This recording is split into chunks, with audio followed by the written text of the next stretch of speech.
Hi. Hey. It's skycat.live. What's up, guys? It's 8:10 in the morning on a 9/18/2024.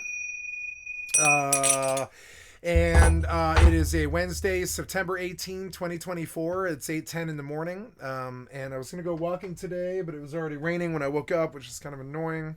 And it's cold. So maybe later today the sun will break through the clouds and I'll take a break and go walking and stuff. So I'm up a little bit earlier today than I normally am. But yep, and today I'll be playing some WoW Hardcore and some EvE and some FFXI. And today's the best day of my life. You know what I'm saying? It's so good. So doing pretty good. You know what I'm saying? Every day is better. Every day is the best day of my life. It's actually kind of crazy. It's weird, but yep. And then we're gonna get drop off the big face here, but just wanted to say hi and I love you. Thank you for tuning in all these days and all this, and if you're an obsessive piece of shit, so be it. Whatever. There we go. And so be it. I've learned to stop fighting the inevitable loserness of the human race. On that note, there we go. And yeah. And so I believe I'm killing a character right now. I just logged in one last time to double check and send out. Oh, my sound is not on the right channel.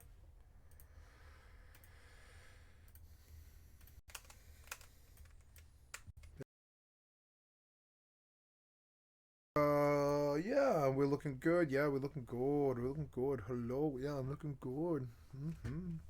I like my skin's doing good. I'm losing weight and doing great. Um, except trouble at the docks, which was where was this? This was in Ratchet. Yeah, I gotta go to Ratchet, huh? No, you messed up the sound. I don't know why you messed up the sound. You mess up the sound every single day.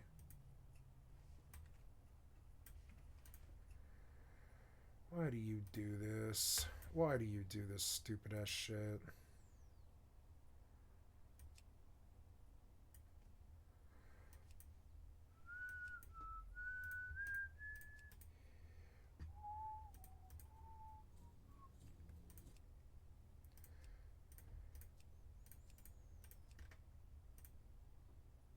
Why do you do this every single day? You suck dick. You don't normally do this, but you're fucking me. All the time. It's so annoying. Oh, look at all that. I might as well go to the goddamn Torn Bluff. Alright. Constantly out of space. It's so annoying. Okay, there we go. Today we will be doing more hauling. Yay! More hauling, yay!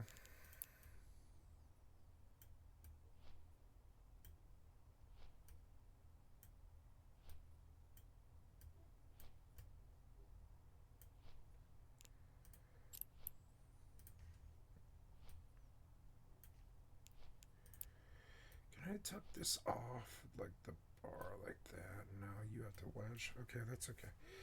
Well, we will be. How are we looking here? Yeah, OBS is looking good.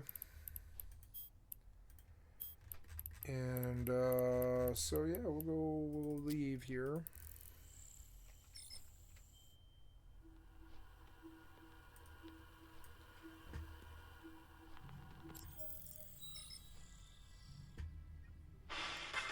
Autopilot engaged.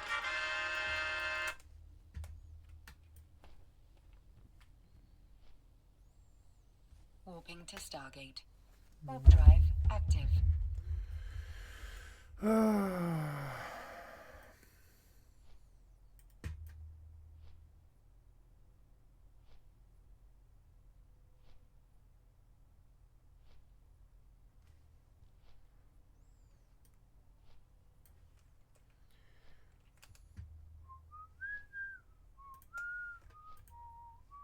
See how this says 104,954 on it? That's not actually the amount of damage you can do. You have an amount of damage that your character can do, and this spell has a coefficient. The coefficient determines how much damage this spell does based on your character's actual damage. So in this case, let's say that Mangle has a coefficient of 20%.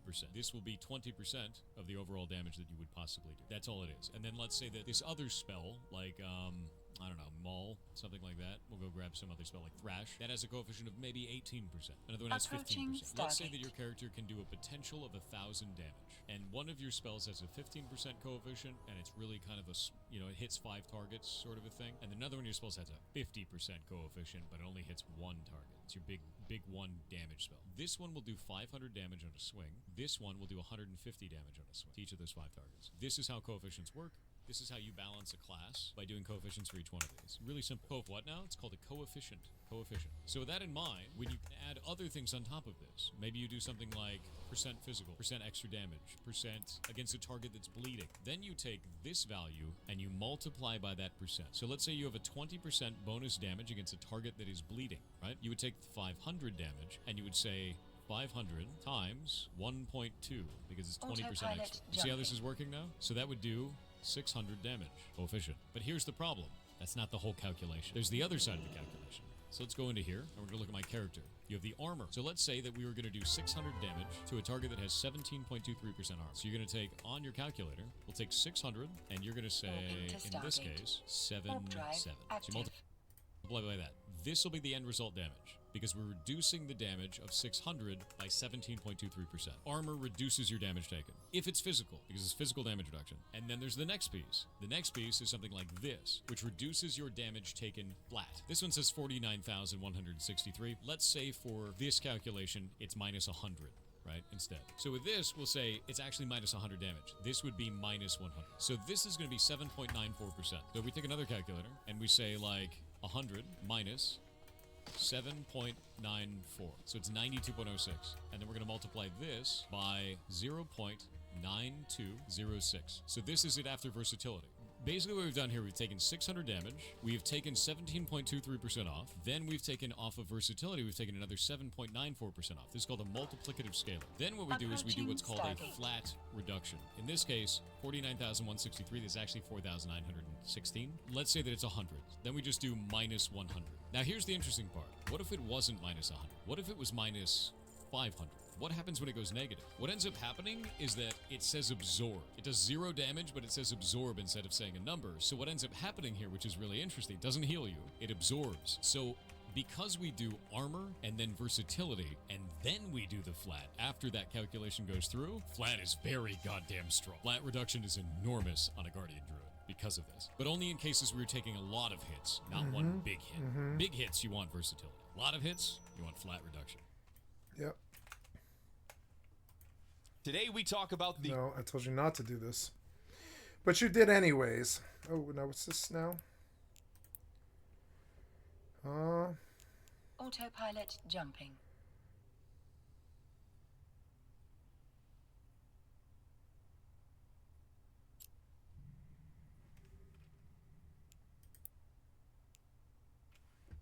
Warping to Stargate. Warp drive active. The fall... I know that Ubisoft died. It's fun. Thank you, Legacy Killer. Thank you, Pirate Software, for the excellent content for my stream. I'd like to sub to your channel.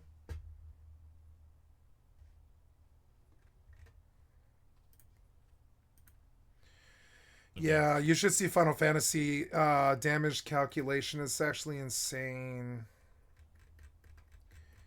Let's scroll through and look, but maybe I can pull it out again. It's like a guide to damage dealing 101. Yeah, FFXI damage dealing 101, right? And so, yeah, a light read, right? A light read about the damage. So... Approaching Stargate. Like the damage, total damage, right? So how damage formula in Final Fantasy works is attack and defense and strength and vit and weapon damage all come together into the same formula to calculate damage. It should be noted that the formula I'm going to give isn't the exact formula that has been found. Players who actually get deep into the game mechanics Mine is a simplified version, nearly all the same, exact except a bit easier to understand. Normally, certain aspects are broken into tiers. So the total damage is W damage, which is first. W damage is your weapons damage rating. So your W damage is weapons damage, plus your F strength, which is the player's strength minus the mob's vitality divided by 4 to 6. And then the C diff, which is the corrected difference, is actually broken up into two parts. C diff equals P diff. I used to read this every day for years. C diff equals P diff plus 0.05 times your level minus the mob level. And the first part is P diff, percent difference. P diff is a number that comes from your attack divided by the mob's defense. After you get P diff, this number is corrected based on your level compared to the mobs, and so you have to compare levels after all of that.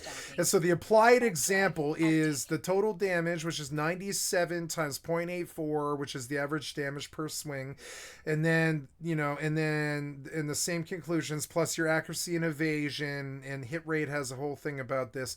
Once accuracy is capped, the next step is to maximize speed, right? And so you do accuracy, then you do haste, then you do food. Food should be chosen to compensate for any other area that you're lacking. Weapon skill damage, another gear set, right? And so, critical hits and sneak attack, the importance of thief sub.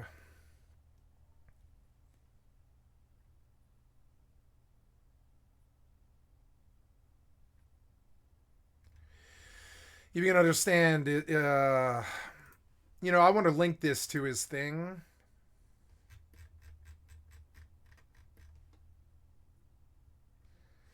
Yeah, damage dealing.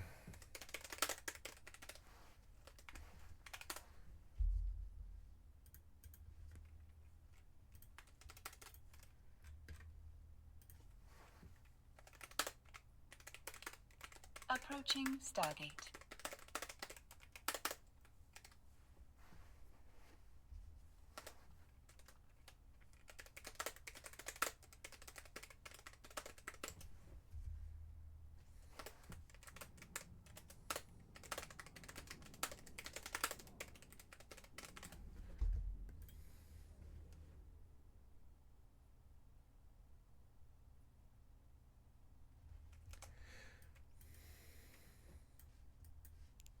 I left him something good.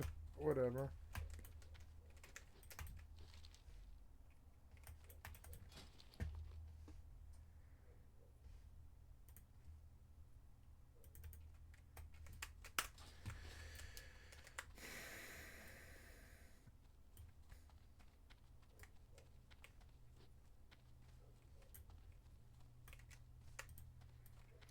He was armory. I came here because I am level 19 and I'm scared that I haven't trained. And so I wish to see if there is a trainer here for rogue, but I don't believe there is because there's no Tauren rogues. What are you looking for? Warp drive active. Nope.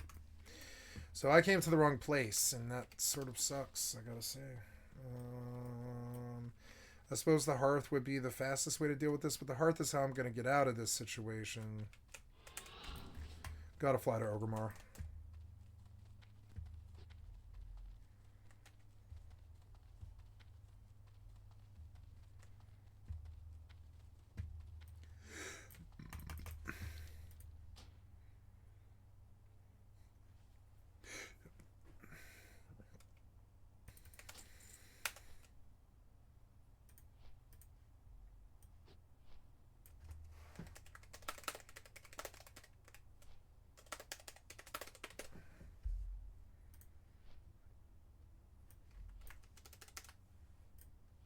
You have such a weird system.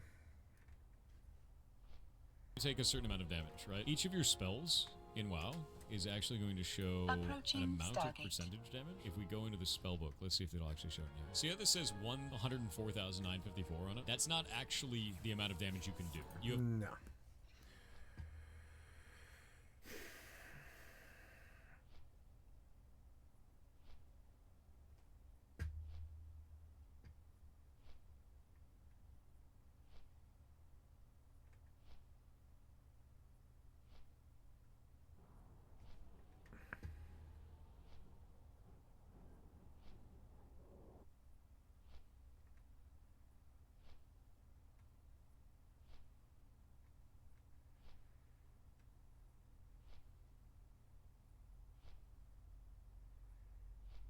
I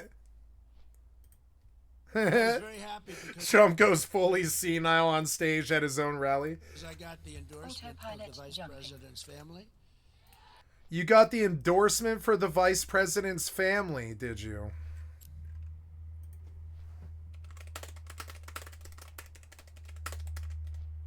Warping to Stargate. Warp drive active.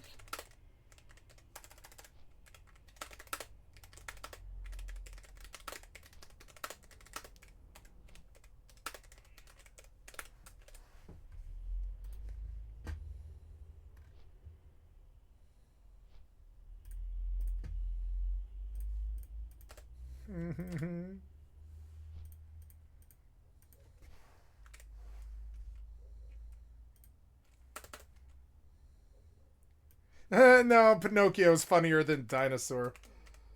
How do you spell Pinocchio? It's such a weird word. Pinocchio. Is it Pinocchio? Yeah. Pinocchio. I'm gonna call him Pinocchio. I mean, it's like literally who he is. Did you, Pinocchio?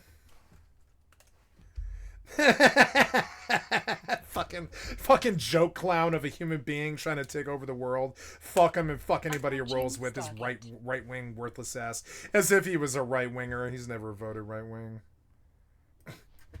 Fuck his weird liar dinosaur fucking trope ass, you know? And fuck anybody who rolls with him. Goddamn worthless loser right wingers. And I got the endorsement of the Vice President's brother. And even Yeah, I'm sure. Yeah, sure. Yeah, sure you did. sent me a contribution.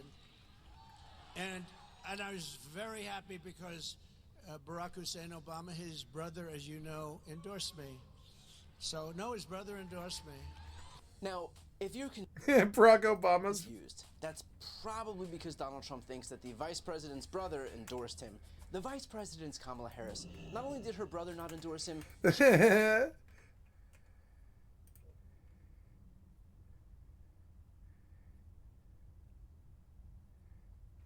Autopilot jumping.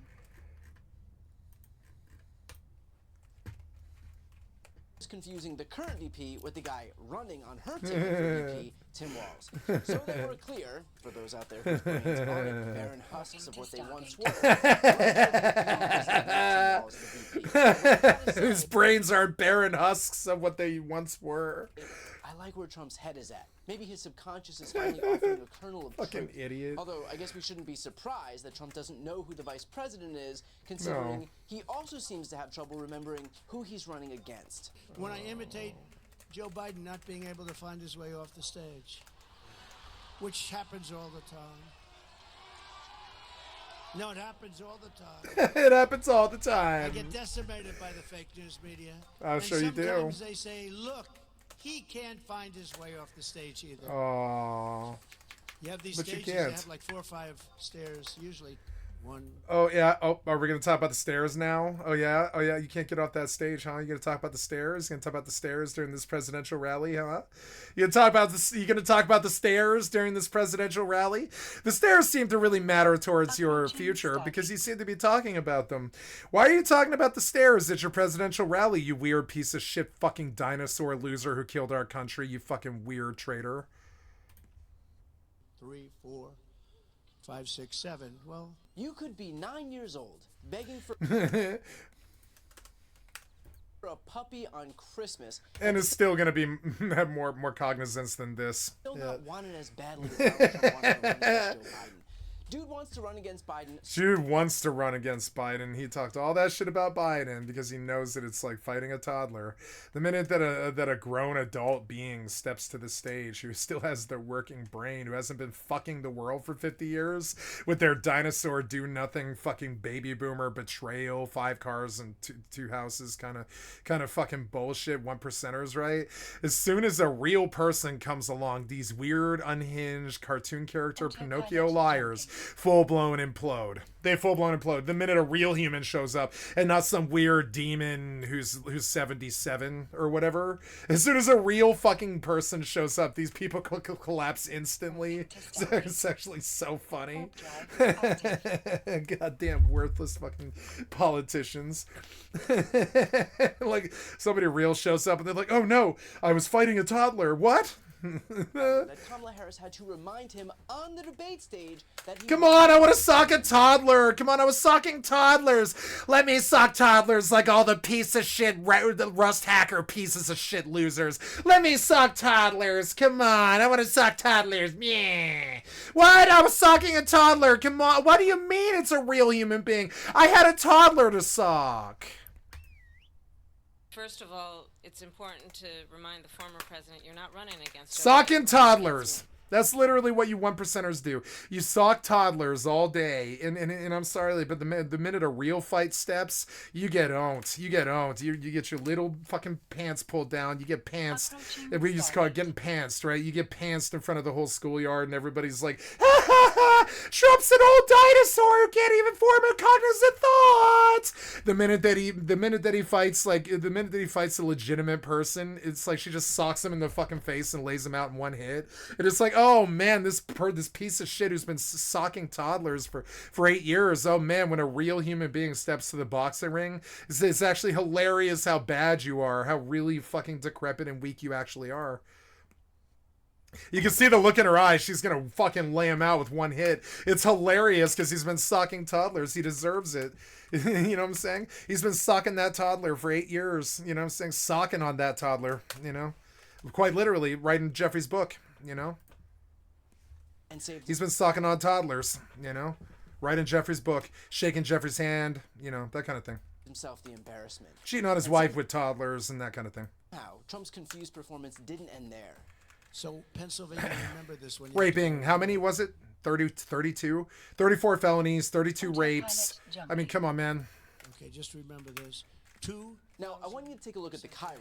How many felonies and rapes has Trump convicted? How many? And I wish I wasn't kidding. Yeah, I wish I was kidding, but no. How many felonies and rapes has Trump been convicted of in total? They're going to be like 46.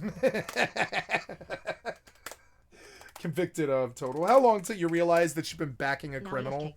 Yes, the case is against Trump, a guide, right? There's the, let's see, there's, so there's the New York State fraud case, excuse me, the Manhattan defamation and sexual assault cases,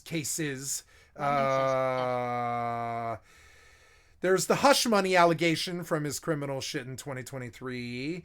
There's the Department of Justice Mar-a-Lago documents where he inflated the value of his fucking McMansion into like 10 times what it was worth, and then wrote off taxes, and now he owes each and every American like $35,000 in stolen taxes. And I wish I was kidding, but he actually does.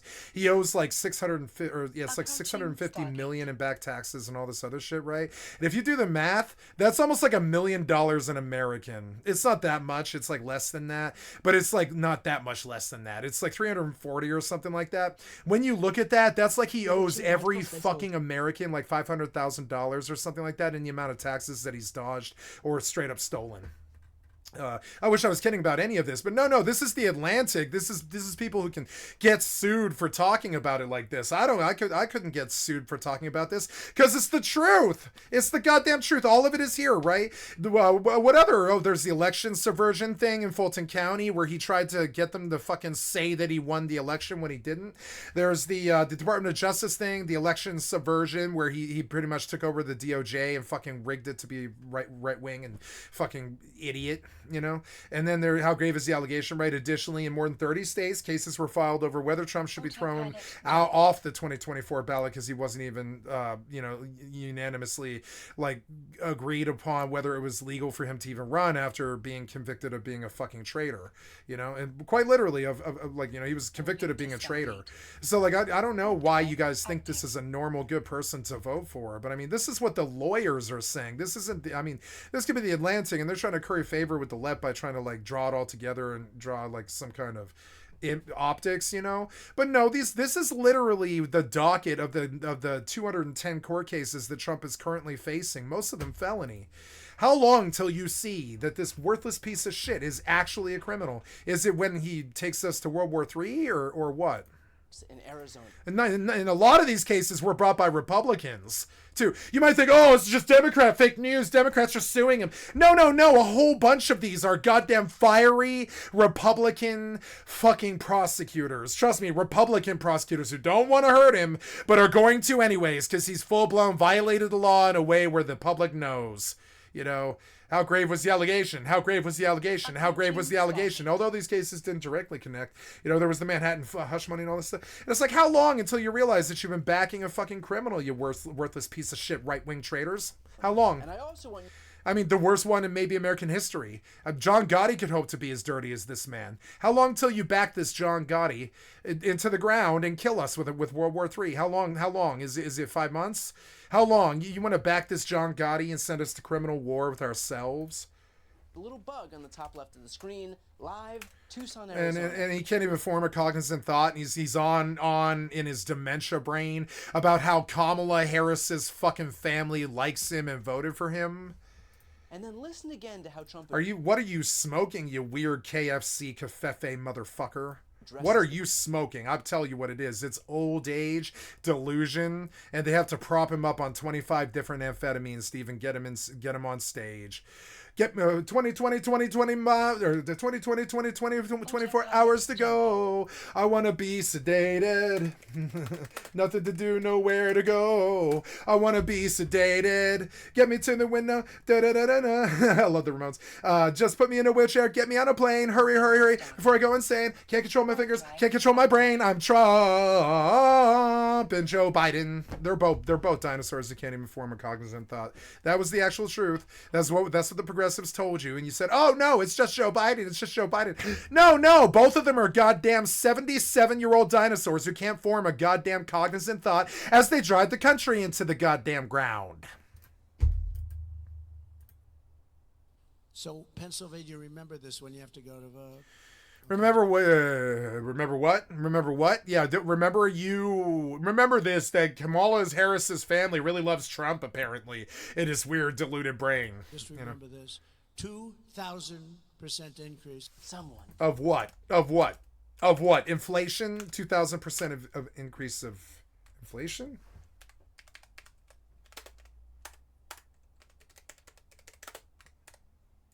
Approaching Stargate.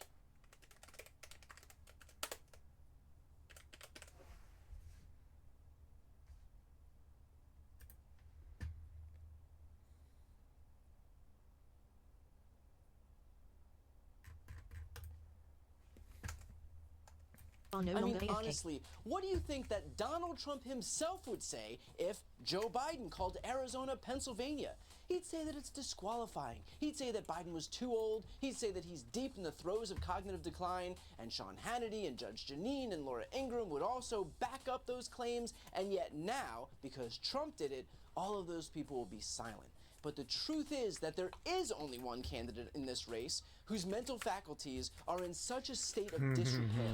I hate to beat a dead horse here, but this is not someone whose mind is operating at its full functionality. No. In Springfield, they're eating the dogs, the people that came in. They're eating the cats. Eat my dog. Eat my wiener. They're eating the pets. You can eat my dog. My hot that dog. live there. And this is what's You and your Republican cronies love hot dogs so much, and you know you talk about fucking hot. You love wieners so much, right? Yeah, you can eat my hot dog. I've got a dog you can eat. happening in our country, and it's a shame. She went out. She went out. Can you form a thought without stuttering? And wanted to let criminals that killed people, that burned down Oh God, you're sleepier than Joe. Minneapolis. She went out and raised money to get him out of jail. It's actually kind of funny that they didn't pick up on it. Republicans are so fucking stupid, worthless, and piece of shit traitor, right? That they can't pick up on the fact that their fucking candidate is just as goddamn worthless as ours, you know? Joe was written out in a day, and Trump could be too, because your shit's 77-year-old dinosaur worthless as well. Did you forget?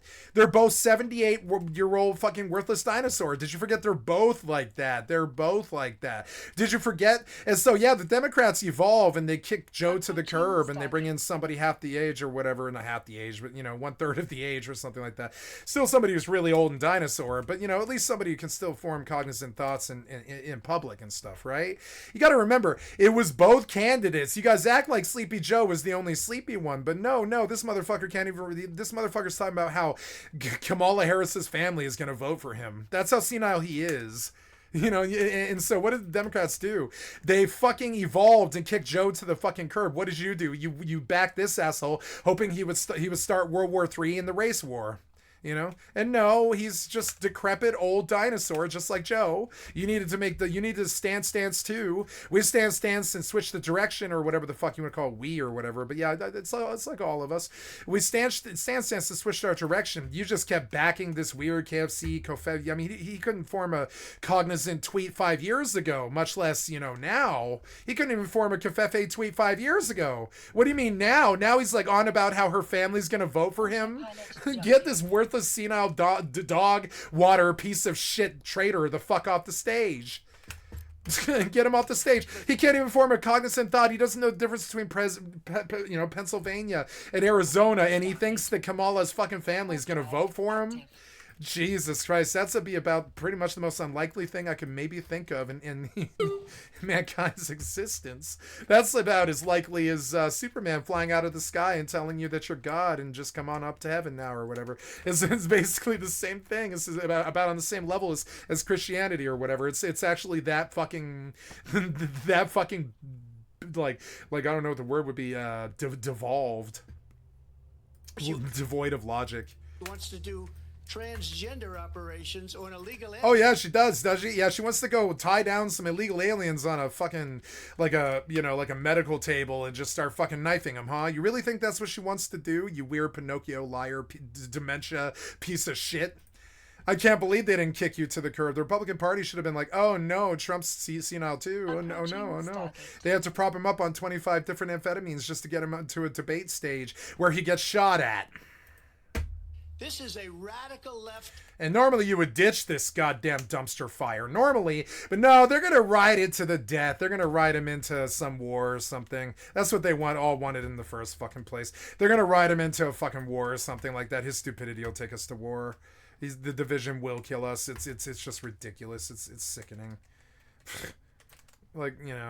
And so you should have switched up stance and come back to the Dragon Ball Z fight. But nah, you got old grandpa in the fucking wheelchair fighting your battles still.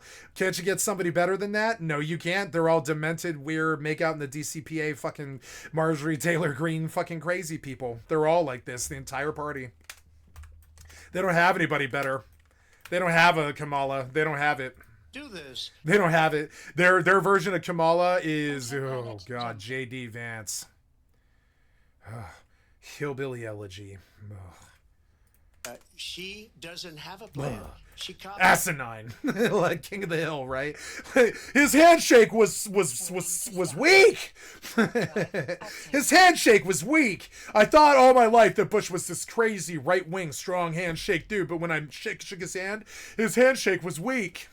And they did an episode about this, King of the Hill, where like Hank Hill has this like existential crisis because he goes to the George Bush rally and he shakes George Bush's hand and he's got this idea in his mind that it's a strong Texas Republican and all this stuff. No, it's a cocaine addict, Washington D.C. good old boy city slicker. What the fuck are you talking about? He skirted out on his military service and lied and shit and killed 3,000 of our own citizens and with 9/11. I mean, this isn't an American. Just like Trump killed 1 million of us with COVID. This isn't an American. It's a full-blown criminal enemy. And if you don't know it, you're a fucking brain-dead piece of shit moron. I don't care if you're on the right or the left. I don't care who you are. If you don't know that this is the enemy, you're stupid. This is the enemy. This is the good old boy, nepotism, senator's son, rich boy, liar, fucking convicted of 34 felonies, cheating on his wife, sleeping with children, in Jeffrey's book, shaking Jeffrey's hand. This is everything that you fear about the bad people in existence, all personified into one thing. It's your child molester, it's your rapist, it's your fucking bank thief, it's your rich boy, senator's son, it's your golden toilets, and your bidet. That this man has never wiped his own ass. He's sat on a bidet his entire life. He's so unlike you. It's not even funny. You are so separate from realities that you would never understand his life, and he wouldn't ever understand yours. He has servants for everything that he does, every single thing, including wiping his ass. You're not like him. You're not. You trust me. The lower middle class Republicans who vote for him are so far from him. It's like you're voting for Scrooge McDuck, but only if Scrooge McDuck was a 34-time felony rapist fucking killer. You know, COVID killer. You know, if Scrooge McDuck was this fucked up, you know, Ralph Bakshi, you know, fucking, like, what am I thinking of? Felix the Cat version of, like, I'm sorry, but it's like, yeah, like Trump is like literally the Felix the Cat version of Scrooge McDuck, and you think he's your fucking friend? Fuck you, you worthless pieces of shit. How dare you back this fucking weird rich boy fucking senator son traitor? He's never had a job in his life. He's never held office in his life. He's never done work in his life. He sat on a bidet his whole entire fucking life. You think you have something in common with him? Pfft, fuck no. His suit is $5,500. That's his suit is probably more than any paycheck you've ever made. Literally, just his suit. You think he's similar to you in some way? No, you're just a fucking deluded piece of shit right-wing cocksucker. You know, just like him. Like this man is not your friend. Your average Republican is your fucking friend. This is not a Republican. This man never voted for a Republican in his life. He never voted for a single Republican in his life except for himself. And you think this weird parasite dino, rhino, came in and took over your party and drove it into the fucking ground is your fucking friend? You want to keep backing him? Please do.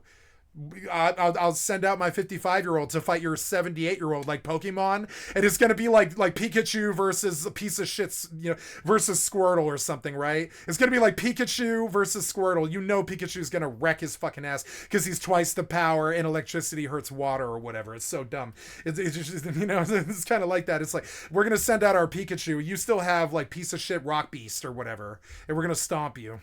That are just, if you can't see it and you want to back this fucking 35-time felony rapist, fucking white cheating, fucking pageant universe, fucking crawling, weird fucking, you know, Miss Universe pageant crawling, fucking pederast shaking Jeffrey's hand on camera and all this shit. You want to back this weird criminal? You go right the fuck ahead. We'll slaughter you and kill the Republican fucking party outright. You know what I'm saying? Don't wheel out hillbilly elegy hoping that's gonna save you. Nobody likes your hillbilly elegy piece of shit southern fucking right wing fucking weird conservative trailer park trash fucking, you know, nobody likes the NASCAR dad fucking cliche. Nobody actually really likes it except NASCAR dads. I'm terribly sorry. America was always greater than that. We were not the sum of our stupidest holes. We were never like this. It was never beer-swilling NASCAR dads who vote for Trump because of the fucking right-wing goddamn, you know, what do they call it? Propaganda and all this stupid shit and weird Fox programming and all this stupid shit.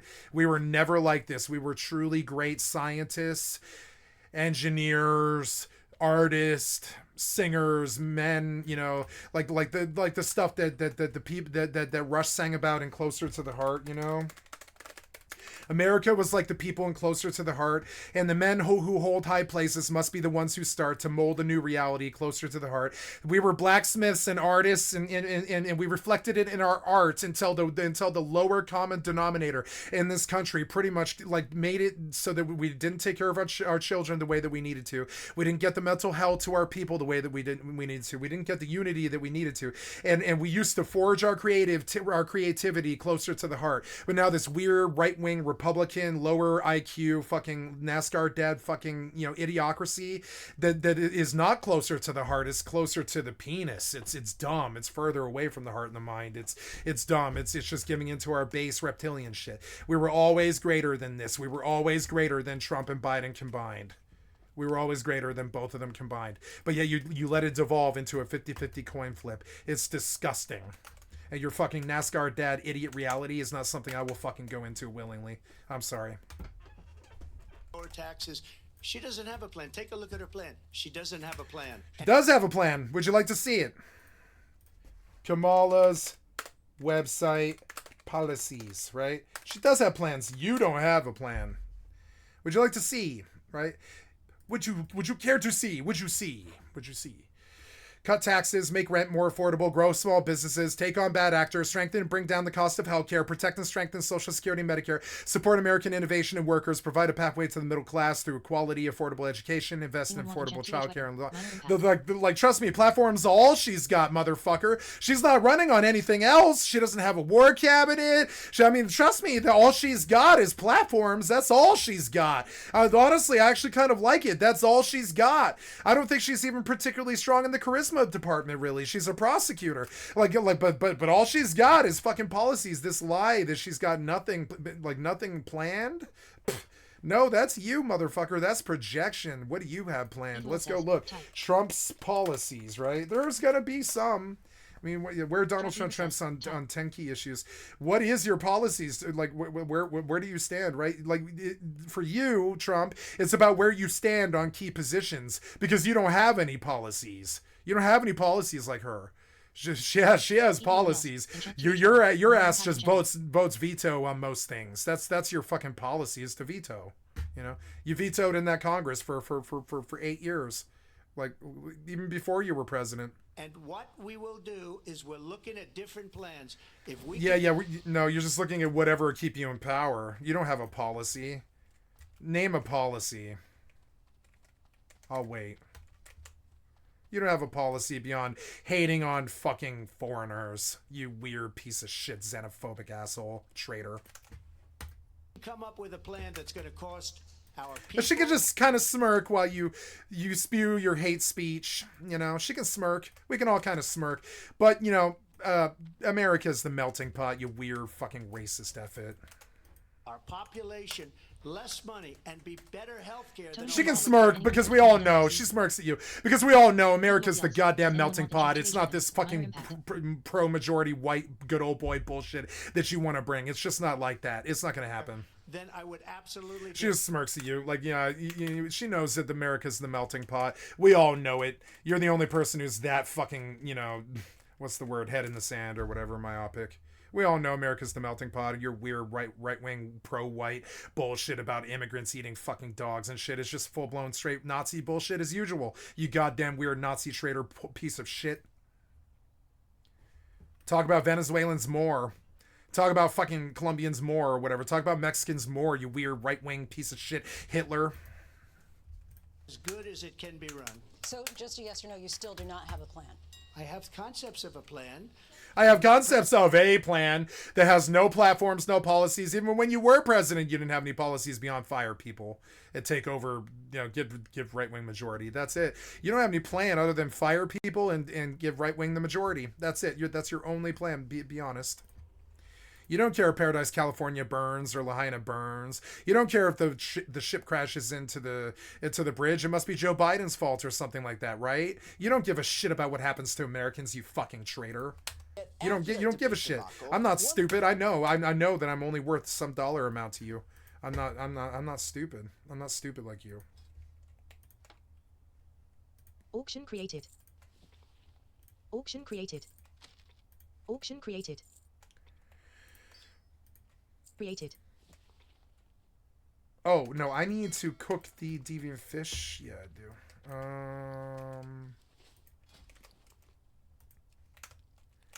But that is a cooking fire. Oh, damn it. Where are the cooking fires? Is that a fire? It better be a fucking fire. Is that a fire? Yes. You create, savor, deviate, delight. You create, savor, deviate, delight.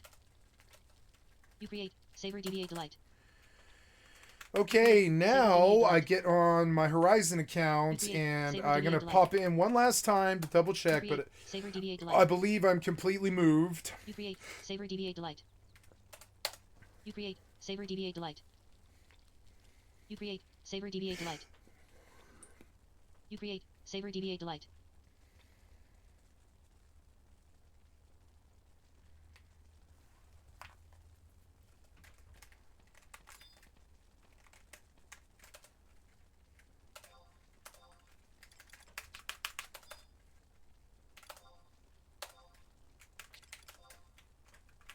Okay, we are fully, completely transferred. It is time to kill a character. I'm going to kill my bank alt of 15 months or 18 months or something like that. I've had it for a while. It's a little bit sketchy when you do this. You're like, did I forget anything? Did I miss anything? You know? But we're going to kill a character, which is always a sad thing.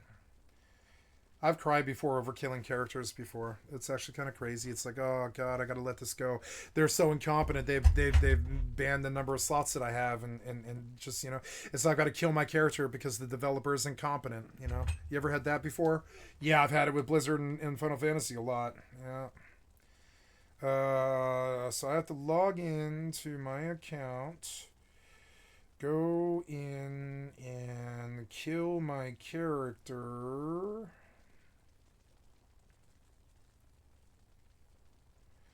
Please open this. There you go.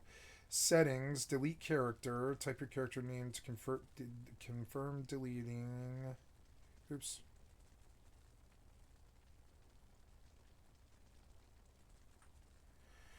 Goodbye, elf. You have treated me well. Okay, there she goes. We gone. We go into select character. Oh, no, she gone. I probably have to relog. That's okay. Killing a character, starting hardcore again, and I'm not fucking up like I did last time. I kind of want to eat one of these deviates just to do, but I'm fairly sure it's going to cost good money. So I'm not going to. I suppose I need to cycle this leather and those cured hides. Yeah, where are the cured hides? Are they in my bank? We'll cycle leather to make chests and stuff.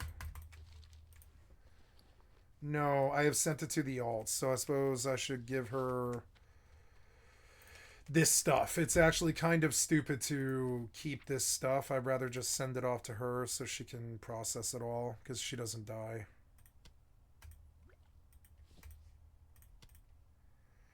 This stuff I do need to cycle, but I'll have her send it all. No, wait, I'm fucking up, aren't I?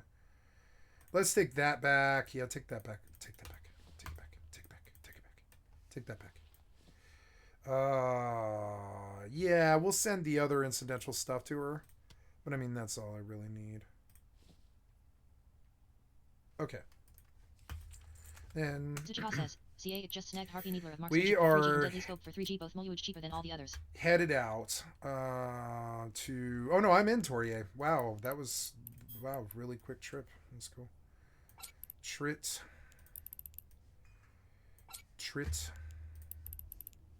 Zuchita says, just got a ding. Okay, undock.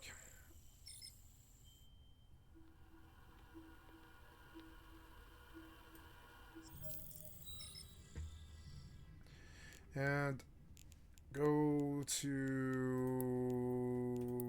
Why are locations not here? God Meteor damn says, it. nice. Going to Jita, Jita. Be doing some space hauling for days, quite literally for days. I'm gonna move a billion ISK around this whole existence, pretty much. It's insane. I've been letting my money kind of fly out to all over the universe, and that can't happen. And I'm gonna bring it all back now. So Walking to Stargate. I guess the easy thing to do is to make cloaks, but I don't really want to. I want to make light leather pants because they'll sell. Yeah, so we'll send the light leather that I had, or I'm sorry, we'll send the cured light hides that I had.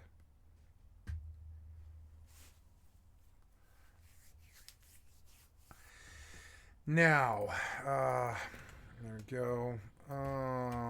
Approaching Stargate. Oh, You look receive at all item, that log HID money. X8. Oh, yeah. You receive item, linen cloths 13. You receive item, medium leather. You receive item, ruined leather scraps. You receive item. Oh, I love this TXP. sound. I love this sound. Ding, You ding, receive item, ding. Ross leather 4, stainless 5 gold. 5 gold. You I'm receive doing item, good. raw rainbow fin albacore X2. Okay. Oh yeah, and most You of it's receive item. sold Having an too. advantage This X20. this economy is picking up as You receive people item. realize Having an that advantage X12. that OTK and them are coming You receive to item. Horde Stride side. meat. This economy is picking up like by the day. It's actually cool. Yeah, all these light hides, they've got to go back to her now because I'm ready to pretty much process like all of this. I should probably send stacks of leather too, kind of. But that's all right. So yeah, she's getting these. We're gonna process all of those. Might as well send it because yeah, and then send. I don't think the rest of this will sell. Actually, we could just Autopilot stockpile this jumping. stuff. I can vendor the bandages. They're not well. They might actually sell. I believe they have been selling. I just need to do a cheaper price, is what it is. I don't need. Well, honestly, it wouldn't be bad to have a couple of Warping to these. Stargate. Warp drive. So I can just send it to a new alt if I die. So yeah, we're just whatever. All right, let's go hear about the jackass some more. Might think that Donald Trump would abandon what had so embarrassed him on that stage. And Yeah, like we would think. Yeah. But no, it's all an act, and it's all a lie. well, this was Trump in Arizona or Pennsylvania, depending on who's asking. And illegal Haitians, and he came in, illegal Haitian migrants taking over a beautiful place. It was so beautiful.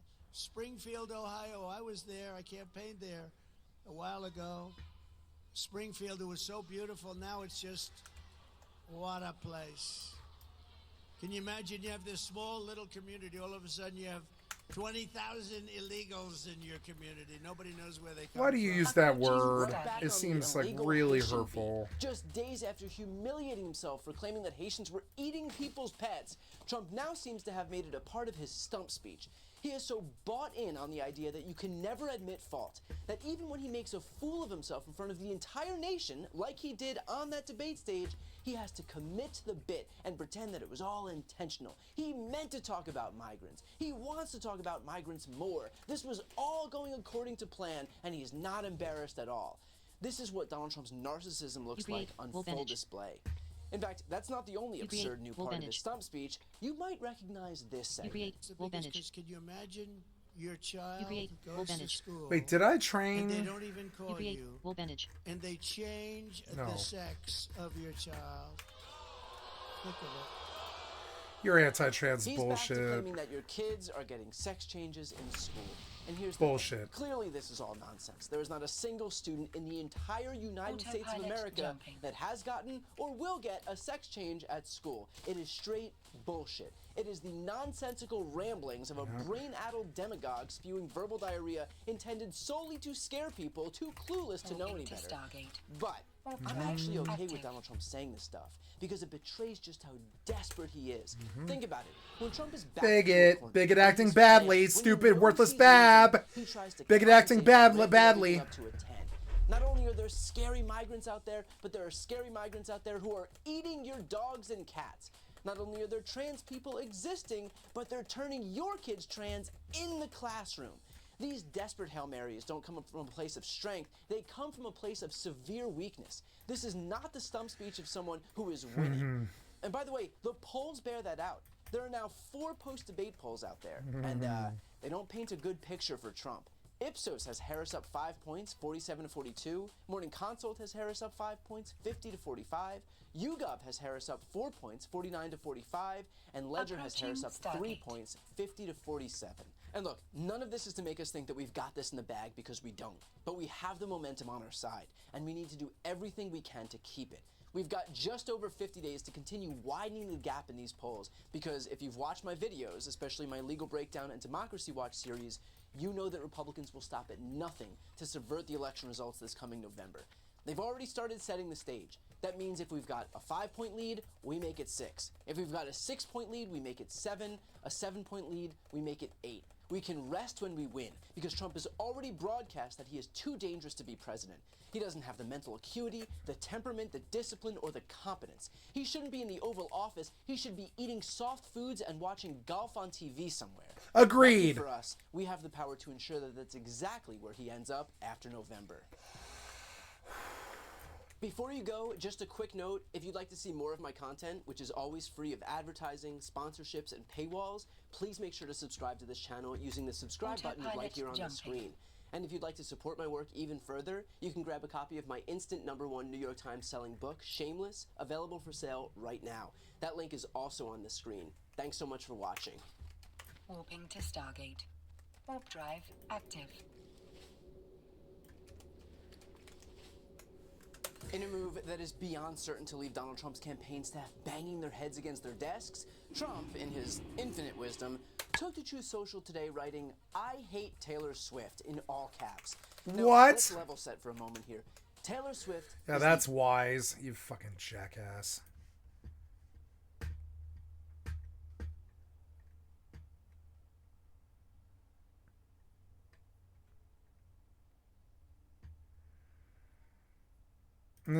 Rocket Slob. Clara, have you been cheating again? Clara! Some iconic moments over the years from gaming cheaters. Iconic ones that Clara! like Cody Miller's GDQ run. I forgot how to do this part. That guy I forgot how to do this part. blindfolded, Dream in Minecraft, Dr. Disrespect and his wife. I've been unfaithful. But as it turns out, while there are these higher profile cases, there are a lot of other instances of cheaters who have gotten caught in various different I have to make a ways, character at now, I'm different sorry. levels and Bear with different me. Scales across all of gaming, especially with the rise of speedrunning in one side of things and competitive multiplayer games on the other side of things. It's not hard to find leagues that have been affected by cheaters. Like, for instance, let's talk about this oldie from Call of Duty 4 back in 2007. It's not an instance of blatant cheating, like having mods in your Call of Duty lobby or using a modified controller or anything like that. But back in the early days of first-person shooter esports, Call of Duty 4 had a pretty big competitive scene with game battles and even ESL hosting events. But all the way back in 2007, one team known as Fat Games ended up drafting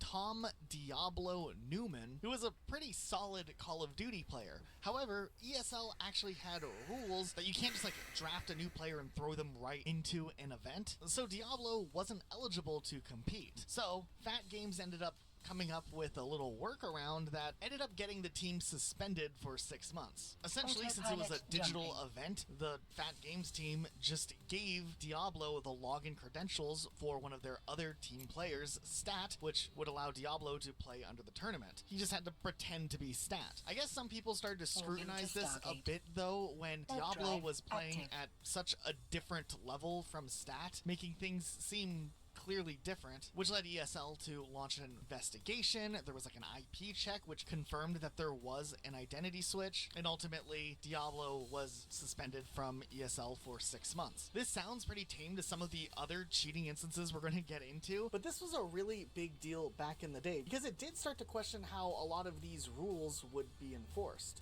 And I guess this team found out the hard way. There's a wild story involving Halo 5 Guardians, and that game already had its own issues just not being stable when it came out, making tournaments difficult whenever things would just like crash or not work correctly. But on top of that, sometimes people would influence the games in a way that they weren't supposed to, and this was actually what happened in an interesting free-for-all event that was pretty low stakes. It was a $300 prize pool, which, I mean, yeah, $300 is pretty nice. But during a free-for-all finals match, some people noticed one player, Rhino, was not doing well. Like, he was doing really, really bad, which quickly led to speculation that Rhino had been intentionally feeding kills to other players in the game, potentially. Matter of fact, as these accusations started to gain more traction, Rhino took to Twitter and openly admitted that he was doing Sorry, I'm so making a poorly in the character. event that he just wanted to throw a little bit, and he ended Just up wanted to giving throw a little 3 bit. kills to one of his friends who was also competing in the free-for-all event. At first, he seemed to kind of defend his actions, insinuating that it wasn't that big of a deal, but as more conversation around the issue started to make its way through the competitive Halo scene at the time, it became apparent that this was essentially collusion, as it was impacting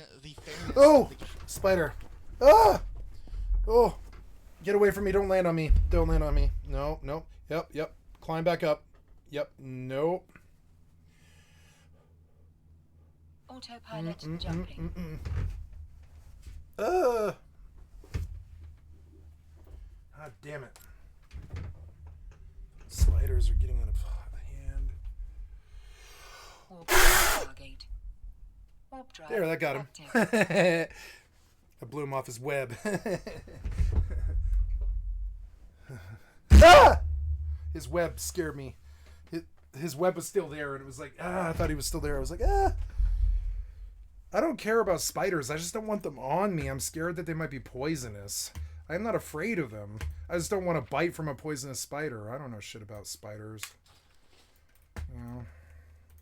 Itself. This resulted in the league that was hosting it, Beyond, to make a statement on their own forums. Rhino would end up getting banned for 1 month, and the free-for-all finals would be replayed with all of the original players minus Rhino. I think the severity of what actually happened would finally become apparent to Rhino, as he would make a post apologizing for letting other people down, his fans down, and also his team that had drafted him. But this did also open up the door for conversation as to how certain leagues handle banning and enforcing certain rules, because in a free-for-all setting it is very hard to clearly tell when someone is intentionally feeding kills to other players, you know, unless they tweet about it directly admitting to it. Now on the surface this one might not look like something that naturally would fall under the classification. I like Rocket Sloth. I think he's good. But when you look at the bigger picture, it does become clear that this definitely is kind of cheating. Nonetheless, this is kind of a cautionary tale from back in 2017 not too many people really talk about, because nowadays there's like real bad cheating instances and some really crazy stuff. Remember back in the day when you would have friends over and you would play in local split-screen multiplayer against each other, and then, you know, you'd be doing really good. Your friends would like you of screen peeking. Well, in 2012, during the League of Legends World Championship playoffs, there was a case of screen peeking, but at a very high-profile level. Now, before I can explain the way they cheated, I need you to understand that in League... Somebody was texting them who was watching the match, who was telling them which way they were going. Legends, the minimap is an essential part of the game. And the way the minimap works is you are only able to see part of the map. It's the part that your team members are in. There's other ways to get vision of the map, but that's too complicated to explain now. But generally, you're only able to see Hopefully we'll be able to get something of value from the well, no, they're no good though. My time's running out. I'll dispatch a salvage team to Whizzlecrank's location on the double. Oh, but if you're in the crowd for these esports events, usually you can see both sides of the minimap at the same time. Whether you are watching it on a live stream on Twitch or you're watching it in person at the event. Now, at this specific event, the viewer screens were set up right behind the pro players. And if the pro players turned around, they were actually able to see this uncovered minimap and gain all the information on the enemy team that they needed. Which almost all of the teams did not exploit, but Azubo Frost, when they played against Team Solo Mid, were caught turning around and looking at this minimap. And Riot would actually investigate this some more and found out the specific spots where they used this information to gain an advantage, and they would end up finding the organization $30,000 US. I think this is a very interesting case of cheating, because on one hand, if you take advantage of screens you're not supposed to look at to gain information and an advantage, you're obviously not playing within the rules of competitive integrity. But on the other hand, also, why did Riot put up these screens right behind the pro players? I never thought I'd make more of this stuff ever again. You've stirred in me a great sense of nostalgia, adventurer. Kind of reminds me of the last time I made a batch of Trog brew. Thank you. But most of them didn't the memories warm my stomach. Restarted anyways, and that's why Azubo Frost was the only team fighting, because they did actually gain an advantage from it. But yeah, I don't know, I feel like there's two parties to play here. H1Z1 is a game that not too many people think about anymore. Bring me 5 lightning glands from but what a any wild storm experience that game ended One up being. Thunderhawk saliva gland from Greater Thunderhawks, and a Kodo liver from any of the Baron's Kodos. Like I said, this stuff has kick. It's the Trog brew that I mentioned to you before. Okay, so the raptor horns didn't work so well, but that's all right. No one got rich on their first try. And besides, I think I found something that'll work even better in my smart drinks. There is a substance called whaling essence, and I think it is the cause of the strange plants and animals in the barrens. Get me some and I'll try it in my drink. I heard the essence gathers in ectoplasmic creatures in the whaling caverns to the west. Hunt those creatures and gather the essence. Oops! Had a little mishap, as you can see. The morning cargo shipment from Booty Bay was huge. Huge, I say. Never seen... Keep dropping that one. I'm gonna have to craft and disenchant soon. I'm running out of full-blown space like that. But level 20 is right about when that should happen. before the license and ownership of the game was moved around a bunch of times. This one's kind of a weird win because a lot of the times when a game doesn't have an anti-cheat system built into it, great games that like blow up overnight can often get destroyed from the inside out when there's a bunch of cheaters in it. And back in the day, one of the H1Z1 developers was actually watching a game in real time, and obviously since he's a developer, he has like access to administrative controls in the game, and he was watching someone who was suspected of cheating, and he was pretty sure the guy was already cheating, but he wanted to make sure and see if they were aimbotting and how that was playing out. But bro was taking forever to find someone to shoot. So the developer literally just spawns a car in for the cheater. The cheater didn't notice that the car had just spawned in. He runs over, he gets in the car, he drives, and finally does find another player. But I just love the attitude of the developer Carto here. There. For the love of God, dude, find the car and just like go drive and get somebody. Oh look, a car! Where'd that come from? There's a dude right there. If you're gonna aimbot, just aimbot and get it over with. Autopilot jumping. That's aimbot. Fucking ridiculous aimbot. Fucking aimbot.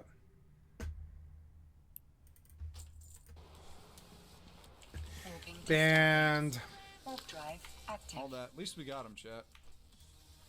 At least we got him. I think there also was this whole arc associated with H1Z1 where after people got banned, they kind of made a post insinuating that if you made an apology video, you could maybe get your account unbanned. This led to a couple of people actually making interesting videos. Oh my god, you actually did it too? You're such a tool. Apologizing for cheating on YouTube, which is kind of hilarious in its own right. And I don't even think those people ever actually got their accounts back either. No, this is kind of a clever troll. Now, a bunch of other people also ended up making like parody videos of those real kill your careers, cheater. Fucking worthless cheater, fucking hacker pieces of shit. Apology videos. So it's sometimes hard to discern nowadays, all these years later, which was real and which were fake. But nonetheless, a really interesting trend that kind of stemmed out of cheaters in H1Z1. Says, what's up, gamers? You that I will never cheat again in this game. I will never cheat again. I was such a fool to do it. And I surely will never make that mistake again. Please, In the early days of Counter-Strike Global Offensive coming out, there was a few pro players getting banned for cheating, but none was as famous as the French pro player Clara was who funnier. played for Titan at the time. He was on a team alongside the players Maniac, Apex, Existence, and Kenny S, who's one of the greatest pro players of all time in the Counter-Strike scene. Now, before joining Titan in summer of 2014, Cooley and his previous team would actually win DreamHack Valencia 2014 and place third at ESL 1 Cologne 2014. So this is a player that, you know, placed very high on some of the biggest Counter-Strike tournaments at the time. And because of that, in September, he was able to join Titan. And the team would start setting their eyes on DreamHack Winter 2014, which was the next big tournament coming up at the time. And this team definitely was stacked, and they were one of the top teams of the year. But everything changed in 2014 when Cooley would receive a VAC ban for cheating. He was immediately suspended from his team and went on to make a statement on Facebook, which read, "As you saw yesterday, I was banned by VAC. And unfortunately, it was justified. I want to say I'm really sorry to all the people who supported me. I am aware that with this my career is now over and my team is in a very bad position." Yeah, you're a worthless piece of shit. At least you were honest in the end, but this isn't going to come back well for you, or it didn't. You know, it didn't come back well for you. This is why I don't do stupid shit like this. I'll break all kinds of laws and rules when it has to come with personal freedoms. I won't ever transgress against another. You understand? Anything that's sort of like cheating and hacking, it transgresses against the other gamers and the developers. You know, it's just bad all in all. And I'll break more rules than you. I'll go to jail more than you, but I'll never fucking harm somebody or do something that actually harms people. That's the difference, and you're worse than me. Deserve that. I've done my time. These people don't do anything. They just cheat. On to talk about how, you know, this hacker convinced him all the pro players were doing it and he only used it for 7 days. You know, just the all the pro players were doing it. Just start yapping about how they didn't mean to do it and blah blah blah. And after that, immediately all the highlights he had hit over the years were called into question. And the most notorious one that I remember was this clip that he hit against Virtus Bro in a 14-15 match point round, where he comes up from CT spawn, jumps up to look onto A side and just headshots this guy, which then would win them the game. Now we never. Well, yeah, but that looked legit. That one looked legit to me, though. That looked like a legit kill. Point round where he comes up from CT spawn. No, he heard him. He heard him. Up to look he knows where he is. No, this is legit. A side nope. Oh no, wait, it is aimbot though. Never mind. Match point round where he comes up from CT spawn, jumps up. I want to see it slow down. No. Well, yeah, do the auto generate, but playback speed, put it at 0.25 and make it big. To A side. Autopilot jumping. No, it's aimbot. You can see it. At no point did the cursor ever reach the guy's head. See it? It's aimbot. It's aimbot and ESP because he would have needed to know. No, it's aimbot because at no point did the cursor even remotely go to the guy's face, which you would need. Zagger says, that it was sus. It was sus. Headshots this guy, which then would win them the game. No, we never found out 100% which moments he was actually cheating in. Yeah, like that one was sus because the cursor never actually landed on the guy's head. I would think that in order to peg a headshot like that, I would like to see it one more time. I would think that. Hold on, I can't lose my character over this. Hold on. I would think that in order for you to land this shot that he made. Now watch him do it in slow speed again. You would need the cursor to go from the bottom of his body to the top. Like, think of it like looking someone from the bottom to the top, right? You could never do it as a tracking shot from left to right without aimbot, which is what he did. He did it with aimbot. But you could land the shot if it was a jump shot moving vertically upwards at the same trajectory and the guy standing still. Your cursor would briefly past the guy's head as you were rising, and you could squeeze the trigger at the right time and kill the guy, like legit, and it's close like that. The movement was calculated like that, but the shot was aimbot because the cursor never actually arrived on the guy's body.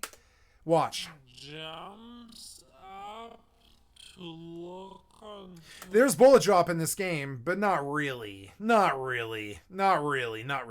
There is, but there's not. It's not this close, no.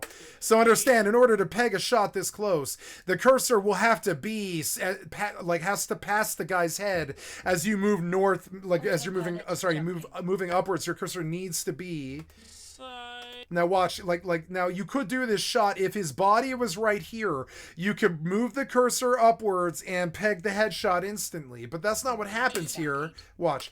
At no point does his cursor ever touch this guy's body. Now there's bullet drop, but not at 3 feet. No. Watch. So, yeah, no, at no point does that cursor touch this guy's body. It's aimbot. You can see it right away. I used to see it in Rust all the time. I'm like, yeah, no, at no point could he have done that angle. Could he have done that shot with those physics? You see it all the time, and your gamer brain rejects against it, and you're like, cheater, hacker. And they're like, no, you're playing too much Rust and stuff. But no, your brain will tell you if physics are possible or not. If you have a good brain, your brain will tell you that the shot that just happened was impossible. Yep, and it's weird because he doesn't need to fire more than one shot because the headshot was so perfectly aimbotted that the first shot just full-blown killed the guy, but his cursor never touched the guy. And it wasn't because his body moved past the cursor or in front of it or something like that. The cursor never touched the guy, which makes it technically impossible for that shot to actually hit without aimbot. Aimbot's what he's going to say, but at first it was going to be in question, right? Headshots this guy, which then would win them the game. No, we never. I like his partner better. His partner's a much more skilled gamer. I don't like Rocket Sloth himself. I think his partner is much better. I think his partner should have taken over this stream, or they should have separated. It's weird to see duos. I wonder if they're in a gay relationship, maybe. I don't know, but like, yeah, that duo. It's a good duo, Rocket Sloth. But I think his partner, whatever his name is a lot more skilled of a gamer than he is. And every time something technical comes up, he defers to him because his partner's a much better gamer. It's weird. You can read it in the way that they talk and everything. This kid's certain of it, and so am I, because he's actually a good gamer. The other kid is not. Which moments he was actually cheating in, and yeah, like we're not sure. He was I'm very certain. I'm not sure what's cheating, what's not. I'm very certain that shot was aimbot, but I'm not certain what else he's doing. No, not at all. Just like how Pirate Software talked about the regional shit this year. But I'm not certain unless I'm standing there fucking like I want to rewatch that Pirate Software video about cheating again. It was actually so good. It was his best work. It's the one that got the most hits and stuff. And it was weird. He like broke down to the second what was happening and the kid bragging about it and all this stupid ass shit. And what kept coming up over and over again is without being there, you can't truly know. That might not have been aimbot. I think the physics worked right where the shot was possible if the cursor had ever been on the guy's body, but he was ESP aimbot. He only, I mean, it's weird. If you're ESP, you would know where the guy's body is, but he had a brief glimpse of where the guy's body is. It's kind of weird. I don't think he was ESP. I think he was only aimbot, which is weird because he used his audio cue in his headphones to get the sweeping aimbot jump kill. The fucking, I mean, it wasn't even a flick shot. It was like he jumped and didn't move the cursor at all and fired at some place where the guy's head wasn't. And that's not how fucking games work. That's not how physics work. It's aimbot. But it's fair to say that, a lot of moments he was actually cheating in, and we probably never will. But it's fair. That was cheating. Which moments he was actually cheating in, and that was cheating. It's cheating. You cannot just hold down the AK for 8 seconds like that and hit every shot. The shit goes to the fucking sky. Sure, he's recoil compensating, but mostly it's a script mixed with aimbot. 100%. It's a script mixed with aimbot. It's not just aimbot. It's a script too. Not only is he aimbot ESP, he's also got a script running. I mean, I don't know. I've never cheated, but I mean, I know what it would take to make a kill like this with that kind of recoil with this weapon. I played 1.6 for like 7 years. Like I know that this weapon, you cannot hold down the key on this weapon. I don't care what kind of recoil compensation you have. Without aimbot, you can't just hold the fucking key down like this. Watch. Cheating and watch. He's like blah, blah, blah, blah, blah, blah, blah, blah. That's not how AK works. You have maybe 5 shots. Ratata, ratatata. Ratata, ratatata, ratata, ratatata is the actual fucking, like, the fucking actual AK fucking scripted rhythm. This is full-blown AK spray, and anybody talking about AK spray is a goddamn fucking moron. I used to say it to Rust cheaters all the time. They talk about, oh, my AK spray is on point, son, and it'd be like, man, you're the only idiot who would ever brag about AK spray. You're a worthless piece of shit tactical loser if you're talking about AK spray. What the fuck are you talking about? AK spray doesn't exist. What the fuck? I mean, maybe if the guys literally if you have the barrel touching his skin, you're gonna hold the trigger down. Beyond that, you're not going to, because past the 4th or 5th shot, you're hitting the ceiling. You're not hitting the guy. Now watch him spray. He's just like watch.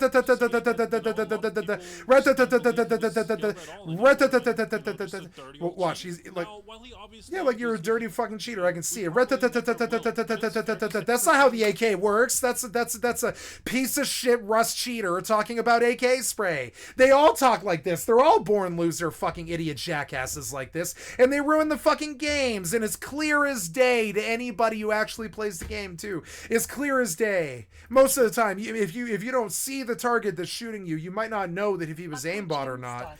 But you know what angles are possible after playing the game enough. And we probably never... This is not possible. You cannot just AK spray dudes in front of you like this. You must crouch. You must start tapping. You get a rat-ta-ta-ta-ta, rat-ta-ta-ta-ta, rat-ta-ta-ta-ta, rat-ta-ta-ta-ta. That's how the recoil of this weapon works. You cannot hold it down. To say that like Rust. Rust was ridiculous too. You can't hold down an AK spray. You can't hold down AK. And Face Punch fucking fixed that, and everybody got pissed. But I'm sorry, you can't hold down an AK and spray and pray. That's not how it works. You're gonna hit the ceiling. A lot of people just see. Look, like he was counting on the AK spray there, and he wasn't cheating on that one. Look, this one's legit, and he knew what the AK spray was gonna be. The guy jumped, and he knew what the AK spray was gonna be. And watch, he killed him in the air. Watch. But it's fair to say that watch. See, like he's counting on the AK spray after holding it down long enough to put the bullets where their heads are gonna be. That's skill mixed with cheating. don't believe he was skilled at all anymore. No, well, he is skilled, though. Look, his game sense is fine. His game sense is that of a champion.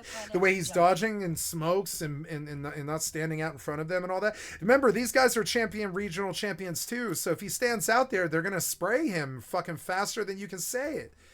And like, you know, and so now while he obviously deserved, but I mean, you can see the ESP. I mean, that doesn't really impress me. I don't need ESP. I can tell when dudes are there. They leave like pixel, they leave like pixel distortion and stuff. Whenever they're like, even if it's far away, you can see if a dude's standing there because they leave pixel distortion on the fucking, you know, on the anti-aliasing. And if they move at all, it puts jagged pixels across your screen where you can tell exactly where the fuck they are.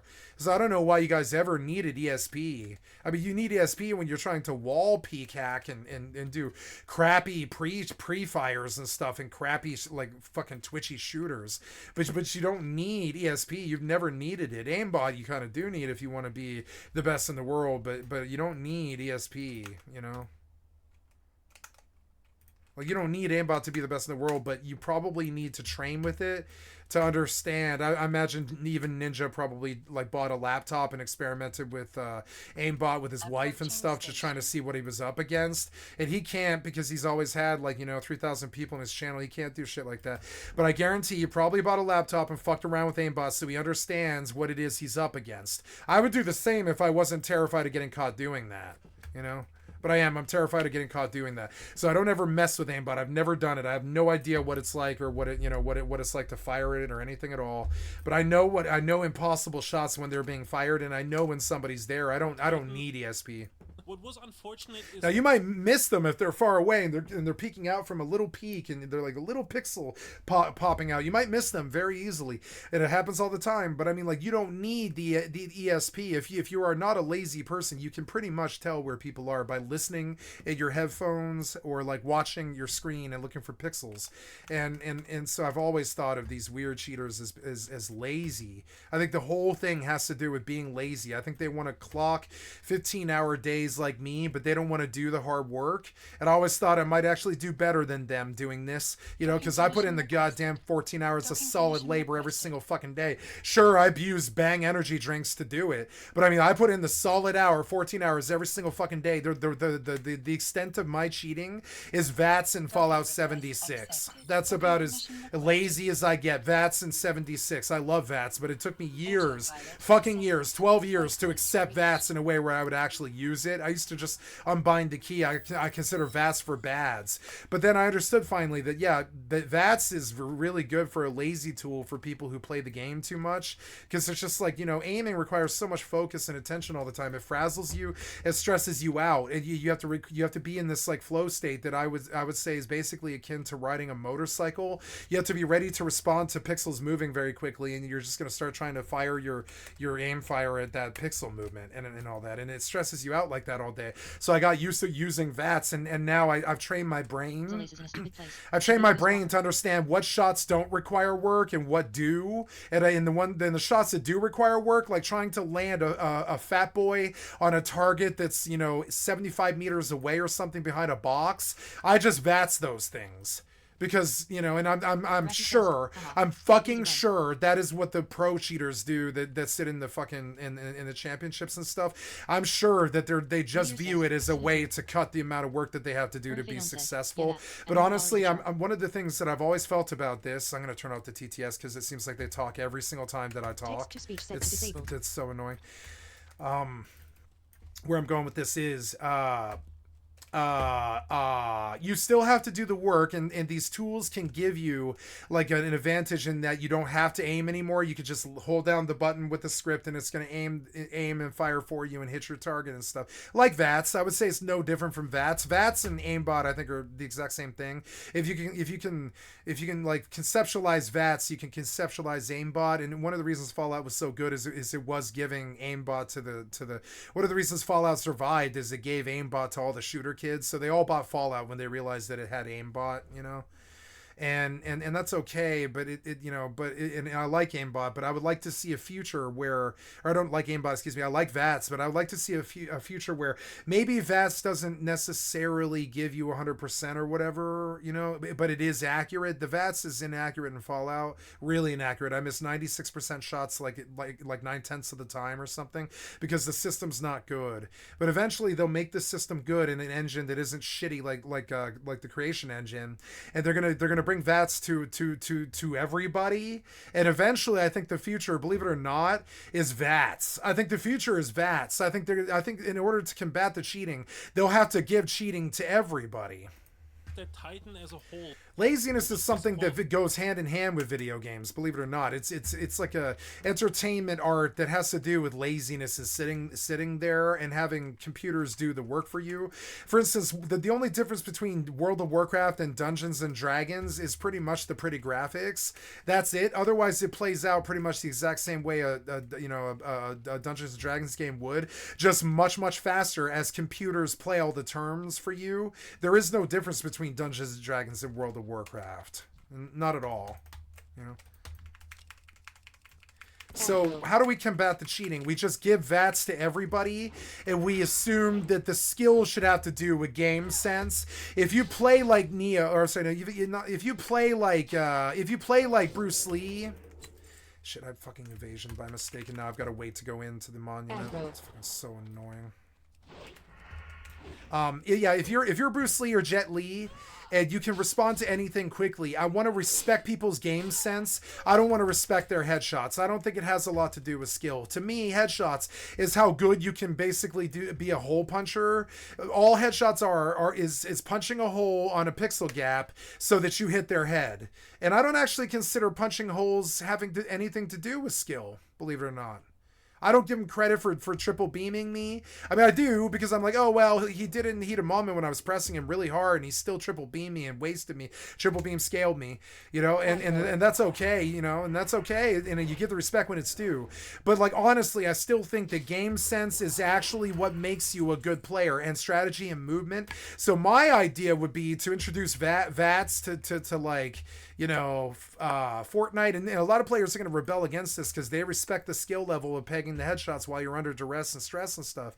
And I, honestly, but I don't see why we don't have a bifurcation of the industry where half the fucking shooters out there just give you auto aim essentially, and it has a lot more to do with you being on the team and you taking care of team members and rezzing when it's necessary, kind of that squad vibe, a lot more having to do with like Fortnite Reload has a lot to do with like playing your team strengths, nothing really to do with your headshots. Now it helps to peg a dude on the horizon with a sniper rifle and lay him out. I do it all the time, but it helps your team, and that is respected. It's where the true respect comes from.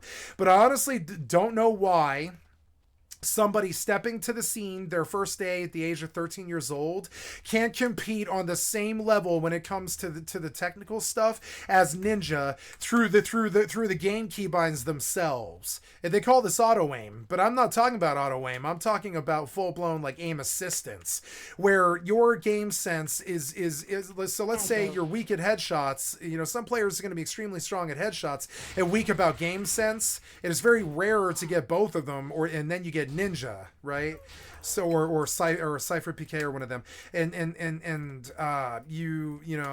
when you get both of them, you get rare. But honestly, I don't want a gap between Ninja and some 13-year-old that just started playing the game. I don't want him running slipshot all over somebody like that. I want the game to assist the 13-year-old to be able to fight the 40-year-old who can peg the headshots with his eyes closed.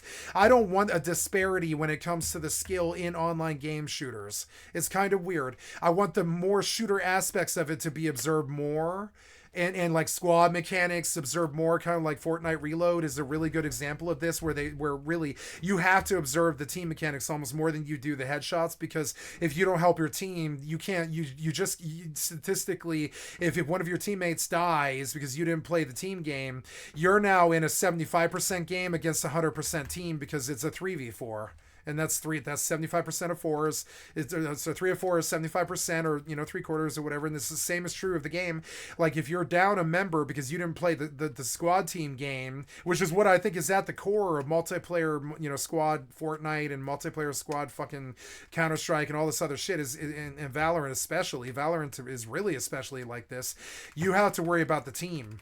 And your team effort it improves statistically everybody's chances there. Honestly, the headshots are kind of a ripoff to new players. They're like a ripoff. They bought the game. I hate the disrespectful developers. I really do. These new kids, they bought the game at like $40-$60. They come onto the market. They take the risk of getting headshotted by Rainbow Six Siege motherfuckers and Rust motherfuckers and Counter-Strike motherfuckers. You gotta love the kids who give the game a try anyways, even though the odds are really stacked against them, because ninja people taught other ninja people how to headshot them all day on YouTube. So you gotta respect the new kids who still come into Fortnite and Counter-Strike and stuff expecting some sort of fair chance. They don't have it. They don't have it unless the developers give it to them. And the developers often do give it to them with stuff like reload or shockwave grenades or ways to get out of problems, or rift to goes or that kind of thing, where they can just peace out if some piece of shit like Ninja Shotgun Monkey pushes them. And so now we need the developers to embrace the idea that maybe we should all kind of be the same. I think we used to call it balance. I think we should all kind of be the same, and sure, headshots should be respected, but I think every player should have the capability, like the VATS capability, to land a headshot when they want to, and they should be respected for their team play, their movements, their kiting, their mobility, their knowledge of the level, their all that other stuff. Like they call it game sense. I think the game sense should be what you're respected for, not the triple beam headshots. But the toxic little piece of shit fucking headshot ESP aimbot gamers who gamble on CS:GO skins and ruin Rust and suck dick and destroy the games that they play are just ruining the gaming because they cannot give a fair chance to anybody. I would say the modern gaming and on a competitive PvP level is about not giving your opponents a chance to respond. That's what those triple beam headshots and all the aimbots are about. That's what all the team matches in fucking Apex is about. Like, it's just crazy. And yeah, we respect the skill for you to triple beam that guy from a distance like Ninja with a sniper rifle or something. But overall, I don't think it should be that big of a sweeping thing in the gameplay itself. You have respected twitchy gameplay too much. I want game sense respected more now. I could give a flying two shits about your press W loserhood and what you did to gaming and your generation and the people that you sell games to, and what they did to it. I don't like the braggadocio of the fucking sweet brag of Fortnite and stuff. The brag emotes and stuff. The toxicity, I don't like it. And honestly, the headshots are the deepest part of it. The headshots are the most toxic thing in these shooters, because it just exits your fucking. It's almost disrespectful to your fucking enemy in a way. Only SWAT team members would ever, not SWAT team members, but only soldiers would ever want this kind of zero-sum game where they just peg you in the fucking head before you can even ever fire a shot. But yet that same SWAT team fucking dishonorable gameplay translated to pretty much every shooter. And it's kind of weird. And they all camp, and they all headshot, and they all roof camp, and they all throw knives over fucking, roofs and stuff like this, and throw grenades over roofs, and they all pre-fire and all this stupid ass shit. When honestly, I don't think that should be a sharp side of the gameplay. I think those should be the weak sides of the gameplay. If the gameplay boils down to such a specific chess game match thing like that, you should still be able to headshot the guy with knee-jerk fucking 360 no-scope headshot, 360 spin no-scope headshot fucking accuracy and stuff like I can do. But I don't think that it should be a big element of the fucking gameplay like these weird shooter kids do. And you can see that Grand Theft Auto just put auto aim in pretty much. You can just focus on the guy. You can just full blown target the guy, auto target him, right? Grand Theft Auto has auto target. Fallout 76 has VATS. You can see the developers don't like how twitchy and braggy the kids got, and that toxicity has ruined gaming. And I know you want to sit there and say that I'm bad because I can't triple beam people like you, and it's just a bad talking bad or whatever. But no, this is actually incredibly damaging to the entire goddamn industry. It actually is. The fact that 14-year-olds can't step in and start playing the game when they're brand new against somebody like Ninja is actually a serious fucking problem in this industry that they try and solve with stuff like season rating and all this other shit that they fuck up horribly. They fuck up season rating horribly. Fortnite fucked up season rating horribly. So did Overwatch. Really horribly. Like, I'm still sitting, like, it's weird. I have like 7,000 or 8,000 hours in Overwatch, but I'm still sitting 1490 because I like queuing with randoms. I don't like sitting with the same team over and over again. They make the same mistakes over and over and over again. I want something new, right? And so I only play with pugs. And since I only play with pugs, I have an ELO hell of 1490, even though I've been 3290 before. It's on 2 different consoles. It is weird that you have to my SR, and you did the exact same thing to me in Fortnite. When I stopped paying for Fortnite monthly pass, I immediately got relegated to like level 12, and I only fight people that are like 10 times better than me that play the game 10 times more than I do. That's you fucking up the SR rating. Really fucking bad. Fortnite used to be fair. What made it so great is I came to Fortnite when I was 38 years old, and I felt that back then when I joined, you could still come up against people who were still learning the game, you know?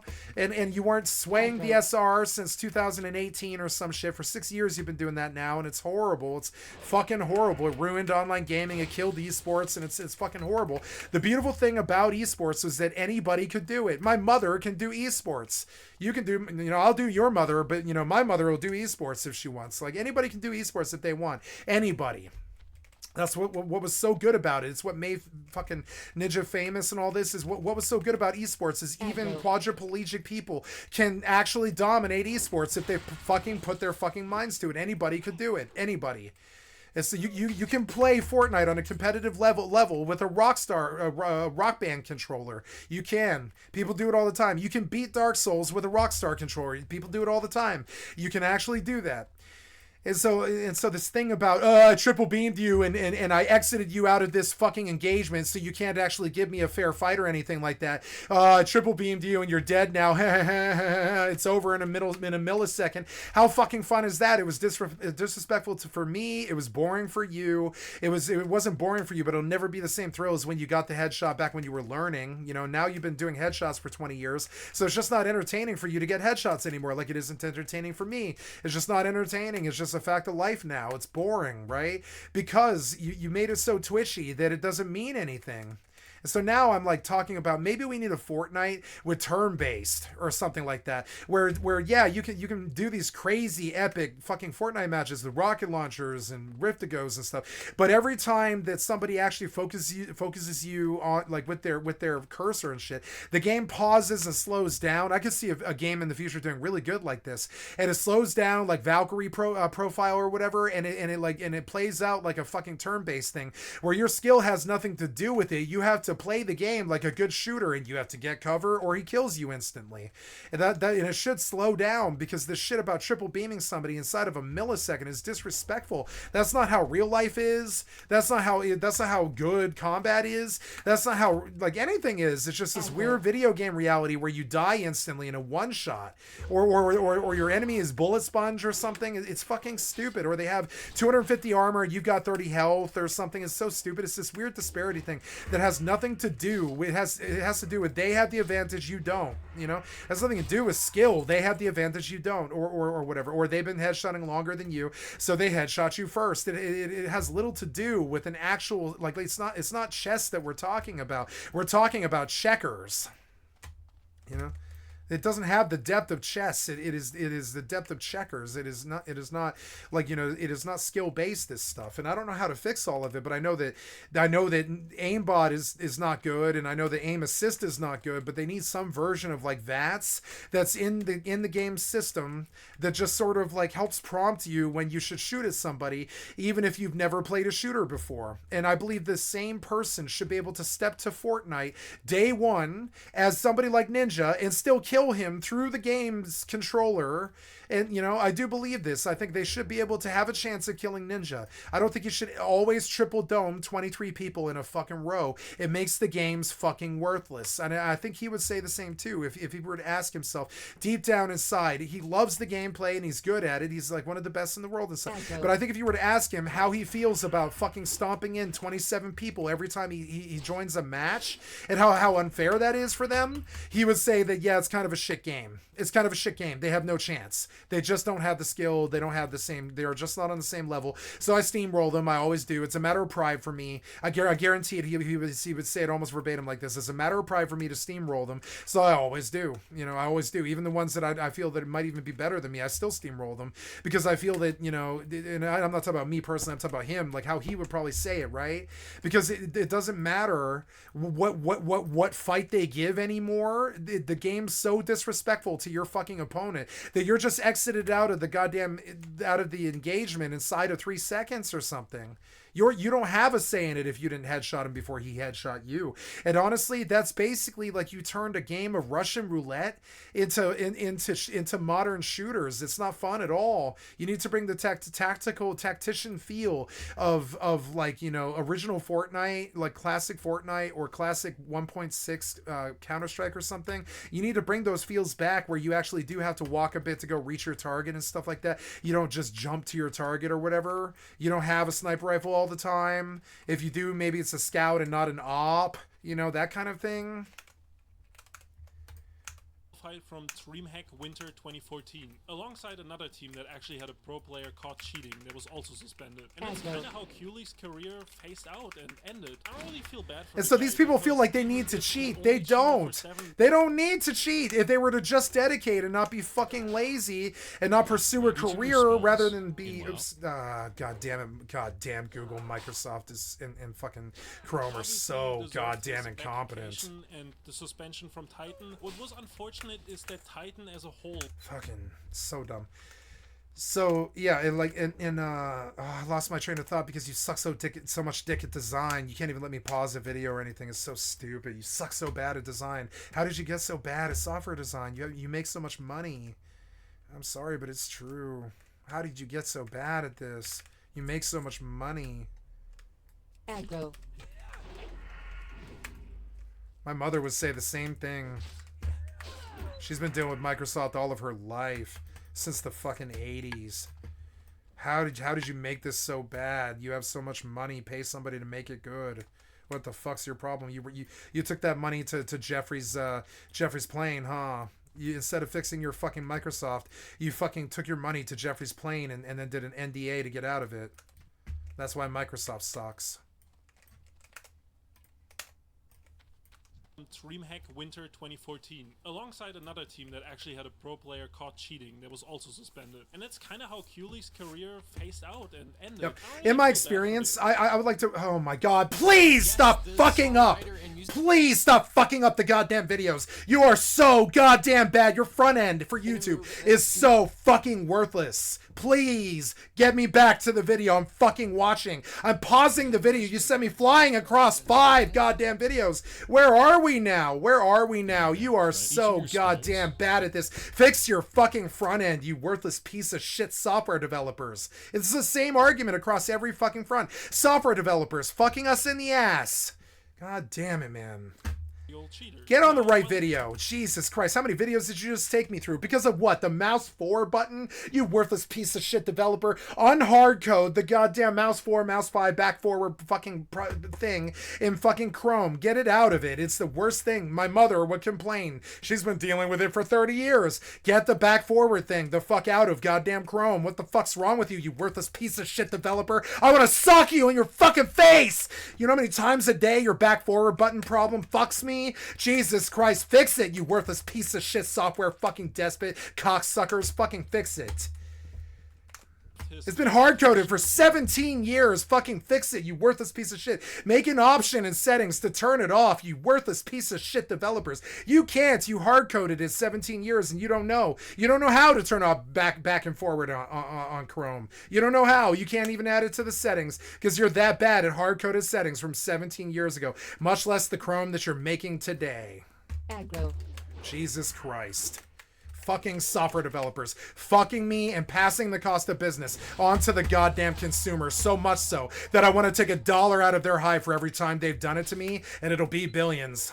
It'll be billions. You understand? I want $1 for every time software fucks me over. You know what I'm saying? Straight full-blown fucks me over. Like, can't give me the right video or whatever. I want $1 for every time you do it. Because it's billions. Billions. From Titan. What was unfortunate is that Titan as a whole was disqualified from DreamHack Winter 2014, alongside another team that actually had a pro player caught cheating that was also suspended. And that's kind of how Cooley's career... So I want to wax intellectual here about cheating, but I can't seem to pause the goddamn video without going 4 or 5 videos forward and back. It's like 3 videos forward, 2 steps back, huh, on Google? Oh, you really deserve those hundreds of billions of dollars that you have, huh, Google? You really do. How you as you hard code mouse 4 and mouse 5 to Google Chrome, so it fucks us all in the ass every single day for 27 years. You're pretty good. You deserve that money, huh? Yeah, you really do. Fucking worthless piece of shit software developers. Fuck you. So anyways, so I want to wax intellectual about fucking cheating, right? In almost every competitive thing I've ever come across, from checkers when I was 5 years old, to chess when I was 8, to, you know, Duck Hunt when I was 9, and, you know, Mario Brothers 3 when I was 10, all the way through to, like, you know, I don't know, Phantasy Star Online when I was 16, to... I believe that cheating has existed across every fucking human existence. If cheating is possible, it is occurring. I believe that, and for you to assume that there's a game that people don't cheat on, they'll even put the tape on the fucking arcade monitor screen if they can. It doesn't matter. I used to do it. I used to put fucking permanent marker on my television screen so I could actually have a cursor in Rust, because the piece of shit software developers are fucking clueless and they don't know what a goddamn fucking gun cursor is in a gun game like Rust. So I used to put a dot on my screen because the piece of shit developer tried to take my right to a crosshair away. So I just said, fuck you, worthless piece of shit face punch cocksucker developer. I'm gonna put a dot on my fucking screen then, just like they used to put tape on the arcade monitors way back in the 80s when the first video game hit, like Super Mario Brothers or Donkey Kong or whatever, right? They used to put fucking tape on the screen because the developers sucked dick back then too. You have to get around the developer. You have to get around the developer. You can't see a straight line because the fucking screen gets so busy at high levels of Donkey Kong or whatever that you can't see a straight line to dodge or whatever. So you need a piece of tape so you can actually stay in your lane to not get hit by random fucking bullet hell, right? And so yeah, since arcade screens, we've been cheating, and since chess was created, we've been cheating. Trust me, cheating is across every fucking venue that it could possibly be at. If you suspect the person's cheating, they probably are. I think it's actually really, I think it's about as common for there to not be cheating as there is for nuclear bombs. I think in any any fucking human construct of anything, be it law or government or games or anything, I believe corruption is deep at the heart of man, and I believe cheating is how most of mankind's business gets done. I think we wouldn't have mankind if it wasn't for cheating. I think we cheat everything that we do, and I think we cheat on our spouses. I think we cheat on our money and our taxes. I think we cheat on everything and everyone. I think we cheat. I think we rob people and take their fucking resources. I think we're cheaters. I think it's something that's far more intrinsically deep in a human's genetic code than sex. I think cheating comes to us earlier and faster than sex does. I think we're cheating by the age of 5 at everything that we do, but I don't think we learn about sex until we're like 13 or something like that, right? I think cheating is deeply and more fucking deeply ingrained in human behavior than sex is. And so when these idiot fucking this idiot generation, I'm sorry, but I think of them as idiots. They were raised by a lower education value system, and you can tell by the way that they're fucking naive, and they act like they're surprised when these fucking jackasses get caught cheating, right? And I'm sorry, but you're just young and naive, and you were raised by social media and a bad education system that just didn't teach you how really rampant cheating is across every single fucking human state of affairs since the dawn of time. And if you act like, I'm sorry, but these weird basement dwelling nerds, virgins, I swear to God, like incels basically, they're like this naive. They're like, oh my God, these regional champions are cheating, and I'm like, what did you think regional championships were? I'm sorry, you've never been there, huh? You've never actually been a 2-time champ or whatever, like fucking Doc or whatever. You never actually been a champion or anything. You ever won a tourney? I have. I've won like 110 tourneys or something. All of them mostly Texas Hold'em. I've won tourneys, but I've won gaming tourneys, but they're almost all Texas Hold'em. I've only ever won a couple of fighting tourneys and stuff that were unprofessional and just thrown up by friends and stuff. One time I won a Smash Brothers tourney against a bunch of Japanese kids that were hanging out with my roommate and stuff, good friends of mine, who thought that they were better than me at video games, and I'd never played goddamn Smash Brothers Melee before, but I wiped the floor with all of them, I'm sorry, but I did. It just sucks, but it's just like when you play video games too much, you don't suck at them, And so, so I just went to the top. I went to the top, and I forced them to play King of the Hill with me, and I slaughtered the entire crew. I was like, all right, come to the top then. And they're like, but you've never played this game before. Why are you just sitting up there? Because I don't need to come down to you. You have to come to me, and when you come up to me, I'm going to kick you in the face. That's what proceeded to happen. That's what shooters are. Hold on, I gotta get to the top of this fucking building so I can shoot down at you and I don't get bullet drop and you can't see me and I can just step back and I'm no longer in your field of view, but you're definitely in mine, right? And that's what video games are. It's always that advantage over your target or whatever, right? So like now I'm like, okay, if you think that these regional championships basically aren't dens of cheaters, if you think the WoW arena isn't a den of cheaters that fucking win trade and fucking buy Gladiator like Asmongold and all this, right? Like, or they get it through friendship like Asmongold did. I didn't say he bought it, but well, I did. I've always assumed he bought it, but maybe he got it through friendship and prestige. I want to believe the best of him. But after hearing all the GDKP stories that he told, I believe that he basically win traded and or bought Gladiator, one or the other, or he just got famous, and when he got famous, they offered it to him if he let him in the guild or the crew or whatever. It's nepotism sort of, because I do not believe him to be a PvP superstar. He has a disdain for PvP. So the idea that he's Gladiator is kind of anathema to me. I actually do have 250,000 kills on Alliance side and actually do have Rival and Challenger. And it's weird to watch somebody like that go higher than me. And then once you understand that, you begin to go looking. And then when you get there, all you see is win trading and insider fucking information and people spying on you and telling your enemies and all this other shit. And when you finally do get there to the fucking top of the echelon of whatever it is you're trying to do, whether it's New World ECR or World of Warcraft rating or Rust large clan, I've done almost all of it, like ESO Cyrodiil or I mean it's like when you reach the peak of whatever it is you're trying to do, you begin to realize that they've been cheating for years and years and years and years, and it goes to this to the Olympics, it goes like this to the fucking, I mean I know it's sardonic and stuff, but if you are naive if you believe that the Super Bowl is legitimate. Cheating is rampant across it's more rampant than sex. Cheating is more rampant than sex. And these weird fucking incel fucking basement dwellers who just don't understand real life and didn't have many girlfriends, didn't have many jobs, and didn't live in many states and didn't travel the world or any of this other shit. They're naive. They sat in front of a screen most of their lives and they are very naive, and they assume that the championships are devoid of cheating. And I'm sorry, but that's like saying that Wall Street is devoid of cheating. Wall Street is cheating. That's all it is.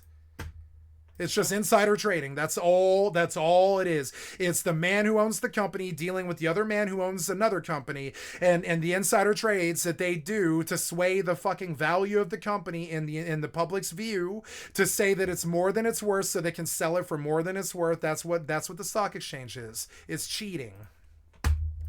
And if you in these weird nerds, and I respect them because they make really good content, right? Look, he's got 134,000 views and 336,000 fucking subs and follows and stuff. But it is naive to believe that these all of these championships aren't basically dens of cheaters, dens of aimbotters, It's naive, and I'm sorry if you thought it was any different. I'm sorry, I've known this since the Call of Duty World Championship in 2005 or something. There's been rampant accusations of cheating since the Halo Championships. It's been like that since goddamn Ultima Online. There was accusations of cheating and gold selling and gold botting and all this other shit against Marquis Dragon in 1993 or something like that. Way before you were a fucking glimmer in your daddy's nutsack. back.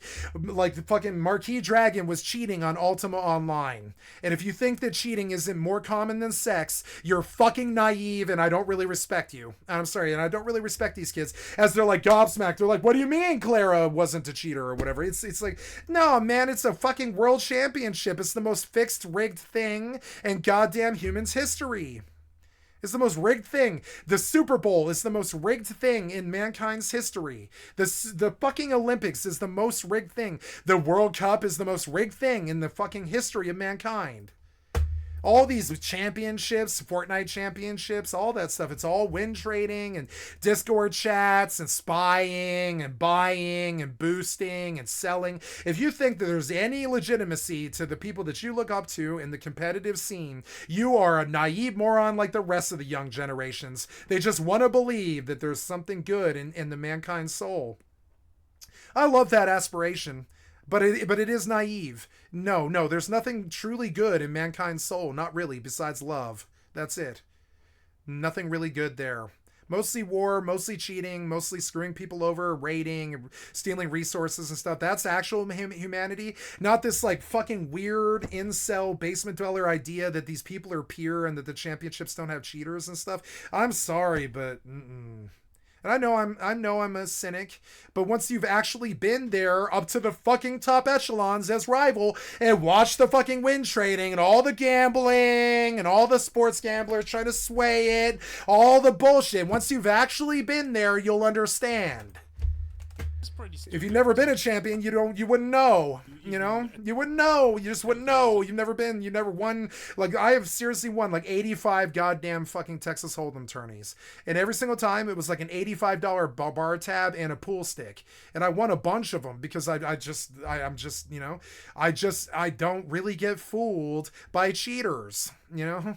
And by cheaters, I mean bluffers. I don't really get fooled by bluffers. I assume that they have what they say. I look at the statistics on my cards. I fucking value myself at like 76, and and if they're sitting 84 or lower, I take the fucking hand and I go all in and I try to scare the shit out of them.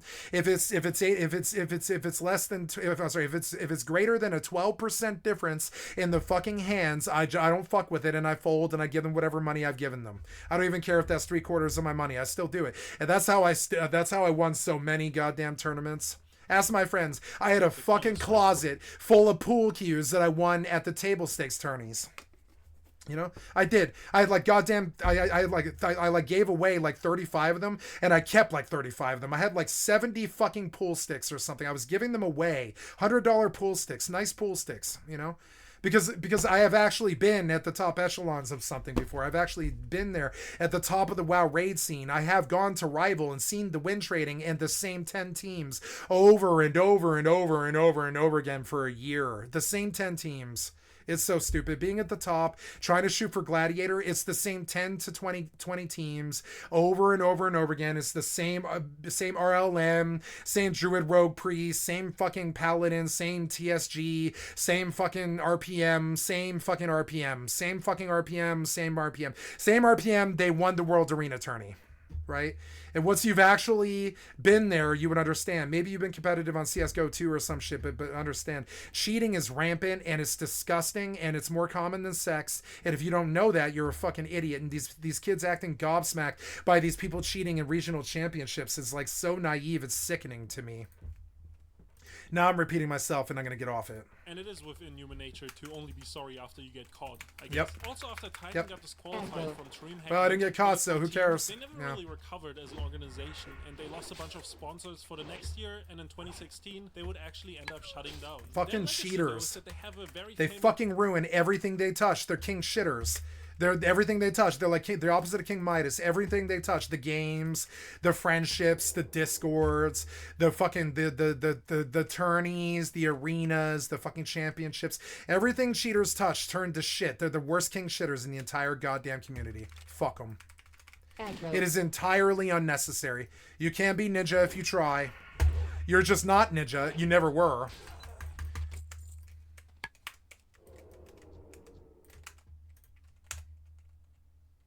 2014 sticker that is worth quite a bit of real-life money and actually very rare. And that's kind of the legacy that Titan has after being brought down by one of their pro players cheating. There also was another incident in Counter-Strike in 2018 when the Indian pro player Forsaken was caught cheating live on stage.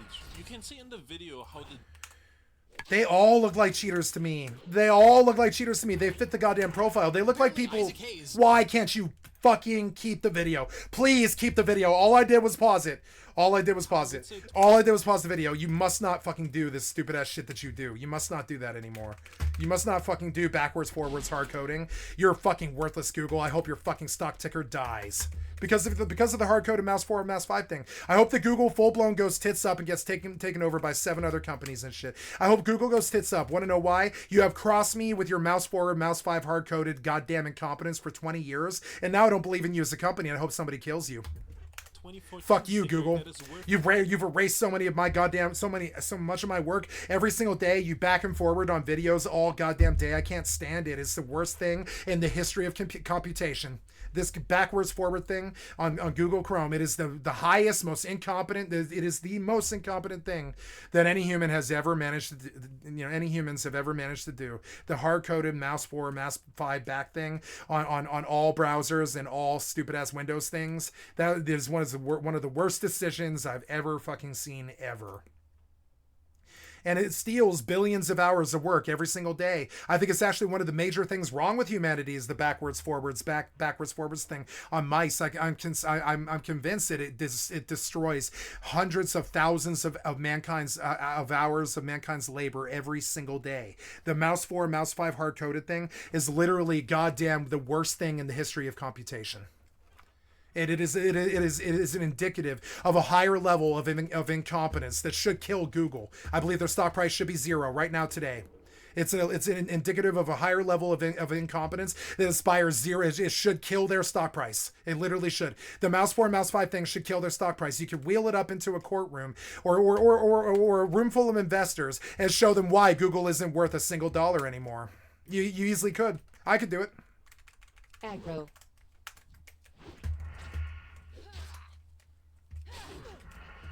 If they can't fix the mouse 4, mouse 5 hard-coded thing on the mouse, why would I trust them as a company to do anything?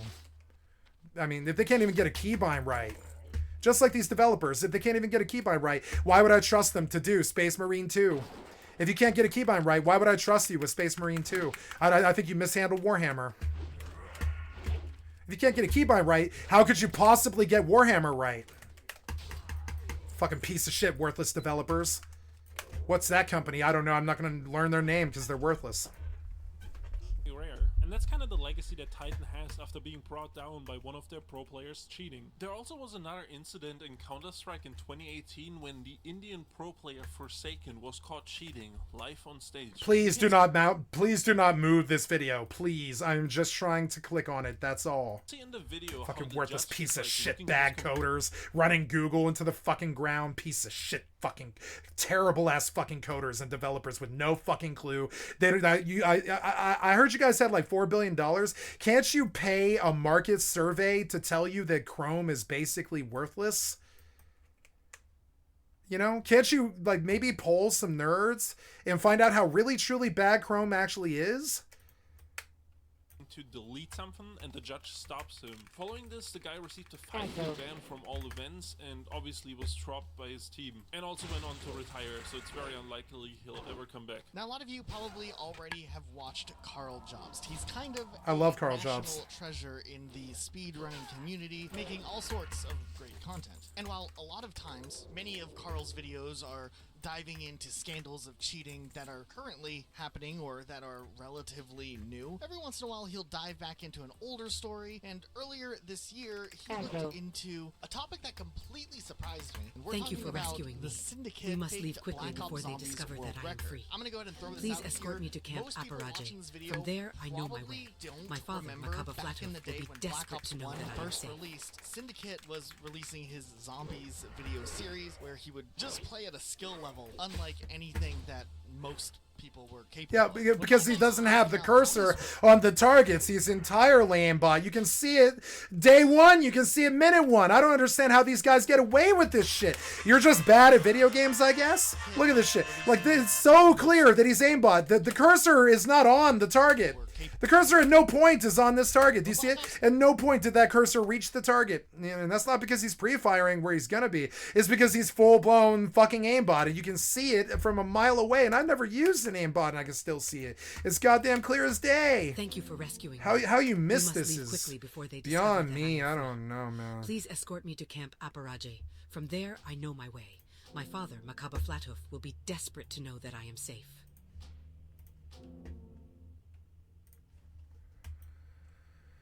I don't really want to go back to Silver Pine. Okay, thank you for rescuing me. We must leave quickly before they discover that I am free. Please escort me to Camp Aparaje. From there, I know my way. I have to go to Camp Aparaje. That is so far.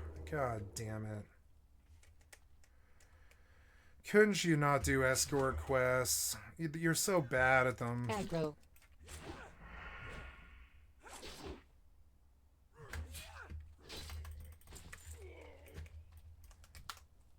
Aggro.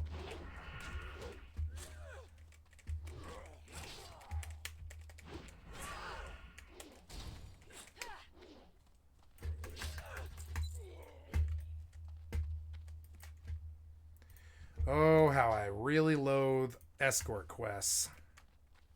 I really wanted to like Caravan, but at its core, it's an escort quest, and I really hate those. I'm going to play Caravan today, but not yet.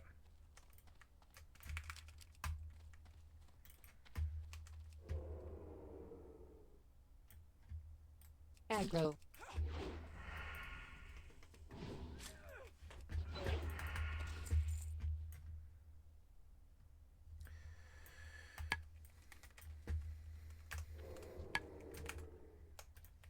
First came out, Zombies was hard. We didn't know all the nuanced strats, and I remember watching Syndicate and learning that, like, training zombies was a thing.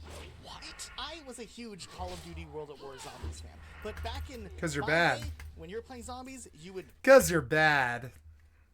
Find a corner with your team, stay in that corner, and stick it out to the end. This strategy alone was groundbreaking, so it showed that Syndicate was like operating on another level. But also, back in the day, Syndicate had this ongoing series where he was trying to make it well beyond level 100 in zombies, which was a crazy goal in itself, but hey, if anyone could do it, this guy would. And he released like a multiple part series where eventually he climbs his way up and pulls it off, actually making it that far. Oh! Yes! Here we go, ladies and gentlemen. Now, Syndicate really gained a lot of popularity back when Call of Duty Black Ops released, and this was like a series he did. But he would see another major boost in popularity a couple of years later when he rode the whole like Minecraft popularity run. Like, Syndicate definitely became extra famous for his like Minecraft series, capitalizing in that first like Minecraft boom of like 2012, 2013. However, lo and behold, people in the Call of Duty Zombies community have been speculating ever since that video series released that maybe there was something weird in Syndicate's Zombies run, and since it wasn't like a straight VOD, you only had these series of videos to be able to dissect and look through to try to gain enough evidence to prove that they aren't real. Carl Jobs has a great video detailing the evidence that was stacked against him and the inconsistencies that lead many now to believe that the Zombies video was faked. And here's the thing. Now, allegedly, halfway through, the game crashed and Syndicate decided to like bring himself back up to that level and continue on by modding his game. Okay, sketchy, sus, whatever. Years later, when that became uncovered, he should have just come clean about it blatantly and easily, but I think the real reason he never really wanted attention on it was that that series was so pivotal in his initial growth, and I think admitting to that would also, well, inevitably be him admitting to cheating, which is what he was doing. And maybe it wasn't just a single crash, but a much more intentional misdirection than whatever he had led on in the past. What's even weirder is that now nowadays Syndicate doesn't really address the controversy. He did do a 10-year anniversary zombies gameplay celebrating 10 years since he did his 100 plus run, which also, I mean, come on dude, you're already having people accuse you from back then. Kind of weird to try to like bring it back up and act like it's not a big topic. But also, I don't know if Pro Syndicate necessarily has the best like track record with some things. I just think to the CSGO Lotto controversy a few years back. I don't know how I feel about this one. On one hand, it's something that happened so long ago that's like, okay, it's just like something that happened, right? You come clean, you admit it, you move on. There's a lot of people in the speedrunning community who, when they were younger, cheated something or, you know, whatever. They told their story, they came clean about it, and moved on, grew from it. But then it's another thing when, like, you refuse to acknowledge it, avoid it, do an anniversary event of it. I don't know. Maybe I'm wrong with this. Maybe I'm too cynical, and if I am, you can let me know. But yeah, I don't know how to feel about this one. Let's play a quick game of were they actually cheating the whole time? Back in 2020, during a Rainbow Six scrim match, a smaller streamer by the name of Franco R6 was accused of potentially cheating on a game on Canal. During the stream, it looks like you can see some boxes here, and his reaction to potentially exposing himself as a cheater is pretty entertaining to watch. Oh, your career's dead. Your career is dead. Your career is dead. The Twitter account COD in 4K posted a stream VOD from a streamer named the Austin US, accusing him of using walls and maybe other cheats. We're gonna go ahead and just play this out, and you can tell us if you think that he was cheating.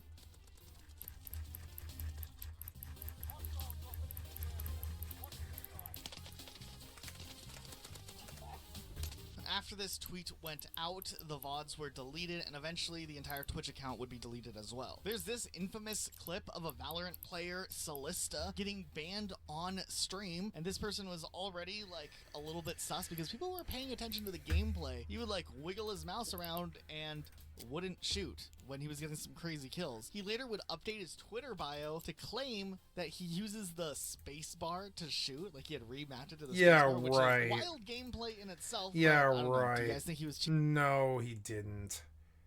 Yeah, right. Fucking liar.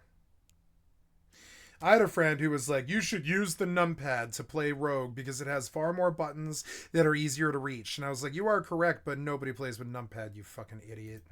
I think Valorant was right to ban him. And then some of you might remember back to a little bit of a more controversial issue. In 2021, the community manager for G Fuel and a Twitch partner, the community manager for G Fuel was cheating. Known as Bryce was essentially accused of scripting or using scripts, Rust, which are basic cheats that essentially adjust things like recoil and are definitely against the rules. They don't adjust things like recoil. They just fire the fucking weapon at a certain fucking keyframe interval so that the bullets are being shot at the ideal, you know, recoil level.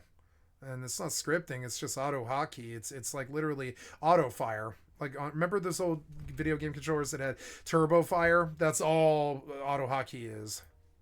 Scripted turbo fire. That's all. I've been messing with auto hotkey since I was 13 years old or something like that.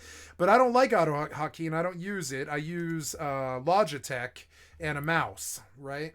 And I put mouse 4 and mouse 5 as auto fire so that I don't have to break my fingers. That's it. That is the extent of the scripting that I do. Rust, and he denied using scripts, even though a lot of people were very suspicious of this. However, no, you can hear a scripter from a mile away because they go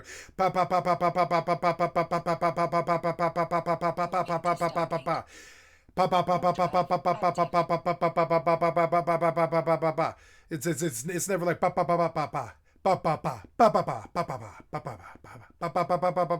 it's never like that. It's always it's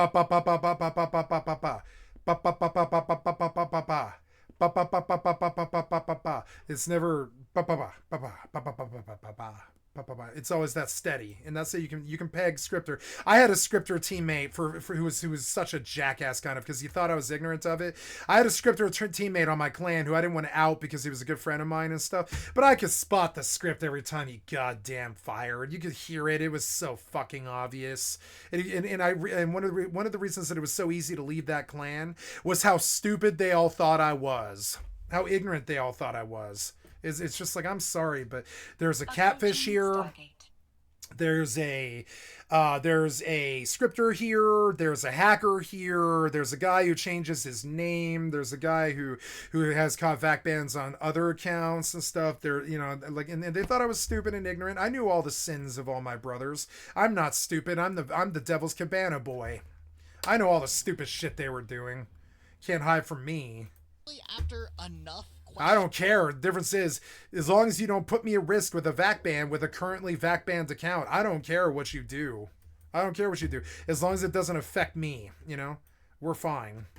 But if you engage in a behavior that even remotely puts me or my clan at a VAC ban risk in Rust, you're gone. You're gone, motherfucker. Whether I'm running the clan or not, you're gone. You're out. You're risk. You are the force that made video games way less fun. Like, literally, you are like the cheater hackers are the reason the game sucks so much, and why the triple anus is dying, and why Russ is dying, and all that stuff. These triple A cheating fucking cocksucker anus people, the triple anus people. They're why the games are so bad. You know, they are. It sucks, but it is. It's like every time they take advantage of live service like that, they hurt video games more. If you really love this stuff and you play video games all day, you wouldn't hurt it like you do, you fucking weird traitor pieces of shit. Just like that fucking president that you fucking support.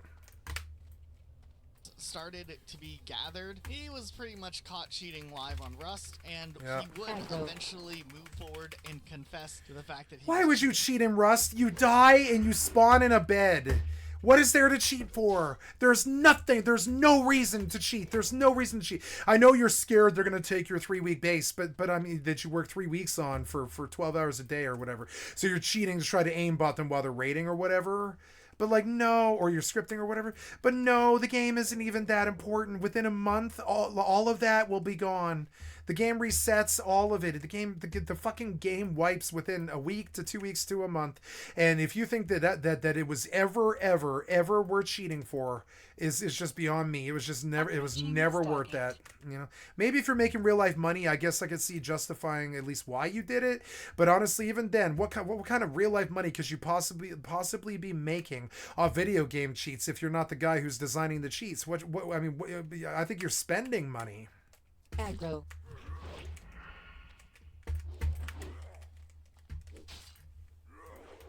Now, there's this thing where, like, so what reason could possibly be good enough to fucking cheat on Rust? It's the only reason is that your penis is small, your skill is low, and your IQ is low. You know, there's no real valid fucking reasons. There's nothing there. There's nothing to attain that isn't gone in 4 weeks. And I know you're like little 15-year-olds, so 4 weeks is a long time to you, but 4 weeks is not a long time. Downplay how much they were cheating, or they say that they only had just tried out cheats for the first time. Not sure if I buy that, but what do you guys think? Nope, liars, cheaters. Yep.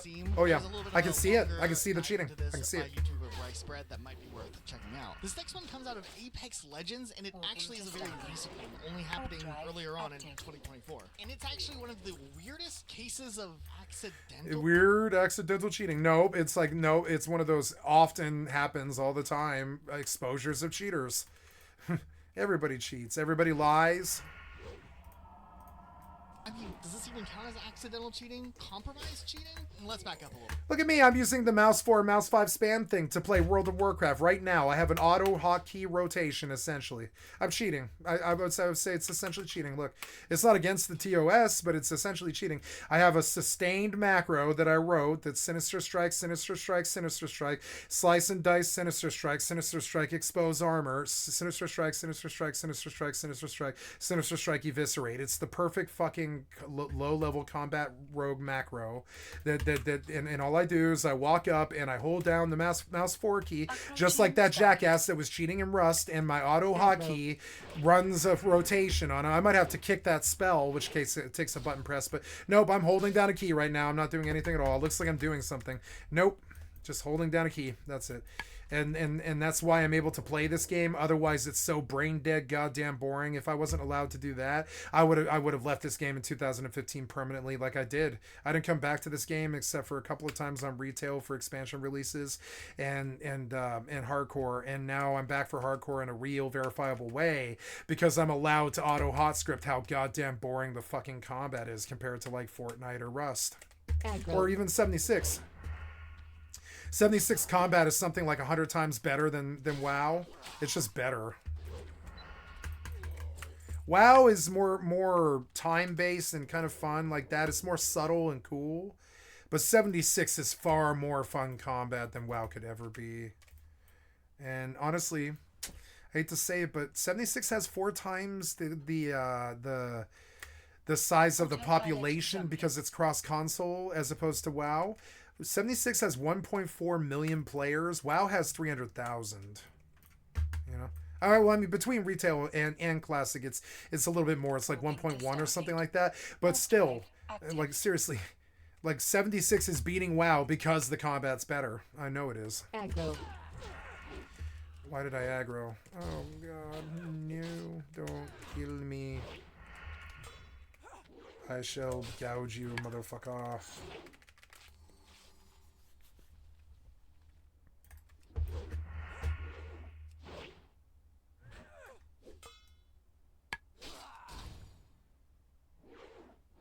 I literally auto hotkey my slice and dice button essentially through my Logitech program, so I don't have to stand there and spam slice and dice and break my fingers. I just hold down my mouse 5 key. You can see it spamming down there at the bottom. See button 5? I just hold down my button 5 key till I get what I want that the developer's trying to take away from me, which is my slice and dice. And I just hold down the key and I wait for the fucking energy to tick till the developer gives me what I want, which is my goddamn slice and dice. Is that very fun? No, but it's better than me spamming a key for 20 years and breaking my left middle finger. You know, it is. It's better. Which would I call it cheating? Yeah, I would say it's cheating. It's auto hot fire. Or sorry, it's auto fire. It's essentially cheating. Like they've always considered that cheating. Aggro. You know? But it's within my rights to do so. Blizzard and WoW and them, they don't care if you do it. You know, some people are quadriplegic and don't have hands, and they might actually really need it. You know, so they're aiming towards accessibility, not so much like whether or not it's cheating and stuff. And so yeah, most common cheating comes out of accessibility on MMOs. You know, and it sucks, but that's what aimbot is. That's what VATS is. You want to know how they came across VATS for Fallout 3? They were looking at a way to make Fallout accessible to to probably paraplegics. And that's how they came up with VATS and made one of the greatest RPGs of all time, Fallout New Vegas, right? In 76 is they were probably looking at accessibility options and they stumbled across VATS. They're like, how do we get it so people don't have to aim who can't even press a right click button, much less, you know, a controller or whatever, and they come across VATS, like looking for accessibility options. VATS was essentially the first aimbot. You know, VATS and aimbot are the same thing, really, you know. Aggro.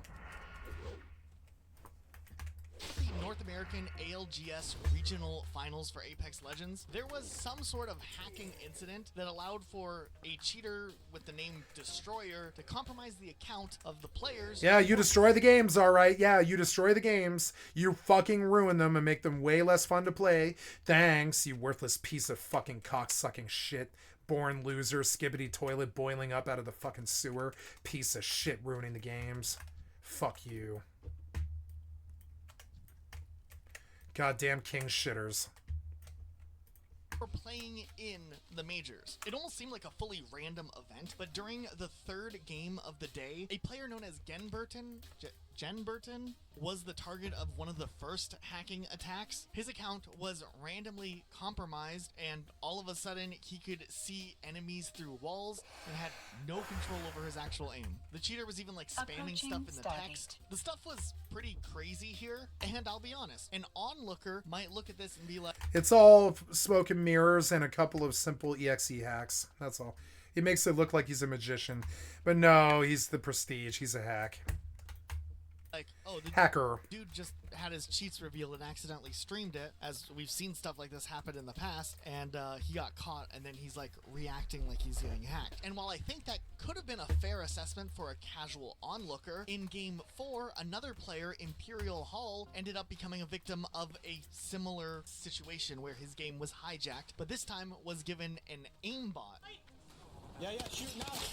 I'm cheating. I'm fucking shit. I got aimbot. I have aimbot. This match ended up getting abandoned, and an investigation was launched. And as it turned out, there was a crazy kill during that third game when the account got hijacked that later would surface, which, yeah, showed that this whole thing was just messed up. I mean, cheating aside, it is kind of funny, though, that this player got arrowed from completely across the map when the other player was even looking at him. And, I mean, I'm glad they were able to figure out that there was something weird going on. I mean, how does someone compromise an account? Kaya is alive. Adventurer, I have you to thank for rescuing her. Active. Tell Tamara Winfield, Kaya's aunt who's at Sunrock Retreat, about the good news. Kaya is alive. We had thought she was lost after the brutal attack on our village. Follow the path to the west to get to Sunrock Retreat. I'd go get Kodo liver, I guess. Or no, I don't know. Well, yeah, like I've kind of graduated from the Barons, but I still have a lot of Barons stuff that they don't recommend doing. They want me to go to Orgrimmar for some reason for Samoflange. I didn't know I had a quest in Orgrimmar, which is annoying. Maybe I better go to Orgrimmar. And the Sepulchre. Or no, I'll have to cross the water to go to Sepulchre. I'm not doing that.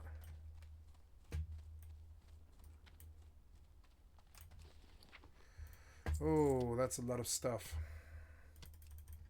Approaching Stargate.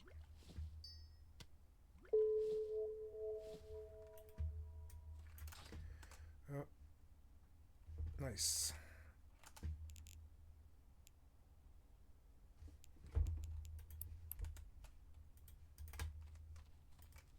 Ended up issuing a statement and announced that they were suspending the regional finals because of this hacking event, and it looked like things would be rescheduled for later on. This was a pretty unprecedented attack at an event. Like, this hasn't happened before, but it did bring up a lot of fair conversations about the state of Apex Legends and cheaters. I mean, cheaters aren't just cheating to win their own games now, but now they have access potentially. You know, look at this weird bad. He's like a bad, but he's in a regional championships because they're all cheating and win trading and stuff. But look at how bad this guy actually is. Unprecedented attack.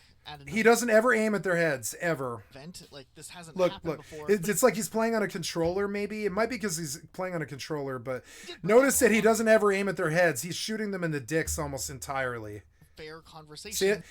He at no point is he got a headshot. Of Apex Legends and how do you aim at their chests like this? He's aiming center of mass. I mean, I guess with a controller you might have to, but why would you be on a controller in an Apex match? You know. So, like, why are you shooting that poor dude in the dick? You're bad. How did you get to the regional champions? Aren't just cheating to win their own games now, but now they have access potentially to... Oh, now we know why you're cheating. You're actually bad. You just want to be socially there with your homies, so you cheated to get there. It's honestly a little bit more of an understandable motive, you know, than ruining the fucking games out of avarice or whatever. Approaching Stargate. Or, like, you know, malevolence. Destroyers, you know. It's a lot more viable for me to understand that maybe you don't want to leave your homies behind while they go do a regional championship thing, so you just cheat to follow them. That's a little bit more understandable than Destroyer trying to ruin the games, you know? To compromising other players' in-game sessions? Is it fear of missing out that causes you guys to do this? Because that is a little bit more... it's like a little bit more of a...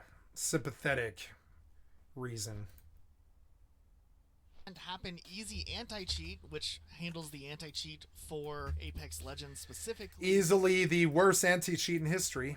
Issued a statement saying that they were confident that there were no vulnerabilities in their system and that something else must have been the main exploit causing all of this. This next part, like right now, like the reason that I use AutoHotkey scripters on my mouse and shit, AutoHotkey, but Logitech scripters, is because my fingers, you can hear them. You hear them? Oh god, Like, my fingers are completely brittle from 28 years of MMOs, you know?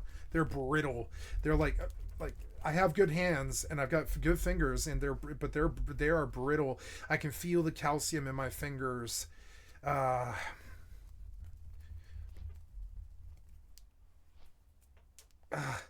have maybe mislocated my finger or something, dislocated my finger maybe.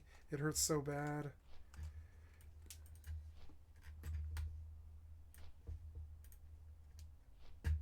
Understand, but after this whole incident went down, so I do anything to take pressure off my hands, anything, you know, because I'm here 14 hours a day, 105 hours a week. Like, you know, I honestly, I'll do anything to actually take the stress off my hands, because I love my hands. They're my prized possessions. I love my hands. I think they're the greatest hands that have ever lived. And I do. I have to believe this about my own hands. I do. I believe that I have the greatest set of hands that any human has ever owned. They're surgeon hands, and they can do crazy, crazy things. And I've seen them do it. And I know that I've got precision unlike anybody else almost. And I know I've got it. I know I do. So, like, you know, I love my hands, and I do anything to take care of them.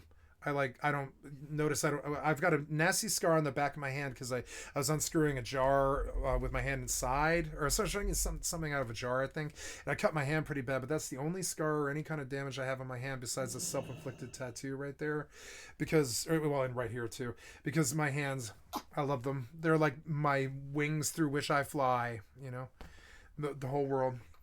You know, they're my whole world. I love them. I take care of them. I don't worry about my fingernails or anything like that. But in terms of stress on my hands, I literally sit there sometimes. Every day I do this. How can I take any repetitive stress off my hands at all? And honestly, I can't wait for VR and shit like that, and helmets and motion sensors. Because honestly, I want to take the pressure off my hands. My hands have translated 27 years of video games in through the keyboards and stuff. And they are feeling the wear and tear, definitely. Investigated stuff on Twitter. Just more accessibility stuff, right? That just leads to cheating. It's kind of funny. Laziness, right? I'm lazy and I don't want my hands to take repetitive stress damage, and I love my hands. So I just use my Logitech fucking auto fire, because I don't want to spam mouse 4 and the 2 key for 27 years. I don't want to do that. Potential issues with Easy Anti-Cheat, where some people think that Easy Anti-Cheat was just trying to like cover up the fact that they may have a vulnerability, because they do have a very large... Like, honestly, if I were to go up against somebody who was in the competitive shooter scene right now, if they were half my age, I would be like, look, my hands are old. I would straight say it to them to their face. They'll be like, shut up, grandpa, that's an excuse. But no, it's not. My hands are old. I've done this for 28 fucking years, and I just don't have the twitchiness capability in my hands that I used to have even. I can't even move my character as fast as I used to at all, because my hands are stiffer and definitely in more pain and definitely overused. They're the window through which I deal with the world entirely. All of my movement, all of my talking, almost all of it is entirely through my hands. It's like as if I was a blind person. Customer base of a ton of games, like a long list of games that use Easy Anti-Cheat as their main anti-cheat system, and if it straight up is not catching people compromising other accounts, then something is kind of maybe really awry. If we are to make these new lands ours, then we must have places to rest our battle-weary bodies. And a lot of Lay your axe by the fire and share the story. Playing not legitimately. I mean, look at Halo Master Chief Collection, for example, which uses Easy Anti-Cheat. There was that whole issue from a while back where players were going in, changing their names to appear as other usernames. Then they would cheat in game and then get a ban, but the ban would be applied to the person who had the original username. Awesome. I guess this is a weird instance where the cheater, in this case, or the hacker, hasn't been caught, but the players that ended up accidentally cheating were open to getting caught. I mean, they weren't trying to hide it, they were just trying to compete legitimately. But a crazy story nonetheless. If you slipped out of your mom prior to 2017, you might know this clip. Wait, what the... Clara, hold on. Clara. Clara!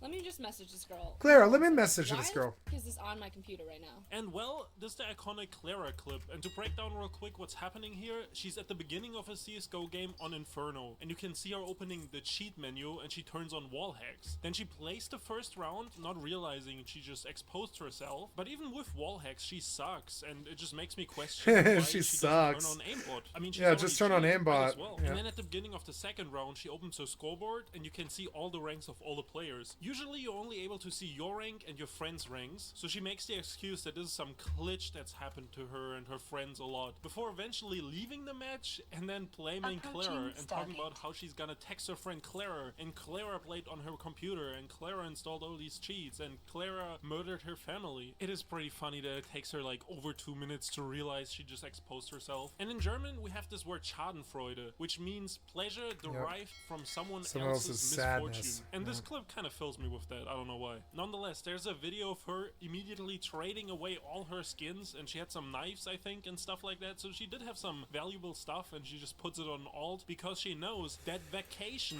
is coming. Now, allegedly, she got backbanned, and I couldn't find her profile, so I couldn't verify it. That's what, like, news outlets say. And they also claim her Twitch was suspended for 24 hours. So these two things and the clip going viral were kind of the immediate fallout of the situation, but I always wondered what happened to her. Did she quit streaming? Did she continue? What is she up to nowadays? Well, as it turns out, she changed her name and she streamed for another 2 years, it looks like, where she would play Apex and stuff, but then eventually she would stop streaming, and she has a YouTube channel that's very small where she uploaded a month ago some random Sims gameplay, but to be honest, I don't think she has a very big online presence anymore. And I mean, I don't know how she would have continued from this, because I feel like every time you play multiplayer games in the future after you get exposed to cheating once, everybody's gonna assume you're cheating anyways, and you'll never beat those allegations even if you stop cheating, because once a cheater, always a cheater. Always I a guess. cheater, At yep. the end of the day though, this is an iconic clip, and if there's ever a gaming clips Hall of Fame, this one should have its own like wall, and we have to thank Clara for that. I think it's time we talk about the Pichu Do. Gate scandal of 2016. Now, YouTuber Lil Homie already has a really...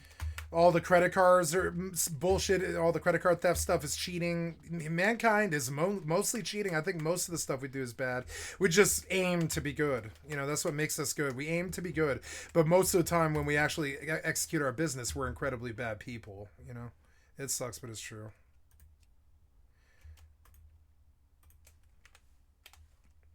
Approaching Stargate.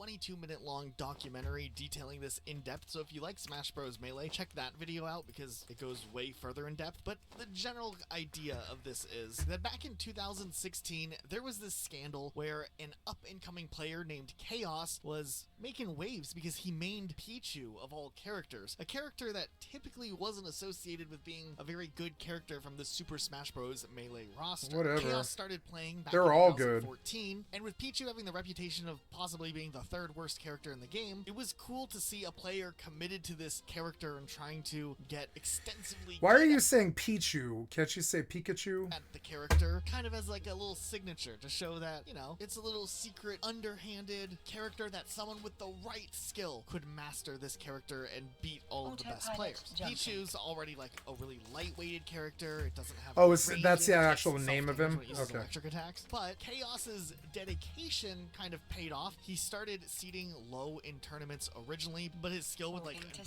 substantially. Chaos really started to gain attention when at an event known as the ARG2 tournament in Ohio, Chaos, who was seeded at 10th at the time, started winning games against highly seeded players that had pretty established and well-known track records of being pretty impressive at the game. It was actually kind of interesting because Chaos's performance as Pichu was very out of the norm for that character. I mean, Pichu already has a lot of disadvantages, but then he was even paired up against a Jigglypuff at one point, and Jigglypuff is known for having a strong aerial game, and Pichu still overcame. And as he continued to win against these players that have been well known for a long time, some people started to wonder if maybe things were amiss. Like, who was this guy coming out of nowhere playing Pichu of all characters? This is where things get actually wild. So during another Smash event called Melee Fest, other players decided to copy the SD card that was on the Wii that was playing Smash Bros. Melee my and swap God. it back into the Wii before Chaos Cheaters. would notice. And the information found on the SD card ended up being really damning. As it turns out, Chaos, who was one of the volunteers to bring his own setup so that people could... They knew that he was cheating, but they couldn't prove it, so they're like, how do we stop this cheater? And they go about it like Nancy Drew or the fucking Hardy Boys, and they're like, well, we could switch out the SSDs in the Wii. That would absolutely give it away. And then they go and do it. In the event. Go! I've got a raging clue. I've got a raging clue. How do we stop this terrible bad actor from destroying the beautiful thing that we love, video games? How do we stop them? Fuck them. They're worthless piece of shit hacker asses. A lot of GameCubes or Wii's to host on in big tournaments like this. He created a modded version of Pichu in his game. He essentially hacked Pichu and replaced Pichu with a Super Pichu. Oh, wow. Hitboxes, would have up-air animations giving him invincibility. His weight was altered, and his attacks were just like generally stronger. Ultimately, this discovery ended up getting documented, and a big post-expose was made by Dan Salvato, who was the creator of the 20XX Tournament Edition. And this ended up resulting in Chaos getting banned from competitive play. He was required to return all of his tournament winnings obtained through the use of the cheat, and ended up going down as one of the biggest scandals in Super Smash Bros. Melee history. Video game history. Just so you guys know, in this next part, Elijah mispronounces the cheater's name like 3 times, but I think the guy deserves no respect, so we're gonna keep it. Now, last year, someone in the Pokemon community was exposed for cheating in the speedrunning side of things, and Abysssoft has a great video breaking this one down, but to summarize it, things really got heated when a speedrunner known as Jiwi set a remarkable world record in Pokemon Diamond and Pearl any % manipulation category. His run featured a under 1 hour time, which was pretty unprecedented. However, some inconsistencies in his run led to some suspicion, like just weird things where an experienced runner would know exactly how much damage could affect a certain outcome, and just the way that a real runner would react to different battling scenarios was not the way that Jiwi played. This led to some people to start looking into runs directly from Jiwi, and a user known as Minnow ended up analyzing the RNG seed for Jiwi's run and found that the Chimchar that was used didn't match any of the possible RNG seeds that could possibly come when you're starting up a game of Pokemon Diamond and Pearl, which would suggest maybe the run was spliced. There's a whole hexadecimal system in the background that works for Pokemon Diamond and Pearl that connects back to the trainer ID, and there were more inconsistencies there, which added up more evidence that wasn't right. And on top of that, the runner, Jiwi, was kind of acting a little bit strange. Like, he pre-announced that he was aiming to try to get the under 1 hour time before he did it. He had organized these races where he would show off his runs, and during the races he was potentially getting these like crazy times, which is like, yo, what are the odds of that happening? This followed up by like weird evidence. For instance, he said that he didn't have the capability to record locally because of PC limitations, but then like his skills with editing seemed to kind of like contradict some things. He definitely made some sus statements that were contradictory or suspicious at the least. And then, of course, right when the investigation is really starting to pick up and, you know, the evidence is stacking up, Jiwi announces his retirement from speedrunning. Interesting. But at the time, he didn't know that he was being investigated yet. It's almost like he had, you know, realized maybe he had already been flying a little too close to the sun. Nonetheless, Jiwi ended up getting banned once it came to light that he was allegedly cheating. And later on, after Jiwi got banned from the speedrunning community, he admitted to cheating multiple runs, and he confessed to a lot, like using save states to splice his runs my together. God. See, and this is what happens. Like, when you unearth what they've been doing, you're going to realize their entire career was a lie, and they've been cheating since day one. And you're like, oh God, there is no legitimacy to any of this. Now, you didn't make my character? I thought you did. Oh no, I didn't make this character yet. Okay, Red Mage, huh? Oh no, Thief. Yeah, Red Mage, Thief. No, Red Mage, Thief. Yeah. Red Mage, Thief, Red Mage, White Mage. Probably Red Mage, White Mage, yeah. Because I can probably, like, yeah, I can definitely go Divine Seal, Chain Spell. Red Mage, White Mage is really strong. Or, well, could go Black Mage, because what does White Mage have? Divine Seal, and, yeah, Red Mage, White Mage, Red Mage. Yeah, we'll go Red Mage. No, we'll start White Mage. We'll take it to 37. And then I'll go Red Mage. We'll go White Mage start, and Red Mage finish, so... That's hard, but yeah, we'll do Bastock, yeah, skycat.live, HC, next step. Create character. Oh, characters cannot be deleted for 7 days. So go good. Okay, so it's only a week. It's only a week, but that is cool. Okay, so log out. I made my new hardcore character. I'm gonna go back to Final Fantasy 11 hardcore.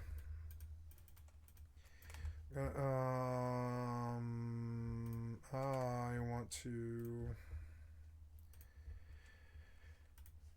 sell these pants, and if they don't sell, and I will overprice them at fucking 50 silver so they don't sell, or 60 silver, or like a gold, or not, well, I don't know. Auctions. You say 19. I don't want this to sell, so we're gonna ask for triple what they're worth. Approaching station. I don't want these to sell. Yeah. I don't like the strength brew. I don't think strength is that good for me. Yeah, but so is agility. I mean, strength is good.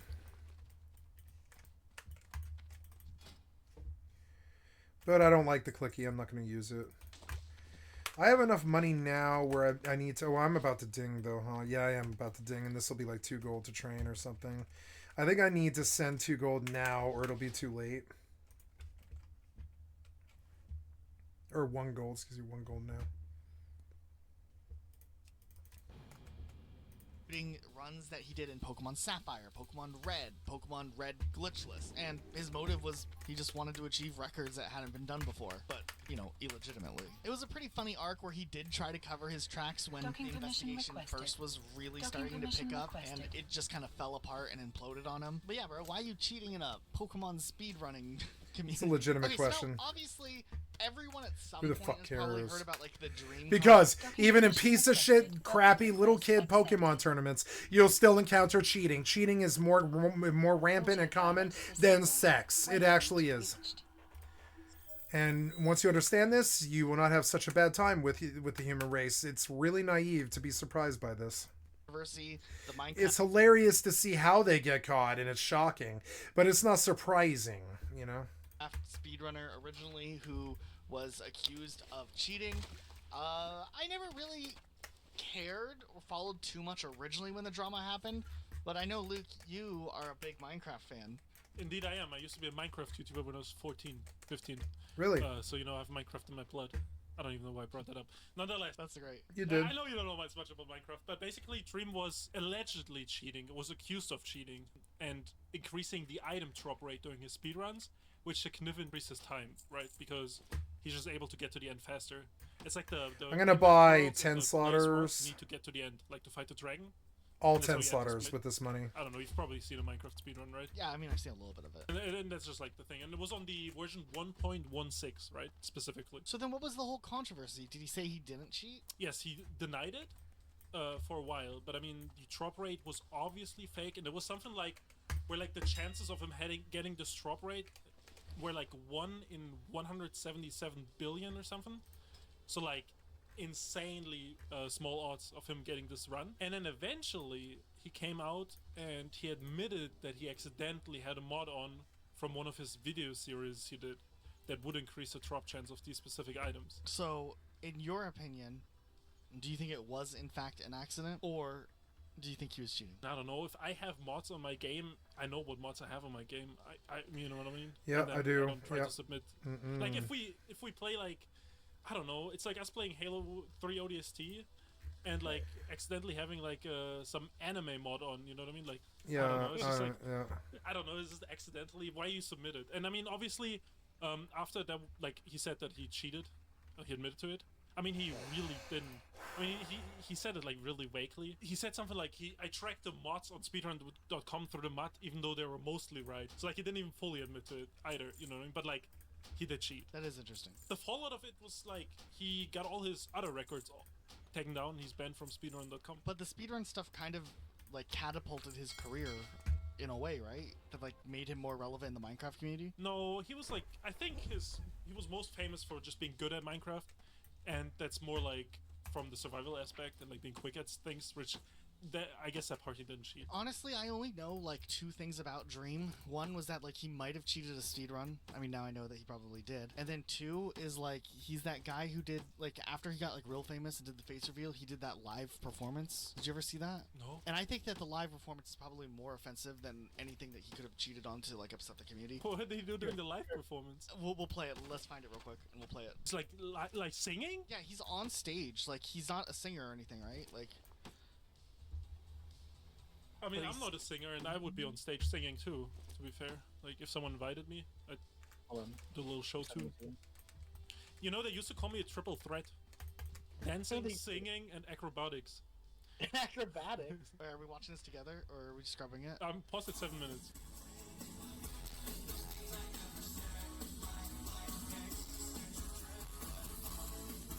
I don't think he's even singing. Yeah, first of all, I don't think he's even singing. And why is the audio so blown out?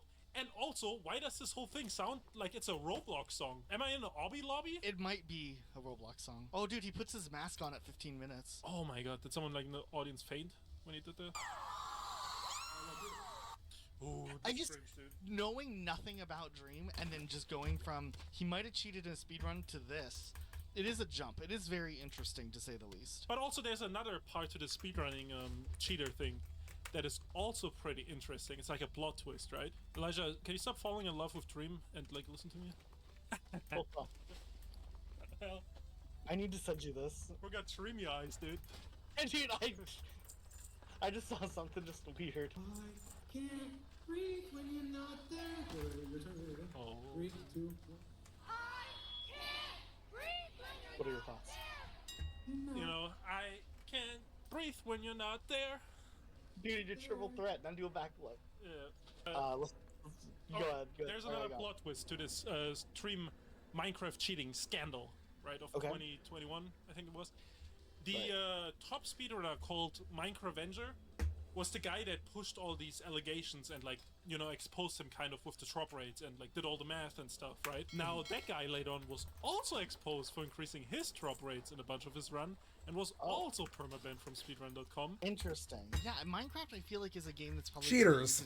I mean, cheaters. Not for like a casual like us, but like people who are really good at speedrunning already. I feel like there's so many like moving parts of Minecraft that it's easy to go unnoticed if it's like a very obscure little thing like a drop chance. There's so many like small RNG parables in these Minecraft speedruns that it's like you can modify one and someone might not notice. Especially like if you're playing like the top 200 or something in Minecraft. I mean, like who's gonna look at like, oh, this new number 197 ranked run? You know, it's like who's gonna like check that? That's wild. Do we talk about Billy Mitchell and risk our channel getting sued? Allegedly, Billy Mitchell.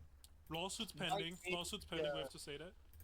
Yeah, there are some lawsuits of Billy Mitchell suing people. So allegedly, Billy Mitchell years ago had been accused of cheating. Everybody knows most of the story of Billy Mitchell. If you're following like cheating in video games, Billy Mitchell's story is like the #1, like most talked about journey. So I don't know how much we really need to dive into it. A lot of interesting twists and turns. I really appreciate like Carl Jobs, his whole video series where he like covers it. Carl Jobs. I said like Jaws. Carl Jobs? You work at Apple? Nonetheless, I do think that whole journey has been interesting. The whole instance with like that one photograph that has the stick that is different from what a default Donkey Kong stick should be. And I just wonder like how many like world records from back in the day were faked before like there was like the internet to like proof things. That is true. Like even the Guinness Book of World Records, you know, we even with like the whole Cody Miller thing, right?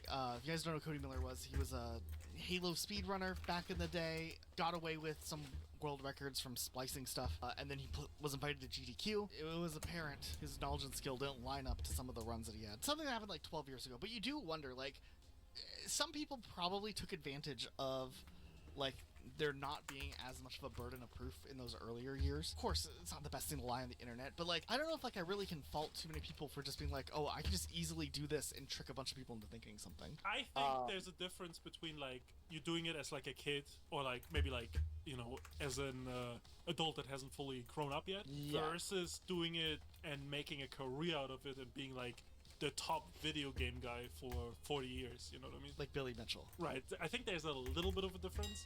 Yeah. And that's why I guess all these lawsuits are going on, because his career is on the line, and I mean that's why he's trying to defend it so aggressively. Right. Which I can see from his perspective, I guess. But I mean, I don't know. Like these cheating allegations, they're as old. Perspective, I guess. Yeah. Yeah. I mean, I thought it was generally believed he cheated. Right. But you know, I don't want to get sued. Allegedly cheated. Yeah. We so badly thought this video would be 10 times better if it was guest hosted by Cody Miller, like he voiced some of the stuff. Couldn't get him on. I did get in contact with him, but he's polite. He's always nice when he talks to us, even though we did a whole video on him. But yeah, he wasn't. I don't think he wanted to come on. But wouldn't that have been crazy? Like this video featuring Cody Miller. Podcast section with Cody Miller, that would have been insane. Yeah. The thing is, I genuinely think, besides all the cheating stuff that happened, Cody Miller was at one point a decent speedrunner, right? And you know, maybe he was like really washed later on. And I mean, yeah, he cheated, but he also was passionate about Halo. Like he liked Halo, at least for a while back in the day. And I think we've seen other communities that have had speedrunners that have cheated in the past and admitted to it, and then they continue to like just like do other things in the community. Like, I mean, I don't want to like name drop, but like if you look around, there's a lot of people who are like, sometimes a lot of them become YouTubers and stuff. They just like talk about the game and stuff, and you know, they'll openly talk about like the time that they cheated and like why or what it was or how old they were when they cheated. A lot of times it's like some kid, you know, just memeing, or another time it was to like make a point about, you know, the importance of verifying runs and stuff like that. So there's a lot of stories out there. So I don't know, like I think nowadays, knowing the repercussions, the consequences, the attention that happens, to cheat in like the last 10 years is way stupid. Worse, I feel like, than someone who might have cheated in like 2001. Years yeah. Of, like, leaderboards just being like, there was a time when we were obsessed with cheat codes and cheats and stuff, like Grand Theft Auto 3, Grand Theft Auto Vice City, Grand Theft Auto fucking San Andreas. I still have all of them. R2, L1, R2, left down, right up, left down, right up. Right, I still have them memorized and shit. That's the run speed code for all the Grand Theft Auto games, right? R2, L1, R2, left down, right up, left down, right up. I used to tell people, they'd be like, okay, what's the speed code? I can't remember. R2, L1, R2. I still remember. 20 years later, I still remember it. We were big into cheats, but like they didn't have online gaming back then. So who cares if you cheat? There was no online gaming back then. The online gaming back then was like downloading a Doom level or something.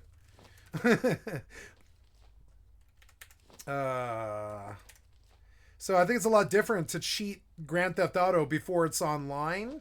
Now, if you were to cheat Grand Theft Auto 5, even the single player campaign, it would be a really big violation of terms of service, I believe.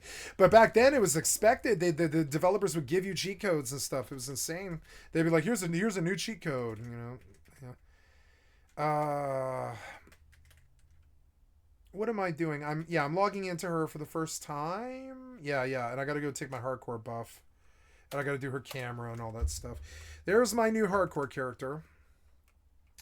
It is annoying to me because this was not the name that I want. Sorry.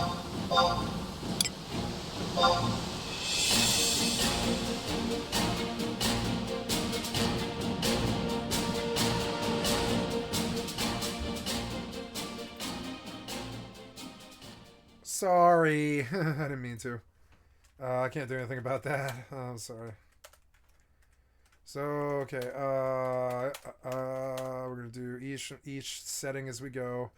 No chat filters. We're going to do Windows, shared, timestamp, vertical, window type 6, window effect off, window 1, max lines displayed,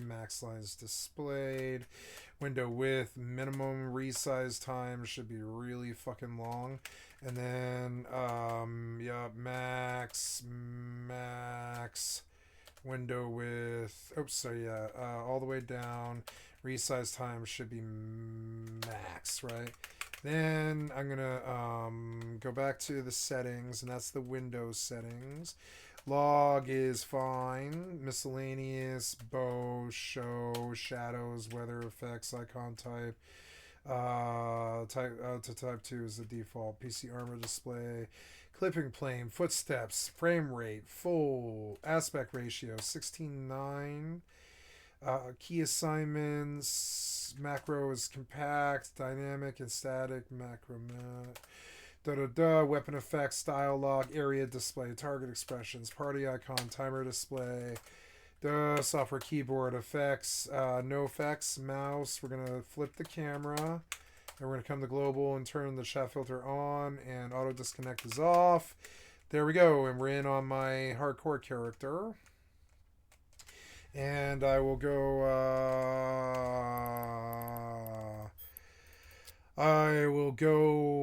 run to, I wanted to come in here to see if it would resize my windows. It did. I'm talking to the Moogle, and I have a D box here. And the first thing that I want to do, yeah, I'm going to address each thing as I come to it. So I guess I do need to buy a, let me think about this. Should she use a club?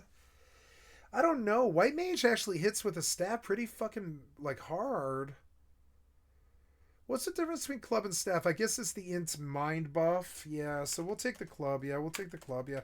Onion Rod's dope looking. I will say that. I love the Onion Rod. It's one of my favorite weapons of all time, actually. It's so cool looking. But she'll need to have her stuff sent to her, which means logging out. And sending yellow jars is the first step. So the first step we do is set her up with inventory. I am inventory. I am picking up my stuff. Nice. We go blur, blur, blur, blur, blur. I'm gonna go back to the video now. You know, run by a single admin or something. When the stakes are a lot lower, and there wasn't necessarily fame involved. It was like you're trying to get notoriety. You know what I mean? Like, yeah. Like, nowadays it feels a lot scummier, I think, to cheat than how I look at it if it was someone who did it like 10, 15 years ago. I mean, I think if someone who's a kid today, or like, you know, not a fully emotionally developed adult, cheats and like he changes and he regrets it, I mean, that's fine. People gotta evolve. Yeah, but I mean, yeah, you're definitely right. There's more eyes on speedrunning as a whole nowadays. There's fame that comes with it now. So like, you're defrauding way more people on a much larger scale when you cheat nowadays. But I mean, I think what Cody Miller did, he was like a stupid kid, and I don't know, he would just wanted to be, I mean, I don't know, I guess he also wanted to be, he did it for the fame or the notoriety, I guess. It's not like he did it for some crazy prize money. Well, yeah, it was like $200. Right. And some people, I noticed like some people talking about this because the Moist Critical video that went out talking about Cody Miller recently. And Cody Miller and I actually talked about this briefly in an email, but back in the earlier days of GDQ, not everybody applied to get in. He was invited to come and run. And Halo, we talked about this in the video, but Halo wasn't on the original agenda, but they knew that he had speedrun Halo, so they're like, do you want to just come on and do it, right? So they weren't expecting like a world record run, but it went really bad, obviously. It sounds like I'm like defending cheating. I'm not at all, or I'm not defending any of this that happened, but I think the greater context makes the story more interesting. But even with all of that, right, the run that went way over, they invited him back the next year to do Halo Reach, which you know, goofy, but yeah. I think the story itself, hilarious. It's fun to look back. It's fun to like joke and laugh at it. I think 99% of people who know the Cody Miller story feel that way. Sometimes there's that like 1% though, people who are still outraged over it as if it's something that literally happened yesterday. And I think that's kind of funny. Obviously, any of these people we've mentioned should not receive any harassment from, you know, people online. I don't know, because I mean, like they got the justice most of the time, right? They got banned on the game, or their Twitch, you know, their careers got ruined. I wouldn't see Cody Miller at a party and be like, "We gotta get out of here. Cody Miller's here. These people hang out with Cody Miller." He's definitely not on my on-site list like some other people. Fraudsters. What is your on-site list? Yeah, I cannot say. I would be like that. What, like where you'll fight people if you see them on site? Yeah. Okay, so Luke, I have a question for you. Yeah, hit me. Have you ever cheated in a video game? Yes. Okay, let's hear it. There was like the server browser on Counter-Strike Source, and there was like anti-cheat disabled servers, and I would just join them with hacks on. Like the understanding was when you joined these servers without anti-cheat on. That's everyone what was cheating. that's what the I never cheated expectation in was. official, No, setting. So it was but I never where did you were that. allowed to cheat. Yeah, you couldn't get banned for it. I have 2 instances where I cheated back when I was a youngster. I think one of them was when I was 12. I had an action replay for my Nintendo DS, and I would play competitive Pokemon online. Autopilot You have to like go to like a chat room, get the friend code, Yep. add them, and honestly, it was just out of curiosity. I wanted to see if the action replay would work online. I held down the back button, which was a code where you could one-hit KO any Warping to Pokemon Stargate. with the back button. Warp drive And sure active. enough, it worked. And that game had voice chat, and I could like hear them on the scuffed DS voice chat being like, what is going on here? Like, you're cheating, man. Dude, I felt so bad. But I didn't stop. I continued to cheat for the rest of that game. I felt so bad, but I didn't stop. No. Like, I used like a Meganium, the grass type Pokemon from Gold and Silver, with Surf. I shouldn't have had Surf, but I had it. And then I think I ended up like I've seen this one before, but it is a good video that kind of touches on all of it. Apparently, Isaac Hayes. Here's Legal from an hour ago. Thank you, Legal. I've liked and subbed to your channel. Ooh, Isaac Hayes. Yes, the Chef. songwriter and musician has done what the entire Justice Department could not. They've gotten former President Trump to shut up. Yes, this is the confluence of presidential law and musical copyright. I was born for this. Because this just in, none of the cool kids want Donald Trump using their music in his campaign. Foo Fighters, Queen, Celine Dion, Panic at the Disco, R.E.M., Guns N' Roses, Bruce Springsteen, and Pharrell Williams, among many others, objected to Trump using their music during his campaign. Which is surprising because Trump has musical superstars like Ted Nugent and Kid Rock. Yeah. End of list. End but the of Trump list. campaign got into a dispute with the estate of Isaac Hayes, and the End of estate list. of Isaac Hayes won. But this suit might be the first of many, given that the White Stripes have filed a similar suit. Well, the White Stripes threatened to with the sue caption, "This Trump. machine sues fascists." A This federal judge in machine Atlanta just ruled that Trump and his sues campaign fas- must stop using the fascists. song "Hold On, I'm Coming," while the family of Isaac Hayes pursues a lawsuit against Trump for unauthorized use. Hayes was the co-writer of the song, and his estate has repeatedly objected to Trump using it as his outro music. Yes, apparently Trump typically enters the stage to "Proud to be an American" by Lee Greenwood and exits with "Hold On, I'm Coming." A classic business in the front and party in the back situation. But after Trump used the song "Hold On, I'm Coming" over 133 times, the Hayes estate got fed up. On August 9th, Trump live-streamed a campaign rally where he used the song as his outro music. What? A few weeks later, the Hayes estate filed a lawsuit seeking an emergency injunction that would stop Trump and other groups from allowing the public performance of the song at all Trump-related events. Why is that white man dancing to this really, really honky-tonk song? What the fuck? Outro music. It's by Sam and Dave. Hold on, I'm coming. A few weeks later, the Hayes estate filed a lawsuit seeking an emergency injunction that would stop Trump and other groups from allowing the public performance of the song at all Trump-related events. Quote, U.S. District Judge... They don't even want you playing their music, Trump. That's how much they hate you. It's hilarious. They're like, don't even put my name in your fucking mouth. Must be a fun place to be, I bet. Thrash ruled that Trump must stop using the song, but he denied a request to force the campaign to take down any existing videos that include the song. So how did we get here, and how did the estate of Isaac Hayes Where do we go from here? Well, Isaac Hayes was an influential American singer, songwriter, composer, and actor who's best known for his deep bass voice. Hayes was a key figure in Stax Records, where he worked as an in-house songwriter, session musician, and record producer. Hayes co-wrote many hits for other artists, including the iconic song Soul Man by Sam and Dave. And his groundbreaking work Your on the inventory soundtrack is to full. the 1971 film Shaft won him an Academy Award for Best Original Song. The song Theme from Shaft is one of the defining tracks of the blaxploitation film era. And some of you probably know Hayes from his role as the character Chef on South Park. Oh boy, here we go again. Now, Hayes passed away in 2008, and when a musician or songwriter dies, the copyright in the person's music usually becomes the part of their estate, which may include family members, heirs, or designated beneficiaries as specified in the person's will. Now, after the person's death, an executor or administrator is responsible for managing the estate, including any musical rights. This person or entity may be responsible for licensing the music, collecting royalties, and ensuring that the rights are properly managed. If the person had a publishing deal, the publisher might continue to administer the rights depending on the terms of the contract. And the estate typically continues to receive royalties from those arrangements. Now, in the United States, copyright lasts for the life of the author plus 70 years. And during this period, the estate or rights holders control the music and continue to license it, collect royalties, and enforce copyright protections.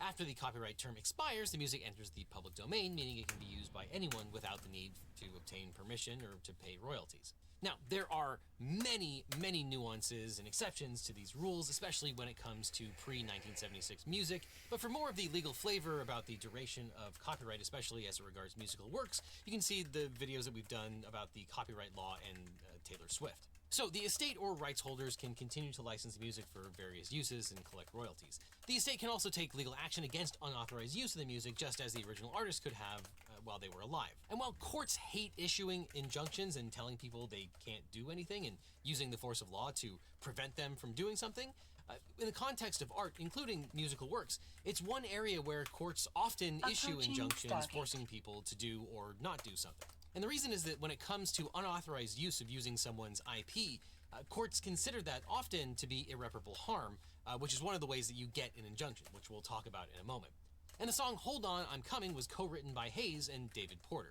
It's been sampled many times over the years by artists who obtained licenses, including Aretha Franklin, Tina Turner, Cynthia Enviro, Eric Clapton, B.B. King, and most famously by the duo Sam and Dave. We'll talk about them in a minute because you'll never guess how they factor into this story. But the Sam and Dave version is the version you've probably heard. It sounds like this. Now, if a political campaign steals your song, you'll want a great lawyer, and my law firm, the Eagle Team, can help. If you've gotten in a car crash, suffered a data breach, especially if you got one of those data breach letters saying that your social security number had been hacked, or are dealing with a workers' compensation or social security issue, we can represent you or help find you the right attorney. Because it's so important to talk to a lawyer right away, so you can get the best representation, maximize your recovery, and find out what your options are. So just click on the link in the description or call the phone number on screen for a free consultation with my team. Because you don't just need a legal team, you need the Eagle Team. So you can click on the link below. Now, the Hayes estate alleges that Donald Trump, quote, began publicly performing the copyrighted work in 2020 as outro music for appearances and campaign events. According to the complaint, a cease and desist letter was sent to the Trump campaign in 2020 by non-parties Universal Music Group and Warner Chappell Music, publishers contracted by plaintiff Isaac Hayes Enterprises. Defendants have never sought the permission or consent of plaintiffs for any use of the copyrighted work until 2024, nor have they obtained a valid public performance license for the same at any point. Yeah, you might not know this, but if you want to publicly perform, i.e. play someone else's song at an event, you need to get a license to be able to do so. Now, the plaintiff claims that Trump used the song at least 133 times since 2020. Then, on August 9th, 2024, Mr. Trump live-streamed one such campaign rally in Bozeman, Montana, which is still available on Mr. Trump's Truth Social account. The Hayes estate says, quote, the infringing video therefore makes unauthorized use of the composition and the recording and infringes upon plaintiff's copyrights in both. Clips from these events have appeared all over the internet, including on, quote, YouTube, Facebook, Twitter, Truth Social, Instagram, and Rumble, whatever that is. Now, there's one more wrinkle to this case, and that is that Sam Moore, better known as one half of Sam and Dave, is a devoted Trumpist who played at Trump's first inauguration. Now, the Dave of Sam and Dave, Dave Prater, passed away in 1988. Now, interestingly, although Moore performed the song, he doesn't have any legal interest in the song, which he did not write. Now, when it comes to music, there's generally two important copyrights. One is the composition copyright, and the other is the Your inventory is full. The composition copyright is the copyright in the lyrics and the melody and the notes as laid out on, like a sheet of paper. Whereas the master recording copyright is the copyright in the music as it's recorded onto tape or vinyl or whatever it is that they recorded back in the day. And those are two different copyrights, and different people can have the rights in both of those different copyrights. And here, although Sam and Dave actually performed the song as it was recorded in the most famous version, it doesn't look like they had any rights. It looks like they assigned all of their rights to the music publisher Stax at the time. And the Copyright Act allows original artists, in this case Hayes, to terminate assignment of pre-1976 copyrighted works, which is how a lot of bands who lost or never had the copyright in their own music got their ownership back from their labels. And it looks like that's exactly what Isaac Hayes did. So I'm guessing his estate is probably going to win the chain of custody dispute. Meanwhile, Isaac Hayes, as the composer of the song, still retained his composition rights. And apart from that, it looks like Isaac Hayes might have had the rights in the master recording anyway, because he was the arranger and producer of the Sam and Dave version. Who knew? Music is a small world, and Isaac Hayes was apparently really talented. But regardless of who owns the actual copyrights, Trump's lawyers say that it wouldn't cause irreparable harm to the memory of Isaac Hayes to play this music at a Trump rally, because Isaac Hayes was a registered Republican who once performed at Lee Atwater's high school reunion. And Isaac Sam Moore Hayes. submitted a letter to the court saying that, in his opinion, Hayes would be delighted for Trump to use the song. But that doesn't really matter since Hayes is no longer with us. The issue is Oh, A, yeah, whether his Isaac estate has is one passed, of the huh? license holders for the song, and B, whether Oh, his I estate forgot. granted the Trump Chef campaign is a dead, license to huh? perform the song. And the That's complaint sad. alleges that Trump infringed on the Hayes estate's copyright in the composition of the song. Approaching U.S. copyright law Stargate. gives the owner of a composition the exclusive right to perform the work publicly or to authorize others to do so. It's right there in the Copyright Act. 17 U.S.C. 106 says that the owner of a copyright has the exclusive rights in, quote, the case of sound recordings to perform the copyrighted work. Did you die and And come back to perform or 11 display work already? publicly means to perform or display at a place open to the public or at any place where a substantial number of persons outside of a normal circle of family and its social acquaintances is gathered. So in case you were wondering, no, playing music at your own backyard barbecue probably doesn't violate anyone's copyright. But public performance does include playing the composition in a public place where people other than family and friends are present, broadcasting it on radio or TV, and streaming it online. So therefore, to do that, you need a license. Trump claimed that he had a license to play the song from BMI, which has a division that licenses songs to political entities. However, the Hayes estate alleges that Trump did not have a public performance license or permission to perform the song publicly. They cited a letter from BMI's political entities division to the Trump campaign. It states that Hayes' co-writer, David Porter, instructed his music publisher, Universal Music Publishing Group, that he objected to Trump using the song. BMI warned jumping. Trump that the song was being excluded from the agreement between Trump and BMI for licensure of songs for his campaign. The letter said, quote, BMI will consider any performance of the works by the Donald J. Trump for President 2024 Moving to campaign Stargate. from the state forward to be Warp drive unlicensed active. and material breach of the agreement for which BMI reserves all rights and remedies with respect thereto. In response to the lawsuit, the Trump campaign said, quote, the campaign obtained a music license for political entities or organizations effective November 30th, 2022, which authorized the campaign's use of Hold On, I'm Coming. Not only is plaintiff's evidence insufficient, but it is rebutted by the implications of BMI's issuance of a license to the campaign, Declaration of Justin Caparelli, and the Declaration of Sam Moore, in which he explains, based on his intimate familiarity with the facts, exactly what the copyright history of the song actually is. This is sufficient to deny plaintiff's motion. But we can look to the contract between BMI and the Trump campaign. Paragraph 2A of the agreement says that the work may be excluded from the agreement if one or more of the songwriters gives notice to BMI that, quote, such songwriter objects to the use of the copyrighted works for the intended uses of the licensee. BMI shall provide written notice to the licensee of any such exclusion. And further, any use of the song after receipt of the notice is considered a material breach of the agreement. And the Hayes estate also Approaching sued other Stargate. organizations for contributing to the infringement by hosting events where the song was played. This includes Turning Point USA for allowing Trump to use the song at several of its campaign events. Trump used the song at the Turning Point USA conference in Florida on July 15th. It racked up over 1 million views on YouTube. The estate added the National Rifle Association as a defendant for allowing Trump to perform the song at several of its events, as well as the American Conservative Union, the Republican National Convention, and the Bitcoin Convention for doing the same thing during Trump's speeches at their events. But after all this, federal judge Thomas Thrash granted the Hayes estate a preliminary injunction prohibiting Trump from using the song. Now, the federal standard for a preliminary injunction is outlined in Rule 65 of the Federal Rules of Civil Procedure, and courts typically require the moving party to satisfy 4 key factors to obtain a preliminary injunction, because the law considers them to be pretty serious.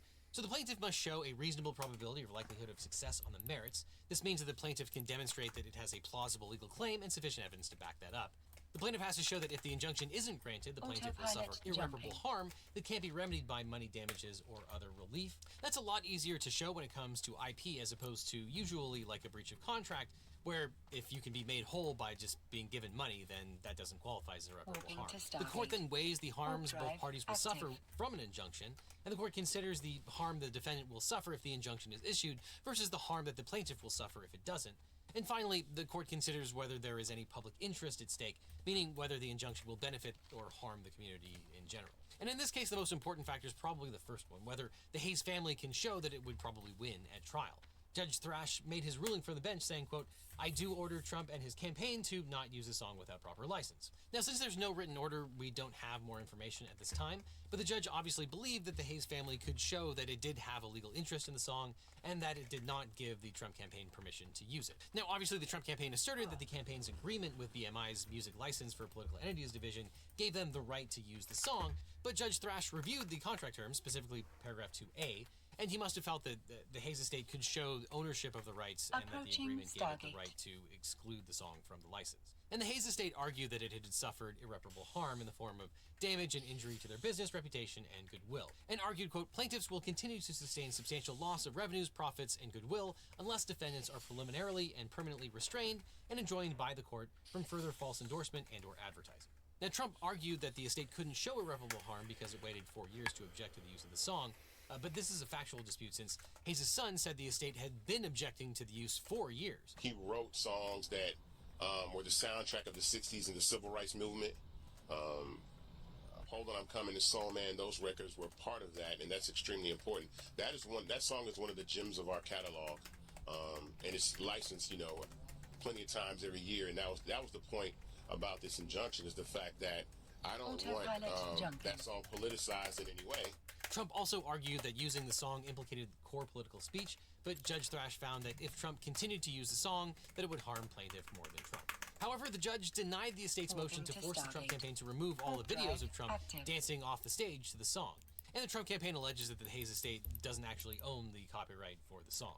But a preliminary injunction is only temporary. The parties will continue to litigate the case. The Trump campaign would stop using the song, and that they were very pleased that the judge didn't order the videos to be removed from the internet. So while this is a victory for the Hayes estate, it's not quite the victory that many have reported. I've seen a lot of people reporting on this, that the Hayes estate won $150 million from Trump and the Trump campaign, but that's simply not correct. The merits have not yet been decided. This is certainly a victory, but it's a preliminary one, and we'll see who actually wins the compensation at the end of this case. Yeah, all right. The Paranoid World of Doomsday Preppers from Papa Meat. This is 1 hour old. Welcome back to the Papa Meat channel. How you doing? How you doing? Come on and sit on down because today, my friends, the end is finally here. Oh, we're talking about Doomsday. But most importantly, we're talking about the people who prep for those Doomsday. Doomsday Prepper! If I was making as much money as Papa Meat was, I would shave. I would shave and I would pay for a barber and a stylist and a personal cook who made me low-end meat, like, low carb, beautiful, keto, fucking, whatever, gluten-free food, and, all that stuff. Goal, it's into the spider hole. And it's cozy in here. Yeah, goal is to go into the spider hole. I want to do something like this. I've always really liked this. Yeah. I remember there was this book that I read when I was a kid that was super fucking good. It's by an author named Robin Cook. Mad Scientist Boy book. I can't remember right. I think it was Toxin. Yeah, Toxin was super, super fucking good.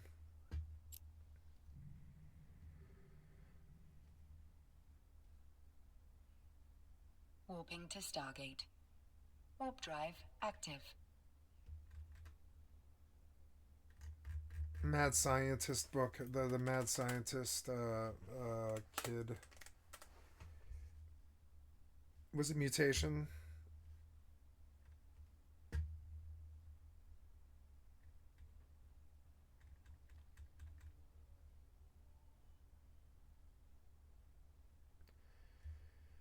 Mutation. I think it was Mutation. Robin Cook Mutation. I'm gonna buy this on Audible. It's a really great book about the ethics of genetic engineering. It has such a cool fucking story. Victor, an obstetrician, gynecologist, and owner of the biochemical company Chimera Inc., injects the egg implanted in his wife with an agent called nerve growth factor, NGF, into chromosome 6, which causes the baby to grow more neurons than usual, as a result heightening its intelligence. Their son, VJ, or Victor Jr., is born a child prodigy, but Victor wonders if his experiment was a mistake. Several years later, VJ's brothers David and nanny Janice both die of an unexplainable rare form of liver cancer.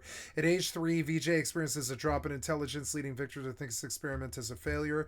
When VJ turns 11, a disastrous chain of events begins. Victor had injected 2 other eggs with NGF, which were given to 2 families who work at Chimera through their fertility clinic. Both children inexplicably die at age 3 due to brain edema. Victor later finds out they had been given the antibiotic cephalochlor, cephalochlor, which caused the nerve cell growth process to restart and made their brains to grow too large for their skulls, killing them. They get like giganticism in their brains and stuff because their brains turn genius at a very young age, and they just start, their intelligence starts to improve exponentially and stuff. And so then eventually this doctor begins to realize that his son is so smart that he's like using E. coli genetically altered produced cocaine, which he sold to Colombian drug dealers. And this is when he's 12.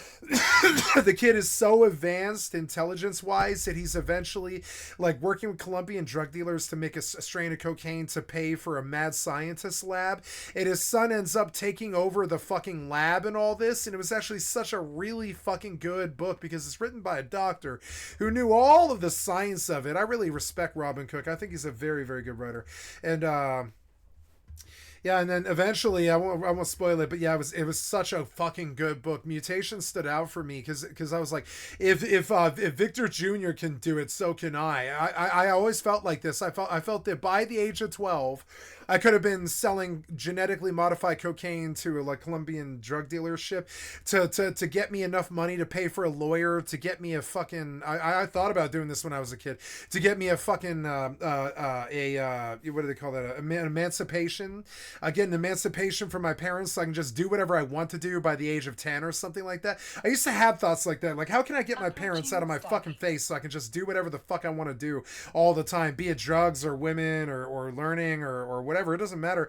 By the age of 10, I wanted all the other humans out of my life, even though I was a very social person. I love my friends and I'm a social person, and I really am, but I also really don't want them in my fucking business. I kind of have a mad scientist thing going on. I wouldn't call it Sigma, because I will easily follow the flow. I'm against the grain person, but only if it's fun. Right, I'm only against the grain if it's fun. If it's fun to be right along with all the rest of the hive, I will absolutely do that too. I'm a very social, follow along guy if need be.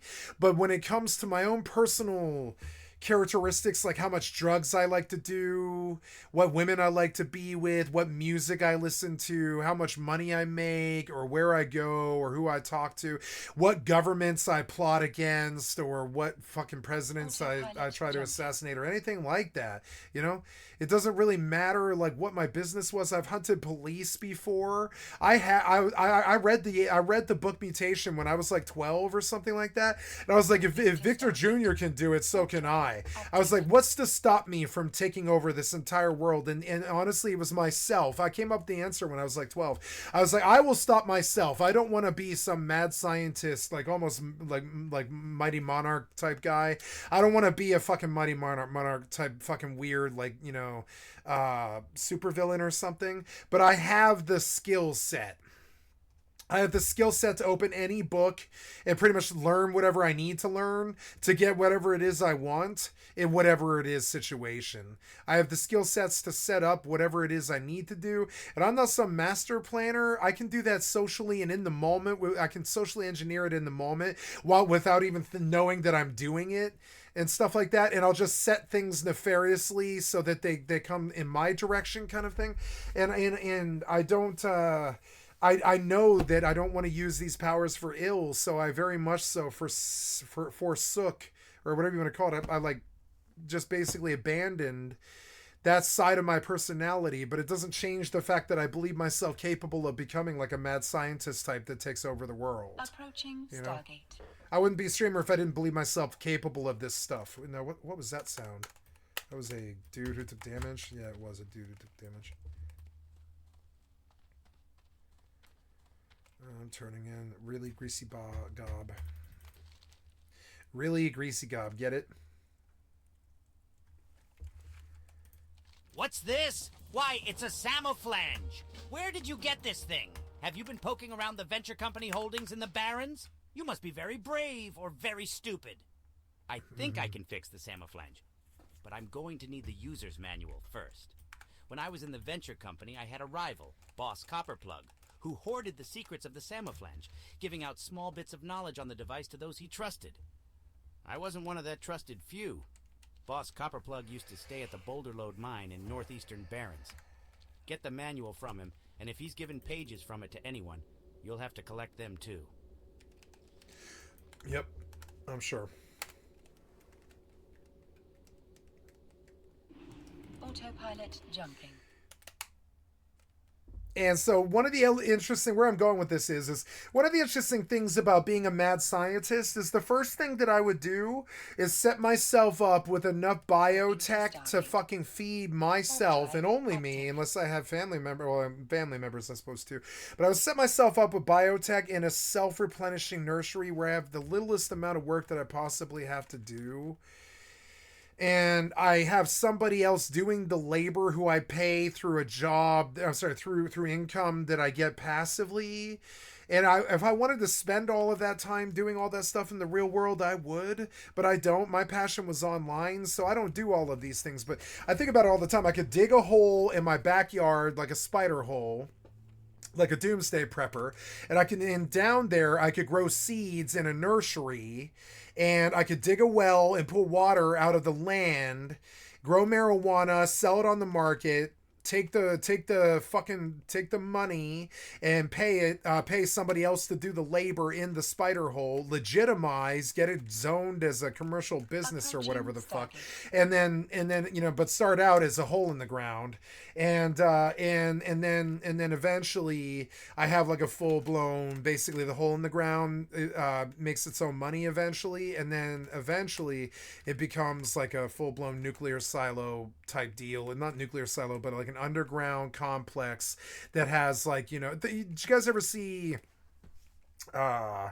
what's it called, Better Call Saul, when all the German dudes are building the meth lab, that place in that warehouse that they do underground and stuff, that's the sort of thing I would do. A big giant place with a bunch of television screens that are huge and chairs out in this big open minimalist room, and there's like refrigerators on the side and food and sinks and stuff, but overall it's just a big giant rec room the size of like a warehouse essentially, and in there is like my bed and all this other stuff, and I would definitely build a hole in the ground all the way into a full-blown doomsday prep thing that's under the ground that nobody knows about, that essentially pays for itself and has a laborer that takes care of it full-time, that takes care of the marijuana grow, that pays for all of it to self-sustain itself while I just play video games all day.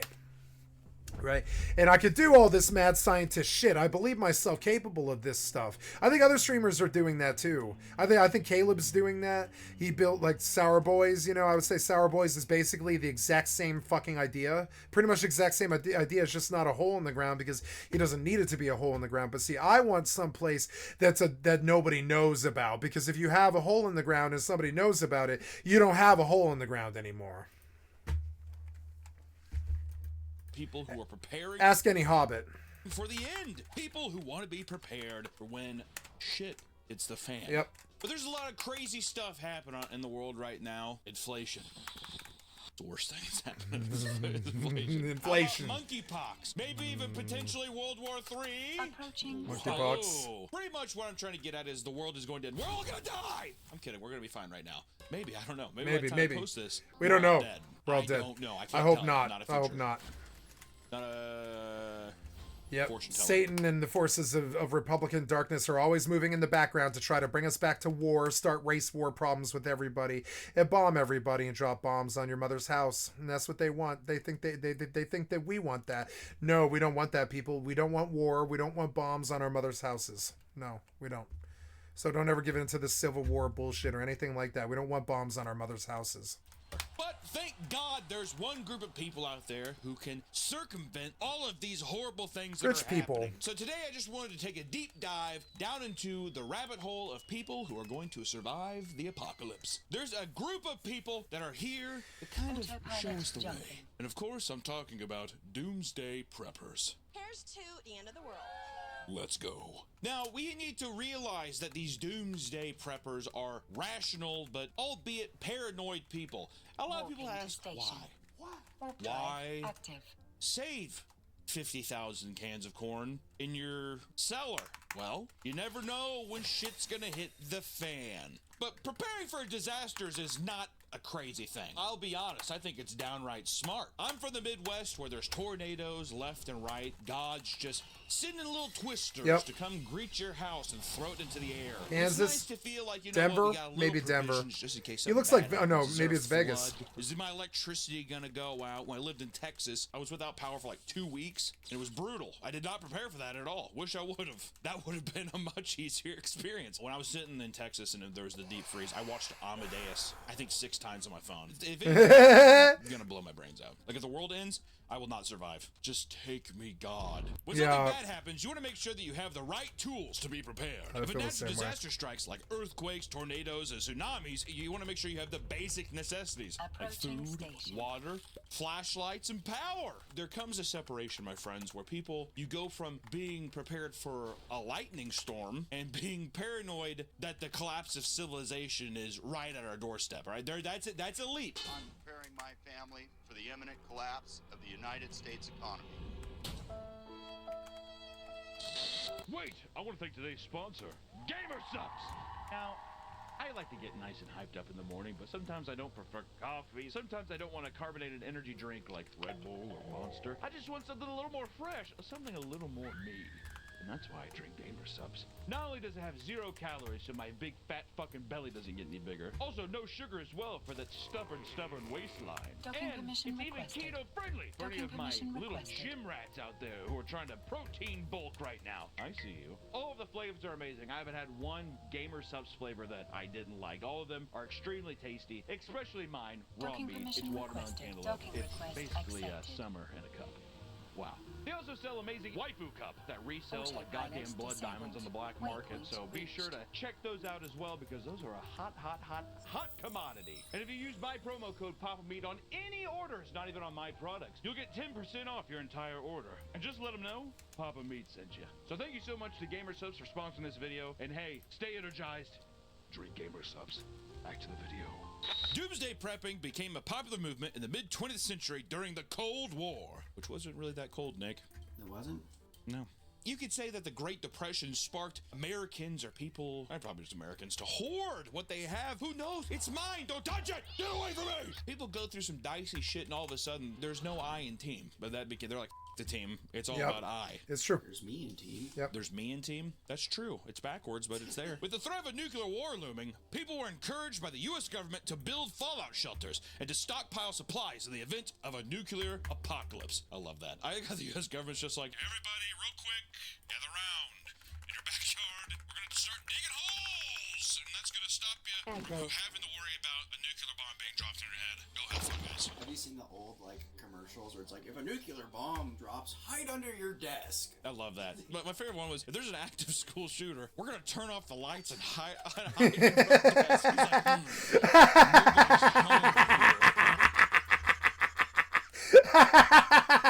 See, he is funny. He's actually so funny. He's actually legitimately very randomly funny, like Adult Swim humor. This is kind of funny. I've always wondered about this. Like, yeah, their advice is to shut off the lights and get under the desks. Why? So he can shoot you easier? My advice would be to get around the door. The whole class. I'm not an idiot, right? I'm not telling the kids to lie down like fucking idiots to take one in the fucking back of the dome. I'm saying we're going to the door or the windows, whichever, whatever, right? And we're all standing here and we're saying, shh, we're all, and when the bad man comes, we're all jumping on him. All of us. And I'm the first one, okay? But we're all jumping on him, okay? That's what I'm saying. I know it sounds crazy, but we're going to use the power of a grown man and how many kids in a fucking school, right? Probably like 20, 25, 30, right? We're going to use the power of 20 little monkeys to take down a single human being. That's what we're going to do. I believe in heroism. I don't believe in being the hero when it's obviously stupid to do so. But when you're in the classroom with no guns and you have a bunch of kids and you can hear him coming down the hall or whatever, you go, come here, everybody here, come here. We're going to jump him. We're going to jump him. You ready? And they're going to be like, yeah, okay. And you're going to try and take your fate in your fucking hands, like Indiana Jones or something. You've got to do it. You can't just lie in the dark with the fucking lights off. And like, because he's going to know what's going on. You're just in there like fucking sheep waiting. Well, these lights are off. I'm probably not going to go in there. Yeah, like seeing them, and Papa Me's making fun of this because it is funny. It's a terribly horrible subject matter. But I mean, like, there's this element about public mass shootings where we're sort of expected to just sort of like tuck our fucking knees and kiss our ass goodbye. And I just don't agree. I never have. Now, there's a big difference between a fist fight over a disagreement and like mobbing somebody to stop a school shooter. There's a time when violence is appropriate, and I think when you're in a classroom with a bunch of kids and you're the only teacher and stuff, I believe swarming the motherfucker as he comes in the door is actually more viable than shutting off the lights and hiding under the desks. Now, am I saying put the kids at risk? No, I'm saying use what fucking tools you have. I wouldn't say the kids are tools. I'm saying if you're going to get through that situation, you probably have to stop the guy. Otherwise, he's just going to open up on you and the kids. So you go to the fucking door. You say, okay, guys, if we're going to get through this is what we got to do, and if you're thinking about it, you're like, nope, we're not going to stay. We're not going to lie here. We're not going to let him shoot us. And you say, okay, we're going to tackle him. All of us, we're going to just jump on him screaming. If he comes through this door, we all jump on him screaming, right? And that's the human state of affairs. That's what happens too. That's what happens when you fuck up in public. Everybody just teams up and screeches at you and jumps on you. That's another really deeply human thing. We all dogpile something. When we have a problem, we dogpile it, right? We dogpile that problem. We bring in a bunch of people to do labor or something to get it better or something. We dogpile a problem. And so that weird like kiss your ass goodbye fucking strategy of like turning off the lights and going underneath the desks, I don't agree with it fundamentally. I'm not saying use the kids as child soldiers to stop an assault. I'm saying let them have a chance to defend themselves by advising them to come with you to the fucking door, crouching down and getting ready to fucking tackle the motherfucker to actually stop the threat before you lose more than you need to. You hear your active shooter go off, blah blah blah blah blah blah blah blah down the hallway or whatever in the school and shit. What do? Do you turn off the lights and act like fucking scared chickens in a hen house as the fox comes in, or do you get down like fucking real humans and try to suppress the live shooter and save all of your own lives? And my suggestion is to not listen to what some fucking bureaucrat fucking told you. I suggest you dogpile the motherfucker and end the threat. And that's my problem with school shooters and all types of fucking mass shooters lately, is nobody dogpiles them. So he's live shooting people. If 20 people just go running at him and charging him and stuff, like a movie, somebody's going to get shot, but probably the other 19 people are going to immediately disarm him and kill him, And that's my problem. And you can use kids to do this too, even probably as young as the age of 5. You could probably use it like as young, even like a first grade class. You could probably still do it. You can be like, look, guys, he's coming. We're not going to lie down here and take it. We're going to fight him. That's all you have to say to them. They're going to be like, okay. They're going to be like, because what are you going to do? You're going to die. They're terrified. But like, then their kids, they're terrified. They're scared of shit. They're probably crying and stuff. But you tell them like, okay, we got to fight, guys. This is the human thing. That's what changed in the last 20. You want to know why America went to fucking hell and an unpatriotic traitor has to say, make America great again? It's because we don't go at our problems head on. We advise people to just hunker down in the dark, you know? And no, I'm saying you have to actually fight somebody when they come. It happened to me. I had to fight somebody when I come. I get on a fucking phone, kite him around the goddamn house and shit, run around the house doing laps and shit as he chases me with a fucking cordless circular saw and shit. And yeah, I'm younger, so I can run faster, you know, and I'm getting the cops on him. If that doesn't work, I'm pulling the neighbors and I'm saying, help me, you know what I'm saying? We need to shoot him or something. I'm not fighting this thing alone. I'm not going in the dark so he can. I'm not hiding in the dark in the back in the fucking corner so he can just come in with a circular saw and fucking kill me. I'm going at my goddamn problem. You understand? You also have just like I did with the stalkers, just like I did with everybody else. I went. You know, they think I'm lying about federal and state charges. No. Big time federal and state charges. Hunting you. Coming. You understand? It's not some fucking lie. I go at it head on. I put that motherfucker in jail who came after me. You understand?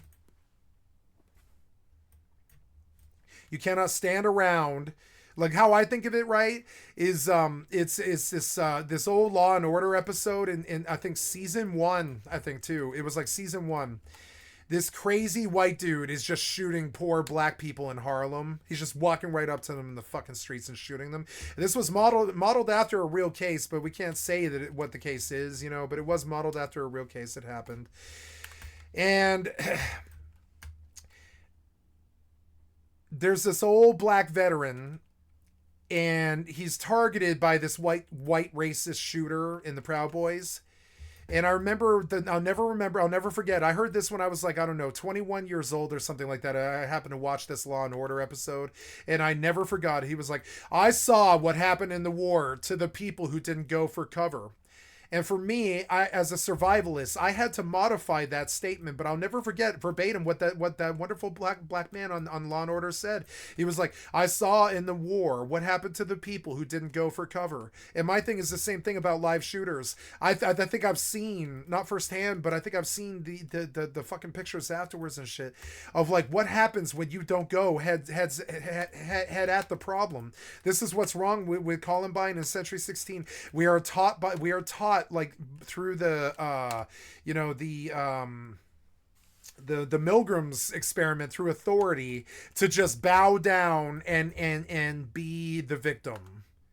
And that's Milgram's at its strongest. It's the authority has told you to lie down in the schoolroom and in the dark and just take it in the back of the dome when it comes.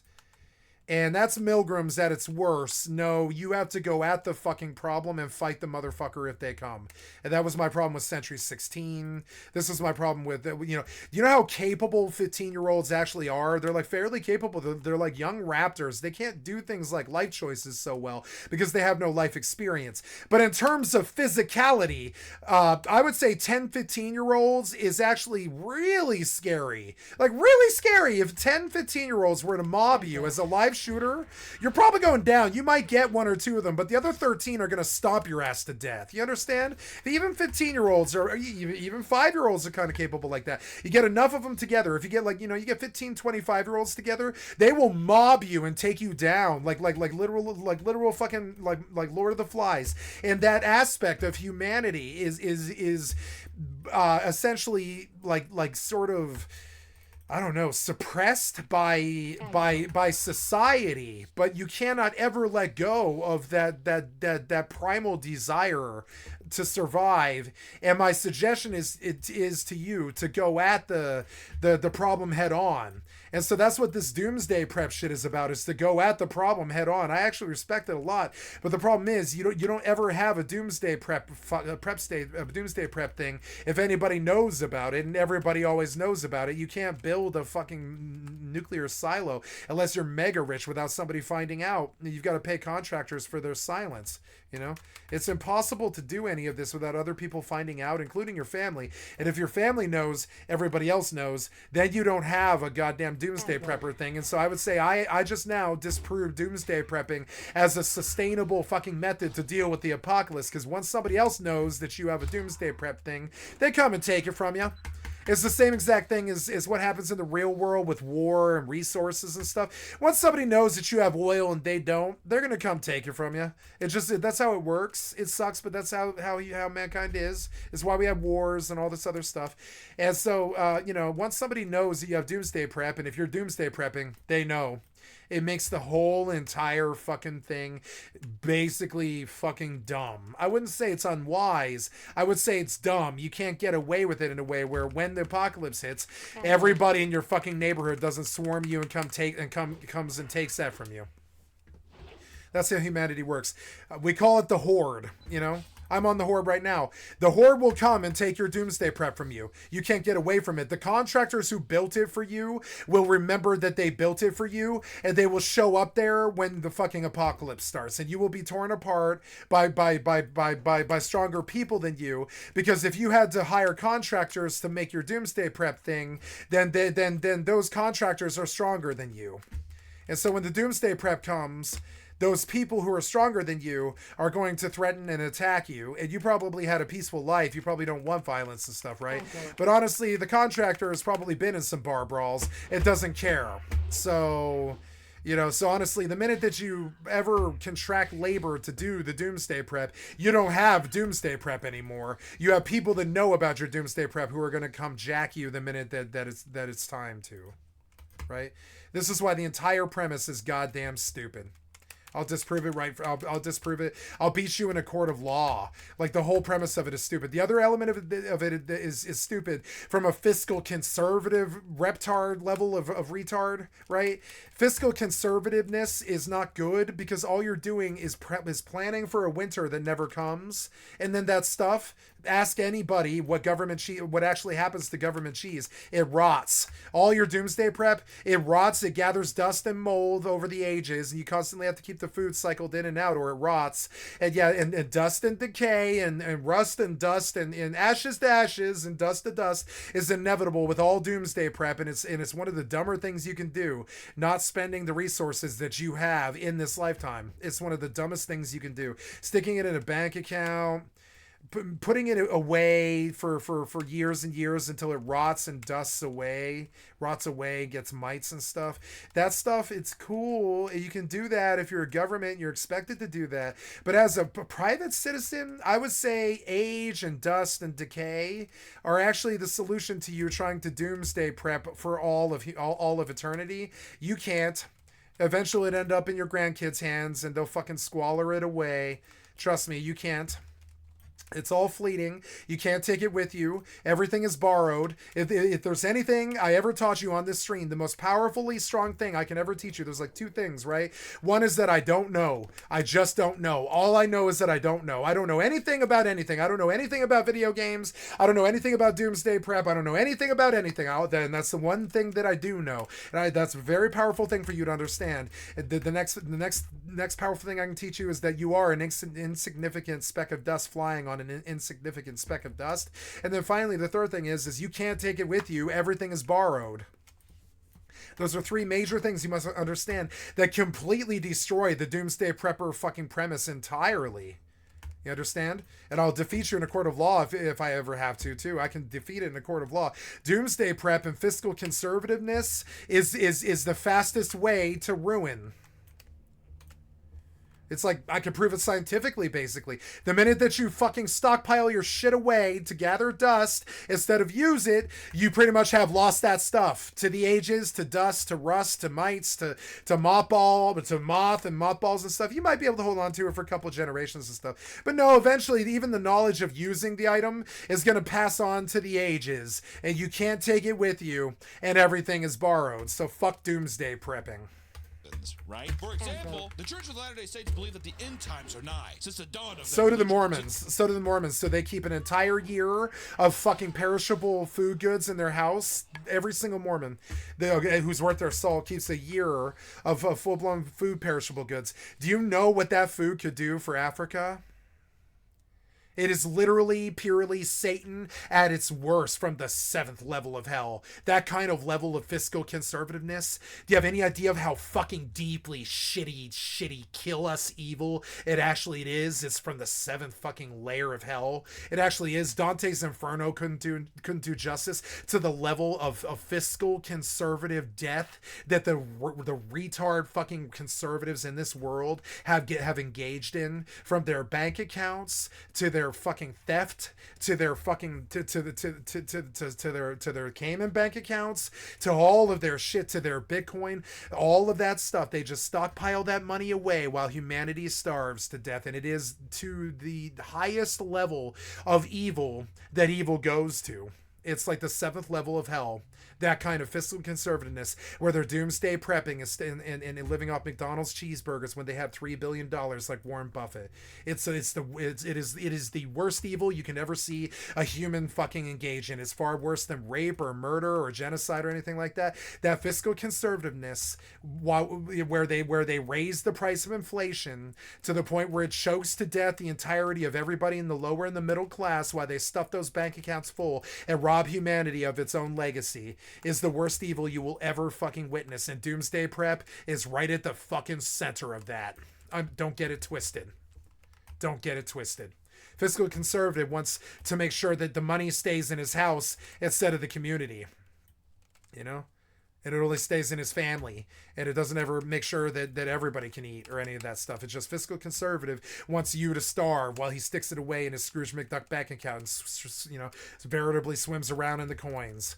And I'm sorry, but it is the highest level of evil that humanity reaches. It actually is. It's literally, and I can give you a fucking metaphor if you need it to understand the evil that I'm actually talking about, if the words didn't get it across to you. People starve to death down the street from the supermarket megastore aisle where the food rots in the aisle. And it is literally the worst evil that mankind can get up to. Fiscal conservative doomsday prepping and fucking and stockpiling. Filling grocery stores with food that we don't eat, that just goes to rot. Thank God for the food banks. Oh, that shit. That is the worst evil that mankind gets up to. If far trumps, and I use that word on purpose, if far trumps any rape, murder, or genocide.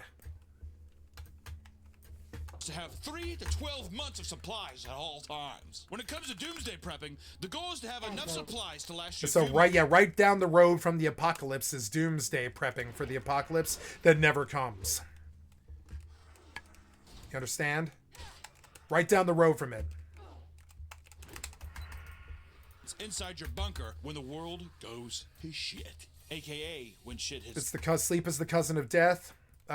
Stockpile, military surplus, and doomsday prep is right down the road from the apocalypse. It's the cousin of the apocalypse. It's right down the road from it. We watch Doomsday Preppers, the show. We're going to get into that. I love Doomsday Preppers, yeah. I watched every fucking episode like 5 times. I love Doomsday Preppers. They have such good ideas, but they're also misled people that have wasted their money and choked our community with poverty. Fan is going to be, it's part of my everyday vernacular now. I just want to say that. When it hits the fan. Everybody's got a monstrosity now, SUV for fucking backcountry and shit. Canyonero, Simpsons making fun of it, kind of stuff. That's how everything is now. And that kind of plastic fantastic spending with eternal, spending with careless abandon, assuming eternal supply is the worst evil that mankind gets up to. You stockpiling your missile silo while people die in the streets and people starve in Africa and shit. You stockpiling a year of food that just goes to waste while people starve in Africa is the worst evil that mankind gets up to. Fiscal conservativeness. Republicans. Aggro. Worse than commies. Worse than Nazis. I shit you not. Far worse than commies and Nazis. Killed far more people. Fiscal conservatives. Republicans. kill far, far, far more. This stockpile, this conservativeness, these $3 billion fucking, $3 trillion fucking people like Warren Buffett and stuff, the Koch brothers, all that stuff. Fiscal conservatives are killing humanity. They're the worst evil that we can spawn. Worse than rapists and murderers and child molesters combined. They make sure that those kids starve in Africa because they just keep stuffing their Scrooge McDuck banks. It's the worst evil that we've ever fucking witnessed. It's Sodom and Gomorrah, literally spawned on Earth. It's fiscal conservativeness run amok. It's the fan. It hits a fan. Hey, it's gonna hit the fan sometime.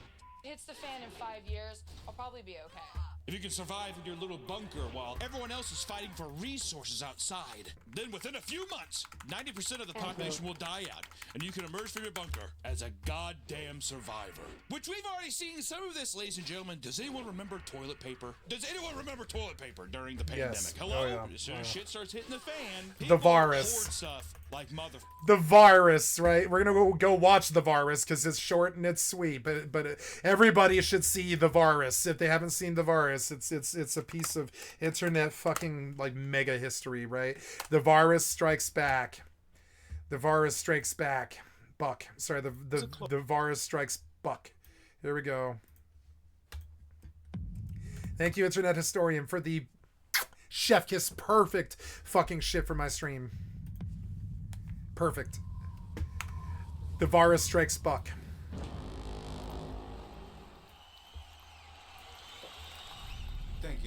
Thank you, all of my children.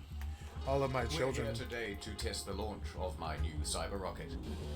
Uh, With this, we will have a man on the Earth by the year 2030. But before we embark on this journey, we must talk about some of the mistakes of the past, so that we are not doomed to repeat them. Anyway, it was a sunny day in downtown Wuhan, and people were coughing into each other's mouths, as is customary in that. You're going viral, douchebag. I'm a big man, and I'm gonna pull out my dick. February 2020. The virus is everywhere. The virus. But some were sneaking out.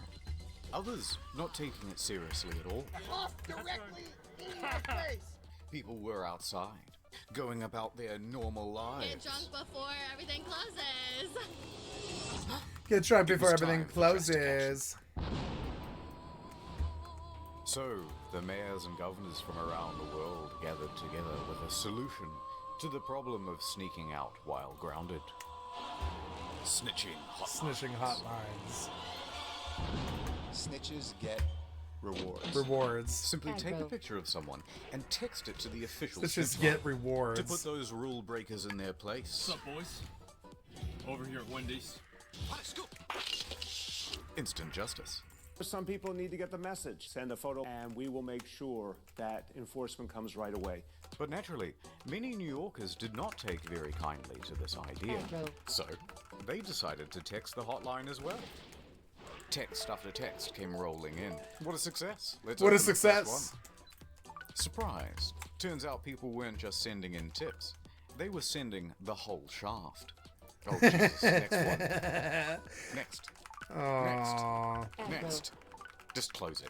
I can't. It's just going faster. Text after text was the same. Pictures of people giving the finger.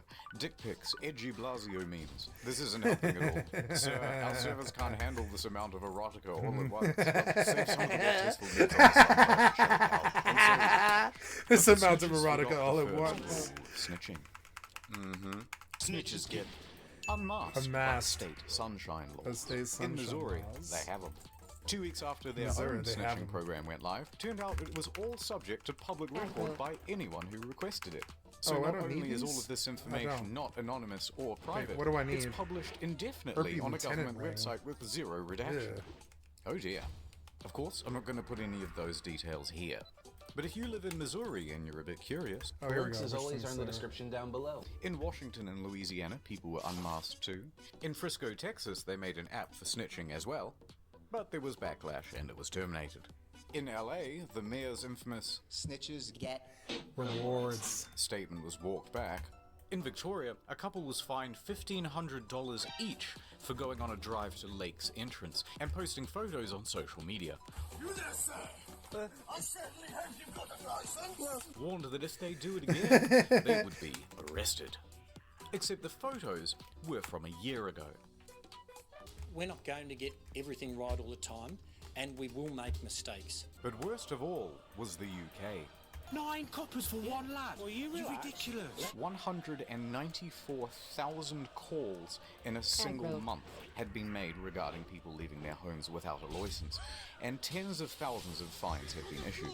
The British frown down on telltales. There's even an old nursery rhyme. Telltale tit, your tongue shall be slit. You make any more noise, and I'm calling the police. Aggro. Show me what you've got. Yeah! And yet, while normal everyday activities were being criminalized, regular crimes were being made de facto legal. Good job. Police do nothing around here. And in major cities, it seemed as though everyone was going for the high score. Aggro. People aren't afraid to go out on the street at night. What can we do to increase crime? I have an idea. In New York and LA, they experimented with reducing bail to 0, and it went exactly as you'd expect. But it wasn't enough. So they said any burglaries up to $1,000 worth of goods would no longer result in the police showing up to the scene. So you're telling me that I can steal up to $1,000 worth of goods, and the police won't even try to make an arrest? Well, maybe one day, if somehow they're identified. But you want everyone to wear a mask, too.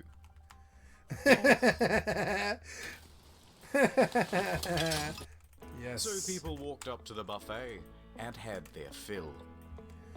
Oh, if you could walk into a store, just grab take what you whatever want, the fuck you want, and just go. and just go. What would shopping look like? Oh my god!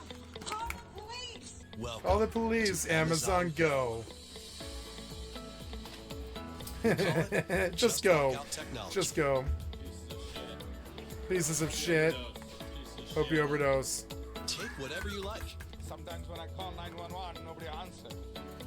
No lines, no checkout.